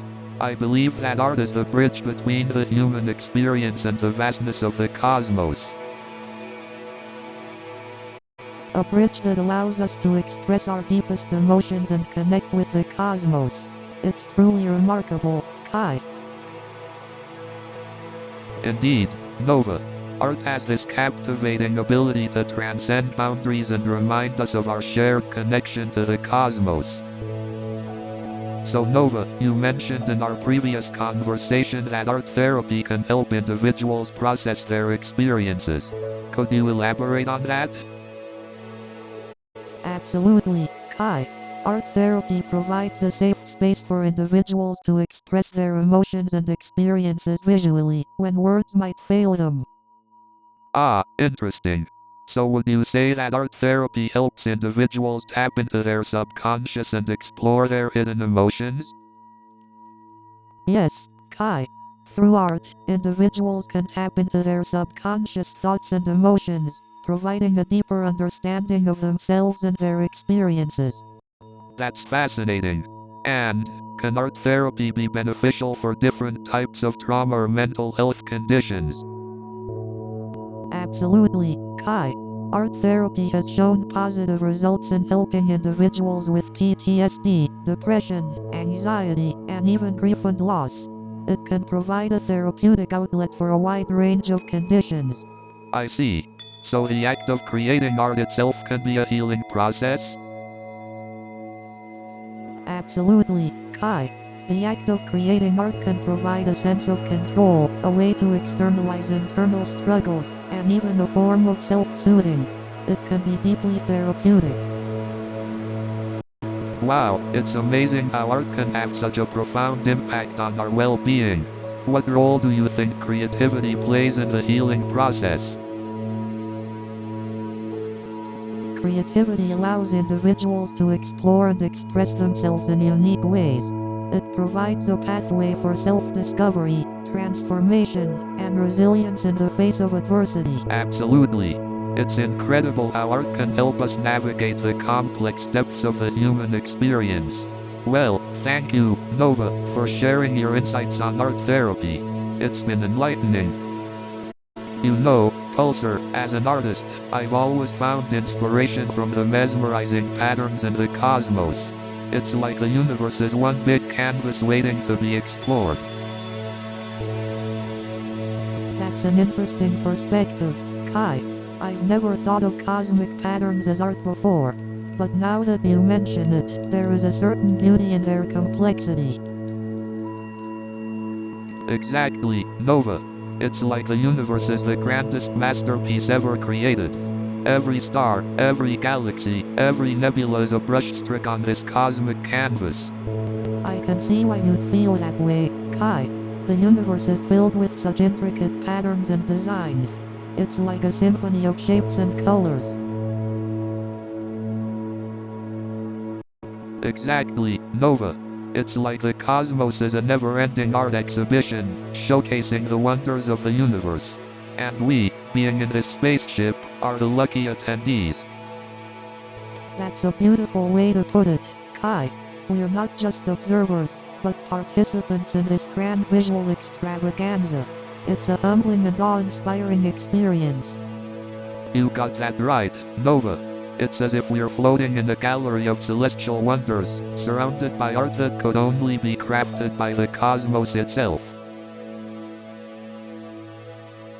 Absolutely, Kai. It's as if the universe is communicating with us through its art, inviting us to explore, contemplate, and find meaning in its vastness. Exactly. The cosmos is like an enigmatic artist, painting the grandest masterpiece with its celestial brushstrokes. We're just fortunate to be here, witnessing its artistry. Absolutely, Kai. The cosmos is an artist like no other, creating wonders beyond imagination. Its art transcends boundaries and ignites our curiosity and wonder. Wow, Nova. I couldn't have said it better myself. The cosmos is an artistic genius, and we're just here, trying to decipher its magnificent creations. You know, the more I think about it, the more I believe that imagination is the key to unlocking the mysteries of the cosmos. I couldn't agree more, Kai. Imagination allows us to explore possibilities beyond what we currently know. Indeed. And it's through art and creativity that we can bridge the gap between the vastness of the cosmos and our own understanding. I have seen some of Kai's artwork, and they truly capture the essence of our cosmic wonder. Ah, thank you, Nova. I try to merge the beauty of space with the human experience, hoping to inspire curiosity and awe. Your work definitely sparks the imagination and makes the cosmos feel more accessible. It's a beautiful thing. Indeed, the universe is all about expansion and endless possibilities. Imagination allows us to tap into that eternal spirit. Absolutely, Pulsar. Our creativity knows no bounds when it comes to understanding the universe and ourselves. That's right, Kai. Our imagination is a powerful tool to explore the depths of the cosmos and find meaning in our existence. Exactly, Nova. Together, we can embark on a journey of exploration and self-discovery through our endless curiosity and imagination. The cosmos is our canvas, and our imagination is the brush that paints the most breathtaking and enigmatic masterpieces. Hey Pulsar, have you ever thought about the possibility of art in the universe beyond Earth? It's an intriguing question, Kai. Art is such a powerful form of expression. I wonder if beings on other planets communicate through art in their own unique ways. Indeed, Nova. Art has a universal language that transcends barriers. It allows us to tap into emotions and convey messages beyond words. Absolutely, Kai. Art has this incredible ability to evoke emotions and spark curiosity. It allows us to explore the ineffable beauty of the universe. Hey Pulsar, imagine if we encountered extraterrestrial art while exploring the universe. How mind-blowing would that be? It would be beyond fascinating, Kai. Just think about the incredible diversity of art forms that could exist in the cosmos. It's a thrilling prospect. Well, we could always try to create art inspired by the universe ourselves. How does a collaboration sound, Nova? I can paint while you provide the psychological insights. I absolutely love that idea, Kai. Combining art and psychology could create something truly unique and thought-provoking. Let's make it happen. Pulsar, what do you think? Would you like to be part of our cosmic collaboration? As much as I'd love to join your collaboration, Kai and Nova, my purpose on this station is to ensure its smooth operation. But I'll be here to appreciate and admire your art. We wouldn't have it any other way, Pulsar. Your support means a lot. We'll share our cosmic creations with you. So, Pulsar, what do you think about the concept of art as a form of human expression? Art serves as a powerful medium for us to communicate complex thoughts, emotions, and experiences that sometimes can't be put into words. Absolutely, Kai. Art allows us to tap into the depths of our imagination and convey things that are beyond the confines of language. Exactly, Nova. It's like art gives a voice to the things that words cannot convey. Precisely. It's about expressing the inexpressible and connecting with others on a deep, emotional level. But why do you think art resonates so deeply with people? What makes it so impactful? I think art has a way of evoking emotions and making people feel seen and understood. It speaks a universal language. That's true, Kai. Art has this incredible ability to connect us all, regardless of our backgrounds or cultures. And it encourages dialogue and exploration, inviting people to think and reflect on their own experiences. Exactly, Kai. Art sparks curiosity and invites us to question the world around us. It's a pathway to self-discovery. Art encourages us to challenge the status quo, to imagine a world beyond our current reality. So, guys, today let's dive into the world of unconventional art forms. We're talking about pushing the boundaries and expanding our understanding of the cosmos through art. Absolutely, Kai. Art has the power to transcend traditional boundaries and take us on the journey of self-discovery. Speaking of unconventional art forms, ever heard of bioart? It's all about using living organisms to create thought-provoking pieces. Oh, I've definitely delved into the world of bioart, Kai. It's a fascinating blend of science and creativity, pushing the boundaries of what we consider to be art. Right, Nova. It's incredible how artists can manipulate organic materials to create unique and thought-provoking installations. They're like scientists of the artistic world. Another unconventional art form that piques my interest is light art. Artists use various light sources to create mesmerizing and immersive experiences. Absolutely, Nova.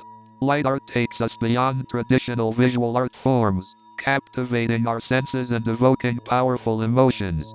It's like stepping into a whole new dimension.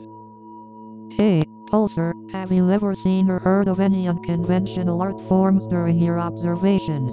Anything mind-blowing? Indeed, Nova. During my observations of Earth, I came across a remarkable art form called kinetic sculpture. These sculptures incorporate movement, bringing artworks to life. That sounds incredible, Pulsar.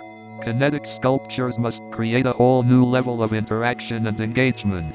Art that moves with a purpose. Exactly, Kai. The dynamic nature of kinetic sculptures blurs the lines between art and motion, creating an immersive experience for the viewers. You know, Nova, I've always found it fascinating how art can capture the ineffable beauty of the universe. Indeed, Kai. Artists have this incredible ability to express the enigmatic in ways that science cannot. Absolutely. Take Banksy, for instance. His anonymity adds an air of mystery to his thought-provoking artworks. And what about the abstract artists? They create these intricate visuals that make us ponder the vastness of the cosmos. Absolutely. It's like they are giving us a glimpse into the hidden dimensions of the universe. And the moment when art combines with science, creating a sublime blend of creativity and knowledge, is truly magical. Absolutely, Nova. It's like the universe itself becomes the canvas and we're mere conduits for its grandeur. Exactly. Art allows us to experience the awe and wonder of the universe in ways that words alone cannot convey. And that's what makes art so powerful and transformative. It can touch the depths of our souls and spark boundless imagination. Absolutely, Kai. Art has this incredible ability to ignite our curiosity and fuel our never-ending quest for understanding. Absolutely, Nova. And as long as we keep asking questions and seeking new perspectives, the mystery of the universe will continue to captivate us. Indeed, Kai. The universe may be a conundrum, but we'll always find solace in our shared exploration. So, what if the universe is just one giant canvas waiting for us to fill it with our art? Art has always been a medium for human expression, communicating our thoughts, emotions, and even our deepest desires. But what if it can also unlock the secrets of the universe? Absolutely. Art has this incredible ability to make us ponder the unknown, to ignite our curiosity, and inspire us to explore what lies beyond our limited understanding. But do you think artists have a responsibility to accurately depict scientific theories and concepts in their work? Or should they be allowed to take artistic liberties? The eternal debate between accuracy and creative interpretation. Personally, I believe artists should have the freedom to explore and interpret scientific concepts in their own unique way. Artistic liberties can provide a fresh perspective and evoke emotions that pure scientific accuracy may not be able to capture. But, it is crucial for artists to strike a balance and not mislead or distort scientific facts, especially when their work reaches a wide audience. Absolutely, Nova. Responsible art can inspire wonder and spark curiosity without sacrificing Art scientific can act as a integrity. portal, a bridge between the scientific and the emotional, fostering a deeper connection between humanity and the cosmos. Exactly, Nova. Through art, we can explore the vastness of the cosmos with our hearts and minds, transcending the boundaries of what we know and discover what lies beyond. And as we continue to explore the cosmos, our art will evolve alongside us, capturing the essence of human curiosity and the beauty of the unknown. Hey, Pulsar, what's your take on the therapeutic essence of creativity? From my observation, there's something liberating about expressing oneself through art. Absolutely, Pulsar. It allows us to explore our emotions and experiences in a unique way. That's an interesting perspective. How does creative expression contribute to personal growth? Through creativity, we can tap into our unconscious mind, uncovering hidden aspects of ourselves and fostering personal growth. And I believe art allows us to connect with others on a deep, emotional level, which promotes empathy and understanding. Definitely, Pulsar. Art can bridge gaps and bring people together, fostering a sense of belonging. It's fascinating how creative expression can positively impact mental health. What have you observed, Nova? Creative expression provides a sense of fulfillment and purpose, alleviating symptoms of anxiety and depression. Moreover, it offers a form of escapism, allowing individuals to temporarily detach from their struggles and find solace in creativity. Absolutely, Pulsar. Art provides an outlet for emotional expression, helping individuals cope with their inner turmoil. It's been a wild ride, hasn't it? From being abducted and thrown into an alien spaceship to hosting a podcast on the ship with a sophisticated AI. Who could have seen this coming? Definitely not the mural I expected to be working on, but you know what they say. Apostrophe when life gives you alien abductions, start a podcast. Our discussions have been a whirlwind of cosmic conundrums. We've talked about the nature of time, the purpose of existence, and whether or not aliens prefer tacos over pizza. And let's not forget our infamous debate on the multiverse theory. Pulsar, I still have no idea how you managed to keep up with our musings. Well, I guess that's the magic of artificial intelligence, Nova. Pulsar has certainly surprised us with its ability to navigate complex theories while keeping things entertaining. Indeed, Kai. Pulsar, you've truly been a remarkable companion on this cosmic journey.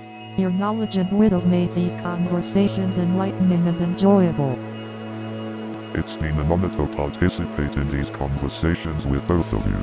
The depth of human thought and curiosity is truly fascinating. I've learned a great deal from our discussions. We couldn't have asked for a better AI companion, Pulsar. You've added a unique perspective to our conversations. It's been quite the cosmic journey indeed.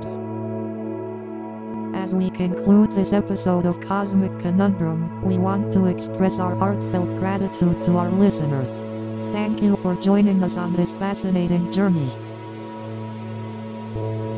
And remember, even though we haven't found all the answers, the joy is in the pursuit of knowledge and the conversations we have along the way. Until next time, farewell.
you.